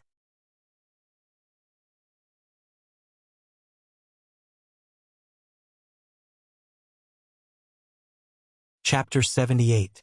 In short, these are all everyday words that start with P. I explained them just now. If you don't remember, there are pictures beside them. As for why the words that start with P are not pronounced this way, don't ask me, just memorize them. Thales' voice echoed in the study room. These are all the information that Gilbert prepared for me. But now, it seems that my progress is a little ahead of the others. But it's just right for you to use. A little ahead of the others? Watching Thales pass the list of words to Ralph, who could not speak, Gilbert, who was watching from the doorway, frowned slightly. He did not approve of it, or rather, he was firmly against it. At such a crucial moment, Thales still spent time teaching Ralph, although there was indeed no one who could substitute for His Highness' amazing and rich set of sign language, to the extent that he delayed his own studies. But when he thought of the day when the prince would head to Extet was just around the corner, he needed trusted subordinates more than complicated and trivial knowledge. Gilbert sighed and continued to stand outside the door, allowing His Highness to carry out his act of being courteous and buying people's hearts. At least in Gilbert's opinion, this was the right thing to do. Extet's reply arrived yesterday. However, when the anxious emergency envoy, Baron Lassalle, revealed the contents of the letter, even the old Duke Cullen, who had the best self-restraint, could not help but frown. Compared to the bloody handprints on the first letter of credence, this letter was simpler and calmer. The letter was written in King Nuvan's own handwriting. But there were only 3 words, and they were written with great emphasis. Let him come. There were no conditions, no declaration, no mention of the conflict between the 2 countries, and no mention of Archduke Lampard's actions. There was no additional content at all. After Kessel V read the letter, he was expressionless and did not say anything. He only officially ordered that 3 days later, the second prince and his diplomat group would head north to Ekstedt and Dragon Cloud City. Gilbert could not help but feel perturbed. After Baron LaSalle conveyed King Nuvan's message, he bade farewell and returned to the kingdom, drenched in sweat. Gilbert guessed that the meeting with His Majesty that day and LaSalle's performance had probably reached Ekstedt. This time, he might have to make his own choice between King Nuvan and Archduke Lampard. As he pondered, Thale's voice continued. Okay, next, let's review the sign language just now. How do you express I'm sorry? Ralph furrowed his brows and rummaged through a piece of paper that was filled with diagrams. Then he raised his head, raised his right palm in puzzlement, and circled it gently in front of his chest. No, this is please. You have to make a fist. Yes, that's I'm sorry. Ralph clumsily clenched his right fist and circled it around his chest. Opposite the phantom wind follower, Thales nodded slightly without raising his head. Half of his attention was on Ralph, and the other half was focused on his right hand, on a book under the table. From the Final Empire to Constellation. Thales realized that ever since he was assassinated, he gained a hidden ability. Multitasking. For example, right now, he could completely teach Ralph sign language while flipping through the books and information he needed under the study table that he could not let Gilbert know, especially about calamities and mystics. Thales was too eager to understand these secrets that were related to himself, especially after he was assassinated the last time he was suspected to have used mystic energy. The excruciating pain that almost tore his entire body apart had been bothering him.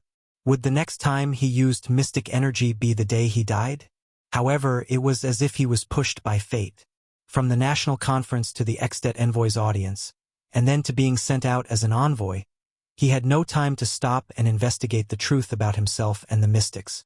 Originally, if the matter regarding Ekstedt had not been so urgent, then Ralph's arrival would have given Thales the excuse of taking some time to teach him sign language to reduce his Gilbert's class time every day. He would not be able to look up information that might arouse suspicion during Gilbert's class. He had also thought of publicly expressing his curiosity about mystics in exchange for a chance to look up information about mystics in public. However, who knew if the books he flipped through would be recorded by someone specially assigned to record it and pass it to Kessel or even Morat. The ability to multitask allowed him to take time out to search for his own secrets, just like today. However, this new ability did not make him feel complacent at all. Instead, it made him even more anxious and panicked. How many more abnormalities are there in this body? When will these abnormalities expose my secrets? Thales had a premonition that all the secrets were related to his birth. His mysterious mother, the high ritual master Lycia's secretive and strange attitude, the suspicious conversation between the king and the high ritual master during the bloodline ceremony, and so on. The truth about my mother was already listed by Thales as the second of his 5 great unsolved mysteries. It was ranked before the bloody year, flashback of memories, and abnormal body. It was second only to the most pressing mystery of the mystics. When he thought of this, Thales could not help but sigh. Then, how do I sign thank you? He asked casually. Ralph found the drawing with great difficulty. He clumsily tapped his chin with the tip of his right palm, then flipped his palm outwards. Thales' gaze shifted between the book and Ralph. However, at this moment, his vision began to blur again. Wuxia's voice was the first to ring. Young mistress, are you going to the special school again to volunteer for the disabled? Yes. Sigh, don't use such a derogatory term. They are not handicapped, nor are they sick. Every time you call them that, you are isolating them from normal society. You should use physically handicapped or physically handicapped. Sigh, I always feel that instead of spending your time here, you should go and study for your degree. In the future, you can influence and improve special education from the perspective of the social structure. After all, it doesn't matter if you have one more person. The inconveniences in their lives will not become better because of your occasional actions. That is not how society changes. Wuxia. It is not their fault that their lives are inconvenienced. It is precisely because we, as people in society, did not fulfill our responsibility to allow all people to live in society without any obstacles regardless of their conditions. We can be considerate enough to design individual washrooms for children who are less than 1.2 meters tall so that they can live in society without any obstacles. Then, why can't we allow a deaf and mute person to communicate with others without any obstacles and live in society without any obstacles? Huh? Why do you have such a sense of social science morality now? This is not morality, it is basic values. It is your way of thinking that promoting social progress from a macroscopic structure is the right way that is problematic. I do not believe that a person who does not even bother to give sympathy and help to those around him will bring real help to society. I am talking about you, Wu. Chirin. Ren. Stop. Let's stop talking about serious matters. Let's go. Huh? Where are we going? I am sending you to a special school. Aren't you going to be a volunteer? Ah, Chirin. Chirin. Are you going too? You must have been influenced by my full sense of morality, right? Let me say this first. You have to learn sign language with me. Sigh.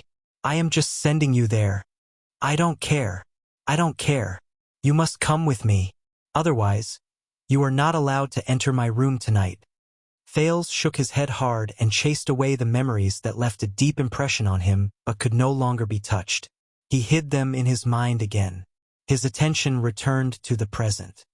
Not bad. Then let us increase the difficulty. One more time. No, I mean, how are you going to sign one more time? While Ralph was sweating profusely as he searched for the blueprint, Thales flipped through 2 pages of From the Final Empire to Constellation. The value of this book was not as high as the previous one. It was basically a compilation of imaginary legends and a chronological account of major events. It did not clearly describe the calamities in the Battle of Eradication. Huh! Thales furrowed his eyebrows. A piece of paper fell out from between the pages of this thick book. Thales picked it up gently. It was a piece of old parchment paper. It looked even older than this From the Final Empire to Constellation, which was already quite old but could still be flipped due to excellent maintenance. On the parchment paper was an erasable black pen. It depicted the side profile of a young girl. The young girl in the drawing was quiet and graceful. She had a pleasant smile on her face, and her plain face was like a pure lotus flower. There was only an earring on her left ear that looked like a multi-pointed star. This piece of paper was obviously older than this book. Could it be that some senior casually used it as a bookmark? Thales was puzzled. He moved his gaze downwards and saw the inscription. Teeth C. K. S4 letters. They were probably the initials of the painter. As Ralph clumsily gestured, Thales flipped to the back of the parchment paper and saw a scribbled word. Enemy. It was accompanied by a huge exclamation mark. Enemy? Thales shook his head. He did not understand its meaning. Gilbert's voice suddenly traveled into his ears. Your Highness, sorry to disturb you. Thales calmly stuffed the parchment paper into his bosom, closed the book, and quietly pushed it to an inconspicuous corner at his feet. The prince raised his head and looked at Gilbert with a smile. His Majesty has just sent news. Gilbert tipped his hat at him and bowed slightly. He hopes that before you depart, you can make a trip to Renaissance Palace and complete the royal family's family gathering. Family gathering? Thales opened his mouth in shock and bewilderment. What family? Isn't the Jadestar royal family? At this moment, the figure of the first-grade female official appeared behind Gilbert. Just follow me, Gines said flatly. Her gaze when she looked at Thales was filled with pity and pity. Renaissance Palace. Since you have already been acknowledged as a prince, Gines said in a cold voice as she led the dressed Thales up the cold stone stairs in her high-heeled boots. Then you must come and meet your nominal mother. Even though she is not your biological mother, at least, before you go to Exdet. Mother? Thales asked in surprise. What mother? Naturally, it is your father's only wife. Jine's face showed that she could not bear to look at him. Queen Kia. Thales was stunned for a few seconds. They stopped outside a palace. Jines looked at the tightly shut door and said softly, His Majesty is too busy and did not come today. A wordless disappointment crept into Thales' heart. But Jine's mind was obviously not on the father and son. The next moment, the female official said to the puzzled Thales in a serious and stern manner, Later, no matter what happens, do not be surprised and do not be afraid. Before Thales could react, Jines pushed open the door and walked in. Kia, Jines said cautiously. I am here. Thales followed the female official and slowly walked into the room. It was a spacious room with simple decorations, but it was quite stylish and filled with elegance. In front of them was a lady with a fresh and elegant face. She was about 40 years old and dressed in a luxurious star-blue gown. She turned around and looked at Jines and Thales. Jines, you are here. The luxurious lady, Queen Kia, revealed a pleasant and sincere smile. This is great. Recently, Kessel has been extremely busy because of the diplomatic relationship with Exdet. I thought that you probably do not have much time. Thales was a little reserved. After all, he was considered the king's illegitimate son. At the same time, he was also surprised by the scene before him. If Jines was the king's lover, then how could the queen, Kia, get along so well with her? This is the person I told you that I would come and see you today. Jines' voice faltered, as though she felt that there was no need to say too much. So, she took a deep breath and pulled Thales forward. She said quietly, This is Thales, Kessel's second son. So, it is you? Kia slowly walked to him and squatted down gently. Kessel's youngest son? She looked at Thales with her gentle eyes. Thales was so embarrassed that he could not even breathe smoothly. Do not be afraid. I am also your family. The queen stroked his head and showed a loving expression. Look at your eyes and nose. They are exactly the same as your charming mother. Thales' breathing immediately stopped and he widened his eyes. Mother? Queen Kia said gently and sincerely, I hope that you can also inherit your mother's intelligence, erudition, and her ever-successful eloquence. After all, there are very few women who are as outstanding as her and Jines. Endless charm, intelligent erudition, ever-successful eloquence. Thales eagerly absorbed this information into his mind. That area called mother. It was the key to many unsolved mysteries about him. Jines' expression was a little unpleasant. She only answered hastily, All right, Kia, if there is nothing else, I still have to bring him. He is about to go to Exdet. Thales found it very strange. Why was Jines so nervous in front of this gentle and kind queen? And why was she so anxious to end this meeting? A poor child. Queen Kia sighed. Although I have never been to Exdet, I have heard a little about it. It is barbaric, crude, and advocates violence and battle. You are still so young. I am afraid that you will suffer. Thank you for your concern. Even though Thales was slick, it was difficult for him to handle such a harmonious family situation in front of strangers. He answered stiffly, No, this is His Majesty's order and also Jadestar's mission. Queen Kia chuckled. Jadestar's mission. They always say that. Jines' voice suddenly rang stiffly again.